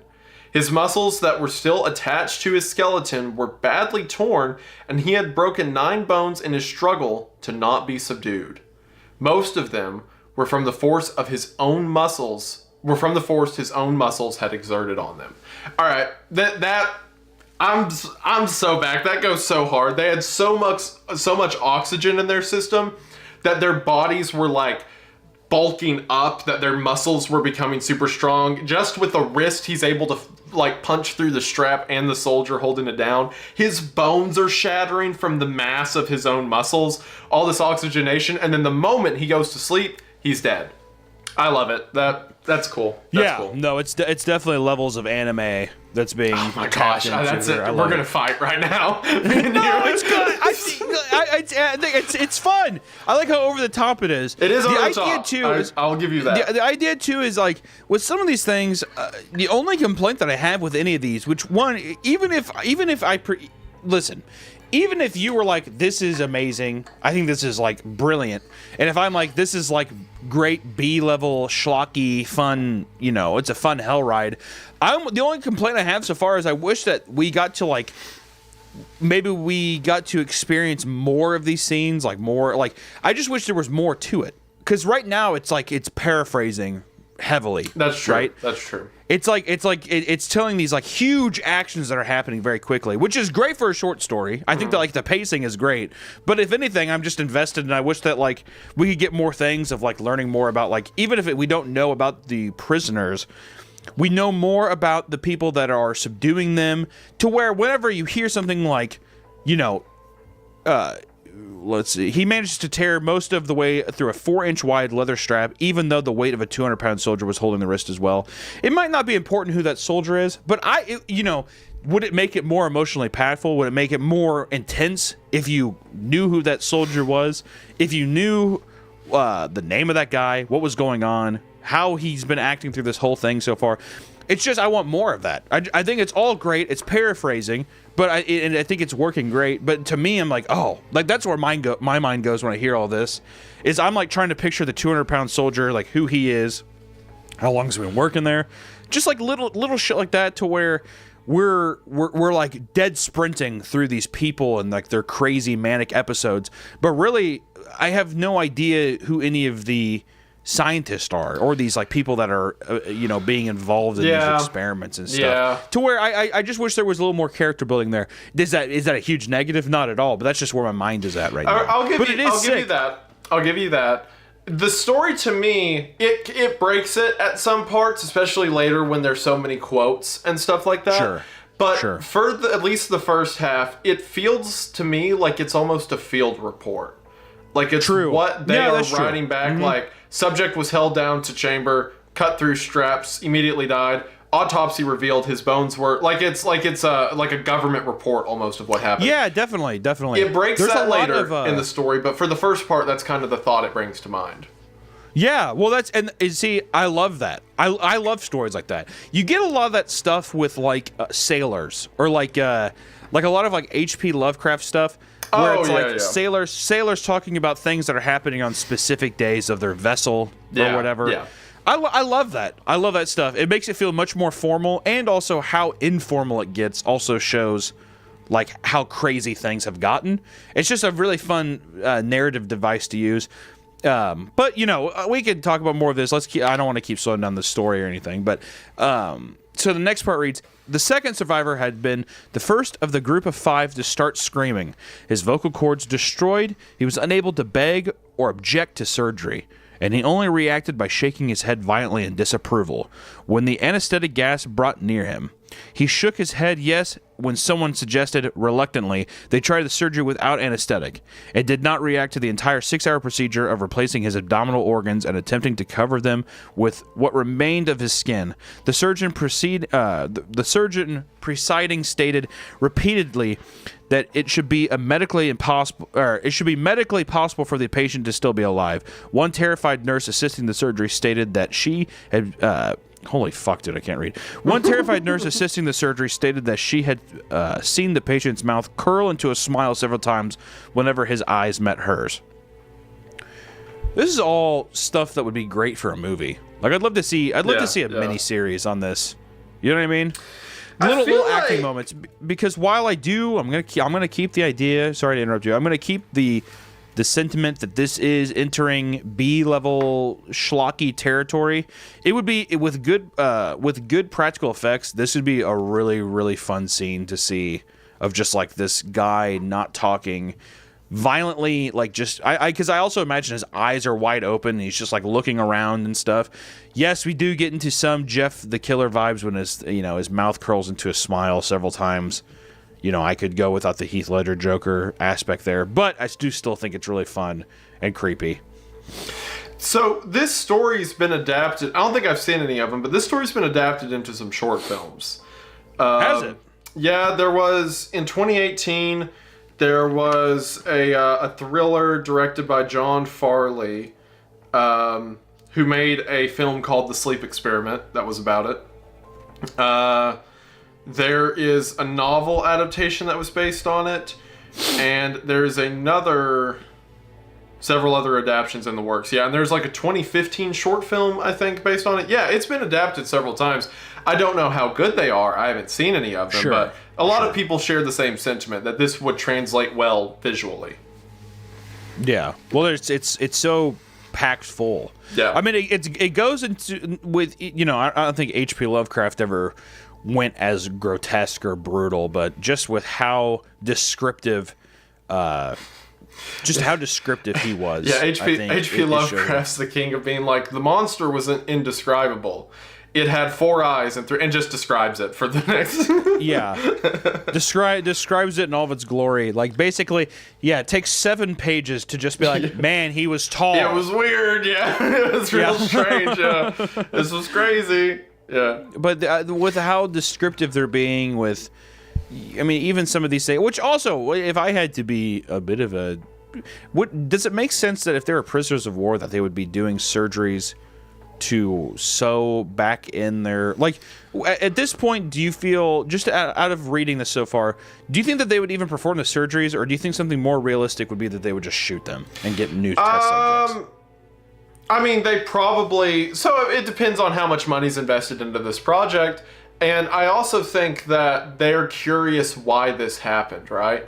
Like, not to get really dark, right? But to also get really dark. There's cases during, like, the Holocaust of, like Nazi doctors when they were, like, doing human experimentation on people in concentration camps, that they would, like, keep them alive to undergo the experiment, right? Because they want to know what the effects are, what happens to you in the long run. So yeah, because they can get their money's worth and their research out of it, they might. If I recall right, the story actually ends with someone doing what you're suggesting. But if this happened in a lab setting, you'd probably want to know why it happened. Yeah, definitely. I guess, yeah. I mean, that makes... Like, whenever you say that, I think it makes sense. I guess when I hear that, like, they are replacing his abdominal organs and attempting to cover them with the remaining skin, to me, I'm like, would they go through that effort for these prisoners? Or would they just be like, I'm going to get more prisoners to try the gas again? Does it say replacing or does it say placing? Because his stuff... The procedure of... it does say replacing. Maybe it means just placing them back in his torso. Because remember, they have them torn out and laid around them. So it's just taking the ones he has and putting them back into place. Yeah. I don't think they do an organ transplant. Yeah, sure. No, I didn't think so either. But I'm even thinking, like, if your gutty works are just hanging out, I don't think you could just put your guts back in.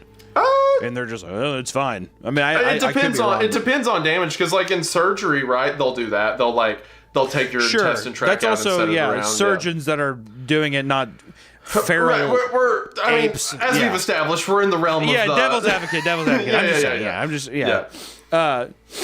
Okay. Just a general thought, but yeah. Okay, I'll continue off of that. So it says, when the surgery ended, the subject looked at the surgeon and began to wheeze loudly, attempting to talk while struggling. Assuming this must be something of drastic importance, the surgeon had a pen and pad fetched so the patient could write his message. It was simple. Keep cutting. The other 2 test subjects were given the same surgery, both without anesthetic as well, although they had to be injected with a paralytic for the duration of the operation. The surgeon found it impossible to perform the operation while the patients laughed continuously. Once paralyzed, the subjects could only follow the attending researchers with their eyes.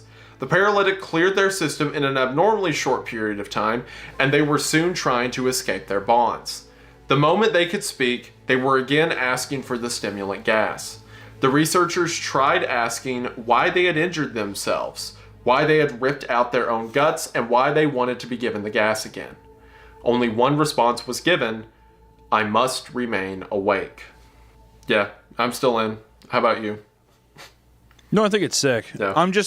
I'm thinking out loud. Oh, no, I'm here he just goes. thinking. The hater. I'm processing. The No, hater. I'm not hating. The First off, I hater. haven't hated any of this. No. yeah, I've been in full haters. support. I've been in full support this whole time. All right.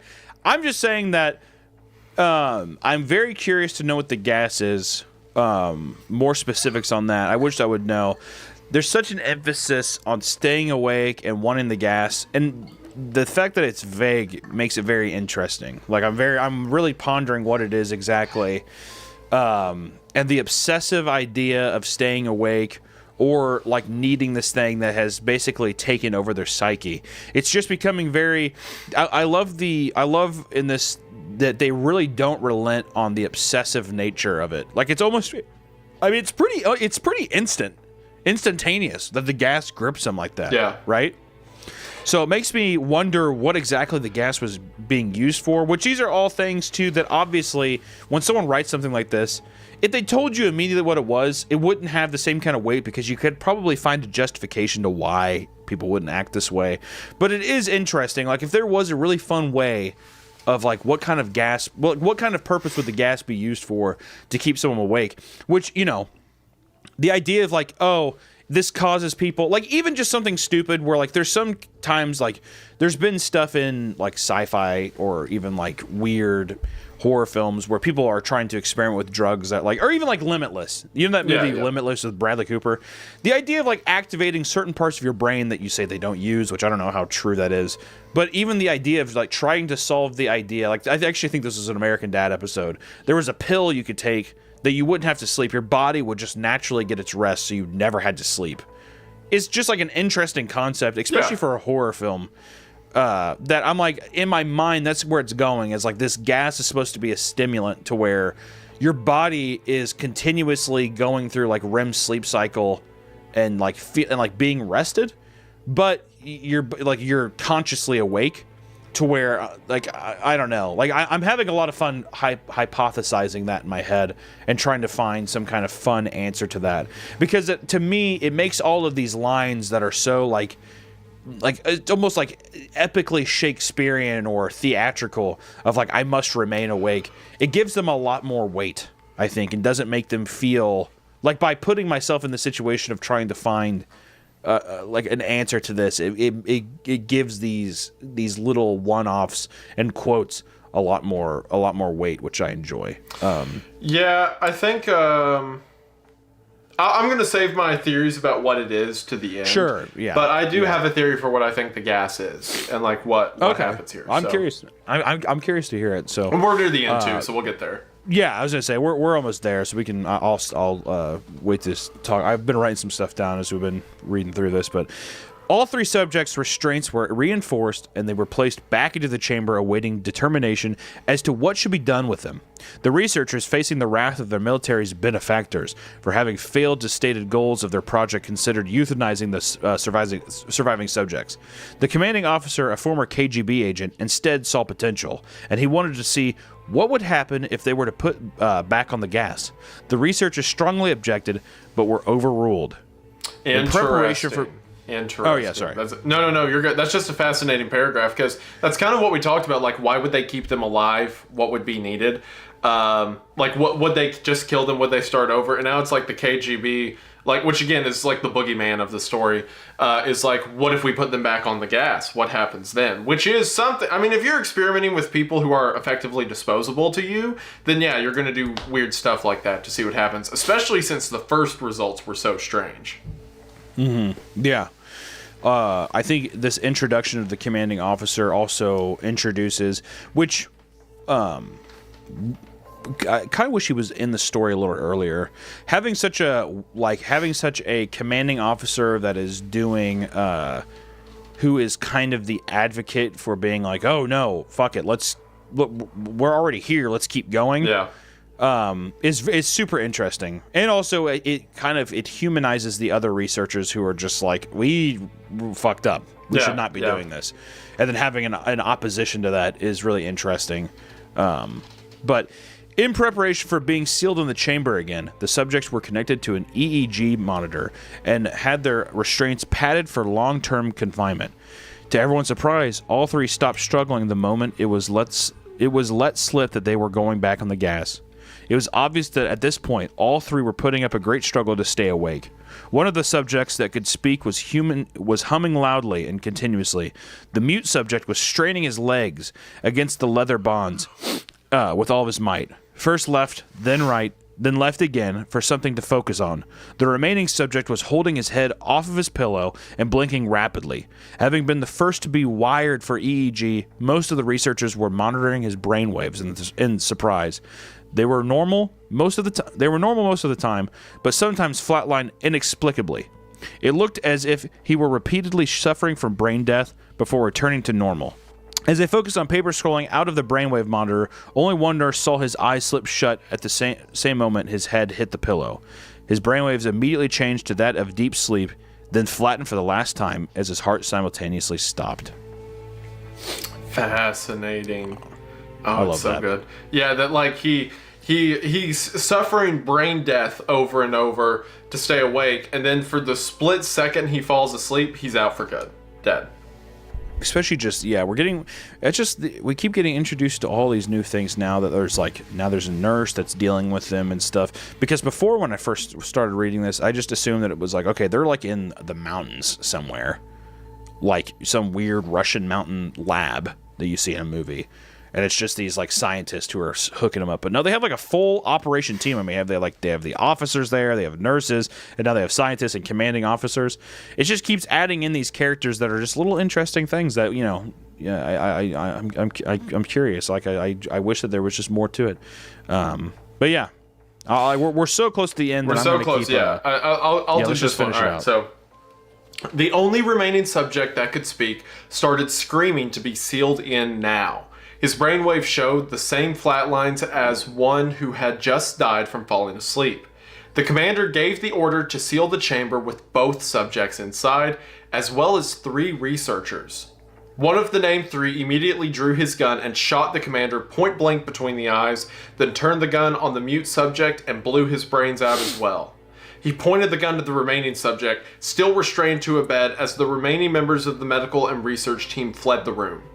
"I won't be locked in here with these things, not with you," he screamed at the man strapped to the table. "What are you?" he demanded. "I must know." And if you would like to finish us out. The subject smiled. Have you forgotten so easily? The subject asked. We are you. We are the madness that lurks within you all, begging to be free at every moment in your deepest animal mind. We are what you hide from in your beds every night. We are what you sedate into silence and paralysis when you go into nocturnal haven where we cannot tread. The researcher paused, then aimed at the subject heart and fired. The EEG flatlined as the subject weakly choked out, So nearly free. and that's the end. That's the end of the story. I just want to say real quick before we get into the analysis, the little childhood me is squealing in excitement that he got to be the first to hear Meat Canyon do the narration of the final lines of the Russian sleep experiment. That feels like a storybook moment for me. So thank you for that. I appreciate it. Oh yeah, of course. It's very I guess where do we want to start? Do we want to start with criticisms? Like I have a lot I want to say. Let me say real quick what my theory is regarding the gas and like what. Yes, happened actually, here. please. I'm curious what you have to say So about that. that part at the end where it says that the one subject is experiencing brain death over and over every time he starts to go to sleep, and when he finally does go to sleep, he flatlines. And then we have the ending, of course, that monologue where the subject says, "We are you, we are the madness that lurks in your mind," blah, blah, blah. Which, as you said, monster energy can moment. I get that. But also, I excuse it a little bit because what I think is happening in this story, I also want to clarify this could not be the original intent of the author, but I have a habit, especially when I was a kid, of making stories better in my head. Like for example, you remember in the original Terminator movie how everyone dunked on it because when Arnold's face gets ripped off, it just goes to like a plastic silicone mask? Yeah. So I thought that was the scariest thing ever as a kid, because to me what happened there is when half of his face got ripped off, the machine was no longer dedicating resources to looking like a human. It had given up on the farce. So the reason his face looked faked is because the machine didn't care to look real anymore. So like, I always do stuff like that. As a kid, at least, I'm like, oh, I see the best in the story. So what I saw as a kid in Russian Sleep Experiment, which again may not be the point, is there's these theories in like spiritualism and stuff like that, that humanity is kind of the manifestation, or at least human souls are the manifestation of something in a plane we can't interact with, something in the realm of the spiritual. And that at any point we can fall prey to things that exist in the realm of the spiritual, albeit, angels, demons, ghosts, whatever your belief system is. So my idea with this story, especially from that in monologue, is that every day people are constantly under prey from these effectively demons, these monsters of the unseen realm. And when we sleep, our body effectively builds up the immunity to fight them off. But because these subjects are kept awake for so long, they no longer have that immunity and effectively become possessed by whatever these creatures are. So the stimulant wasn't what was causing this stuff to go wrong. The stimulant was just working as a drug that kept them awake. And in staying awake, it let their bodies become the vessel for these spirits to come into. So these spirits possess them. I think the point that at which it happens is when they started screaming. When they start screaming, freaking out, that's the person in there about to die, realizing that they're about to die, that something's going to take over their body, and then they're taken over. It's like a possession. So then now you have the possessed spirit in the human's body who says, I can only control this vessel for as long as it's awake. So they just start ripping up skin and eating their organs, pulling their organs out. And I like to think even further that the human may still be alive in there, feeling all of the pain and feeling all of this, while the spirit possessing them doesn't feel anything and is just forcing them to experience the suffering. So the person becomes a helpless passenger in their own body while this spirit controls it. So I think the lines at the end of the story are the spirit or the demon or what have you speaking to the researcher as the person's inside as just a victim of this whole thing. That's how I always feared this story. I mean, and I also thought that maybe if they're in there for like 30 days or a longer period of time, they take permanent control, or maybe they could possess others, which leads to the last lines that say, so nearly free. Yeah, I mean, I love that theory. The theory of that, too, it makes the ending monologue feel a lot more like the exorcism whenever it's like, we are legion and stuff and it's talking about. Exactly. But I also, at the same time, too, the idea of, like, these people that are, like, having to endure this pain and stuff, that's even more hellish. I mean, like, that's even more demented, that, like, that's, like, what I feel like a demon would want to do in this situation of possessing somebody. Like, it's all about, like, it's like them reveling in the idea of like torturing you. Yeah. Like they're probably giggling and all that kind of stuff, which makes it. I mean, like there's so many little moments that I think could play into that really well too, like the whispering and stuff. Yep. I wish there was more little whispering and those kind of things, and like the buildup of this of another entity, vicariously speaking through you. I think can become more and more apparent, and they can like. I think the longer that they're trapped inside, or not even the longer that they're manning this vehicle of somebody's body, they become more in control of it. They become louder. They're able to like speak more coherently. Yeah, that kind of thing. So I love that idea. I think that's really good. Now let me ask you this in terms of your theory here too. Do you think that the gas at all could have opened up some kind of receptor for a demon or put them in a space, or do you think that it's just because the gas, or do you think that just because the gas is keeping them awake and they're not able to like get their basically build your defense with sleep, like you're saying, that they were more susceptible to being possessed? Oh, it could certainly be that maybe the gas is causing some kind of almost hallucinogenic effect. Maybe it's causing them to open up their brain to different spiritual paths or whatever. For sure. It's just in my theory, I think it's just the act of not going to sleep is what allows these things to take over. In my theory. Now, That's of course, the gas could do something else. I think that's more coherent for sure. I think that the idea that maybe like because obviously the idea with like sleep health and stuff, like if you don't get really, there's like so many horrible repercussions with not getting 8 hours of sleep every night. Like there just is. Like you lose like years off your life if you do it too much. You know, like you'll go insane. You're more susceptible to like all these other mental illnesses and stuff. So the idea that being continuously awake and not being able to not being able to fortify your mental state makes you so much more susceptible for like basically some kind of other entity to be like, oh, perfect. Here's a vehicle for me to drive. You know, that seems to make total sense to me. Yeah.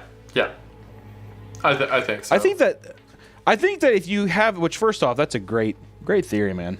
That's really, really fun. I just like it makes all of the criticisms I have for this. It feels like go ahead. Open up the hater mode. It feels go like for it. No. Well, first off, let me tell you something. I need to get this out there because I'm a narcissistic piece of shit, and I have to make sure that people know my opinions. All right. For it. That's what. Hey, we're YouTubers, right? What's new? It's true. Which I have some notes here. Which it says it's mostly just about wanting more information. I think that if you said that it was if this was dedicated more as a field report, then I think that you could have done something to allude to either that paranormal aspect of like them getting possessed or something. Some people might get their kicks off this just being like the human mind, you know, basically turning to soup, and this is like the essence of like hate, like the essence of pain and the essence of fear or the essence of anger that have just like boiled down into these subjects. I do think that the paranormal aspect of it's really fun. I think that if the paranormal aspect, I like being ambiguous, because I think if you paint too much of a picture of this demon, it could get into some clown-like territory to where you're like, oh well, you know, I want this thing to be, you know, benevolent. I want it to be like something that you could picture yourself to be its own version of like the version of it that you would be afraid of most, right? Yeah. But I do think that just some of the stuff that I had planned, like, you know, we have that 9 days in, the hysteria begins to start. That's when the guy tears his vocal cords. That's whenever, that's whenever the people start whispering, the feces start going there. There's a lot of parts there where when we were reading through it, that I just wish that we got to hear more about like what the scientists were saying. You know what I mean? Yeah. More character build up, because this is the reason why. If you have a story like this, and it isn't a field report, then it's just a story. Then you're kind of wanting to hear, okay, well, what's the perspective of what's going on with, you know, are the scientists like, okay, well, this is weird. Obviously, they know. We get little glimpses that they're like, this is not going right. But at what point are we humanizing the scientists in a way that we're supposed to also perceive as being evil people because we're dealing with prisoners, right? But can you sympathize with these prison guards in a way to where you start out by being like, I feel so bad for these prisoners, and then by the end of the story, you have flipped the lid where you're just like, please God, put them down. You know, I think that there's something fun with a narrative you can do there. Yeah. But the reason I was going to say that too is that there's other moments too that just like little things like you know, not so much that I'm like, oh, this would have been better, but whenever they go in to retrieve the bodies, I think it's on day 15. Mm-hmm. It would have been cool if we did get to know who the scientists and these guards and these nurses were early on. You kind of almost get like a Chernobyl situation where it's like, you know, that people are getting infected or people are getting, you know, like the radiation is going to get them in some weird way because the precautions aren't there. So whenever they walk in to grab these people, I mean, you assume that they're probably in gas masks and stuff, right? They're probably hazmat suited up. You know, that's what some of the pictures have here.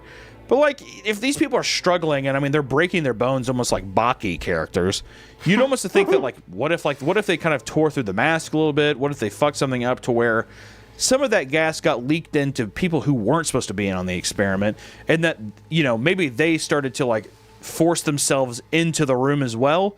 How does that trickling effect? Because it's reading so much like a zombie case that you almost want to see that slow infection take over to somebody who maybe has been rational this whole time, is now also giving in to some of these more depraved feelings that these subjects are as well. And you can have like maybe like an Evil Dead situation where, you know, the person in the basement is, you know, yelling and screaming and taunting you the same way that these people that are in the gas chamber could be doing the same to people that are working there. Some of these people that are like, you know, I'm just a nurse. You know, I would like, I'm not suited for this stuff, right? Yeah. I think that I think just more introduction of the characters could be cool. That's and also fair. same with a lot of the biological talk and like the lexicon of things they're saying with like these really in-depth, like extremely specific like organs getting ripped out or like all of these things. I just wish that more of that was introduced earlier, just to be like, this is what it's supposed to do to the brain, or like things to where whenever it didn't feel like just such a huge juxtaposition. Not that it's even bad that they were that specific, but I just wish it was a little more thorough throughout. Like it's like like what the scientists are expecting this to do to the brain. Like even earlier stuff of like how is their skin reacting to it. Just little things that build up to those extreme things where it's like, yeah, now their organs are on the ground digesting food. I think that you could have gotten away with that and not have it have been so cartoonish if you just would have introduced more of that like language earlier on. Yeah. I get that. And also the biggest thing now looking back at it is I wish that the commanding officer was at play earlier on, pushing the bar a bit more. He comes in towards the end and he's like this figure that's like kind of does a fucked up thing at the end, but it seems like it would have been fun to have that boogeyman, like you're saying, at the beginning. Who is it? We're establishing that like this is obviously a means of torture, but would have been cool to just see or to have that figure come up and be like, maybe like, you know, introducing more gas at certain parts, like maybe he was the element that went wrong, or he was the kind of like basically the devil that opened up this hell for these people. I think would have been nice for that story structure. And also I think that it just it gives a bit more I think it gives you a bit more weight to somebody who's continuously pressing the gas on something, like by gas I mean throttle, for the story. Because for me it is an experiment, but at the same time I never felt once that these scientists were malicious. I don't know if you felt the same, but I never once felt like, yes, they're prisoners, but I guess I didn't ever picture them as being anything more than like researchers, which maybe that's just me being a fucking idiot, but I mean, they're doing human experiments on political prisoners, so true. I don't know if they're the most like, sure, they catch, I guess, morality at the end of the story when it's, well, also not really, because the reason the researcher shoots them and shoots the officers so he doesn't have to be locked in there with them too. So it's not a moral decision, it's just a self-preservation decision. So I don't know. I guess that's true. After they were screaming and ripping their vocal cords and smearing their feces on the windows, they were cool with it then. I mean, they were cool I'm with not cutting even people open on the tail like that. That's true. Well, that's fair. I think that like they're obviously doing bad things. There was just like a couple moments where, one, how much of it is them, like, I don't know. I'm trying to justify the thought I had, which is the idea that's like how forced are they to do these things? Like, not, I hate to, you know, I hate the idea of like the argument of like they were just following orders, but how much of this was like, it's mostly just the introduction of the commanding officer at the end to where I'm like, yeah, how big of a play is that in there? Which really doesn't matter, but I guess it just, by figuring more of that out of like them, if it was more of a field report and they were, and if we could see these scientists saying more of like the lab rat aspect of it, like they're not looking at these people like as humans, they're looking at them as lab rats, which that's what they're doing in this. But I don't know if I don't, and maybe this is just me, and there might be, the comment section might be like, okay, you're a fucking psychopath. But I guess it's just the idea that it's like, we never get a moment with them ever doing, like, even like talking about them in that subject matter. It's more of them just like retelling the horrors that's happening in front of him. So to me, I was almost reading it in like this weird sympathetic, like horrified voice the whole time, even though it probably was very analytical and very like, you know, shitty of like, oh, this, like they're doing a field report. I do think that like you said earlier, I do think that if it was in that field report vein, that maybe it would have made them much more cold and stuff. And I think that even if that was the case too, it kind of makes the people that are freaking out and stuff, they almost become these like crazy people that you want to see, you know, see them break through their cuffs and stuff and break out of their imprisonment and fucking kill these people. I just didn't have a way to sway, right? So either way, it's like by the end, I feel like I'm like, I feel like as characters, the prisoners are evil, even though I don't know if that's, I don't think that's the correct like thing to think. Does that make sense? I see how like your kind of mindset shifted to that the prisoners became evil. In my opinion, that's because of the possession aspect in my head. But it could also be that, you know, if that's not the way the story's interpreted, then it could be, you know, the actual prisoners themselves became evil because of that primality that was unleashed in them because of the lack of sleep. I still like the theory that you're saying with the possession. I think that by the end, I'm not looking at them like, especially after you said the possession thing, I'm looking at them as demons and stuff. Yeah, exactly. But the problem is that because there's no delineation of getting to, you know, and I don't think you have to like personally get to know these people, but I do think hearing more sympathetic screams and cries at the beginning, because you do have them screaming and stuff, but understanding what the whispers are, seeing that transformation happen, I think would make it more, I would be more sympathetic to these people instead of just being outright horrified. Because I think that the story does a great job by being like, you almost feel like you're one of the scientists in the room, being like, good God, like this is crazy. Yeah. Right? Instead of feeling in an odd way, which maybe this is just me being a fucking psychopath, less sympathetic and more about me being like, these people are terrifying me. Like, the beginning goes by so fast that the human aspect of the story is quickly shoved aside. They kind of immediately go into feral apes. So I felt like I was more just horrified than sympathetic with these people. That makes sense. I get that because they become so different from humanity. I can follow that. I think the story would do a lot better if it would just be if you slightly reorganized it to be a field report. So you open up like log day 1, log day 2. Mm-hmm. You give it, and then at the ending, because all that you had mentioned in the initial logs is there was an encounter, researcher executed guard as well as 2 awaiting whatever, and then at the end you would put like words said or transcript. You'd have a transcript of like dialogue, and from there you could have conversations between the nurses and stuff that get across what happens during the surgery and all that, and then you could end the entire thing with the dialogue of the patient on the stretcher, so nearly free. That could be like the final part of the transcript. So, absolutely. I do think that would have translated better into a audio. This would actually, if it was in that field report thing, it would be great to hear an audio storytelling of it with like other actors and stuff, because it could be like you have your main character who's your main scientist guy who is writing these things out, and then you get to be like, you know, this is a recording from the booth or whatever, and you could add more to the story. I think a lot of storytellers could come together and add to the story with their own performances and have those guiding lights of these like kind of one-liners that are peppered through the story. You could have more people like kind of add to this experience. But I strongly agree with that, though. I think that this would have been, I think it would have been more effective as a field report. Yeah. Like I that would have been a really fun medium for this.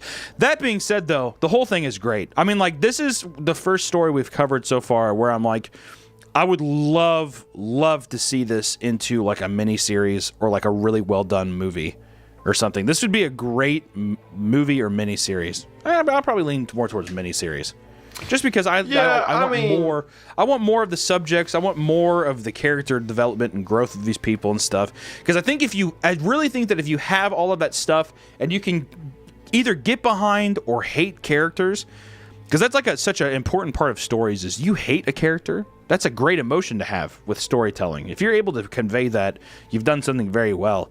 And I think that like if you're able to hate these scientists, or maybe you're able to sympathize with them, or whatever, or you could hate or you could be sympathetic towards the prisoners and their change is so sad and horrifying and it's almost like, it's terrible. I do think that like it would give this so much more weight, and I think it would make the ending much, much more impactful.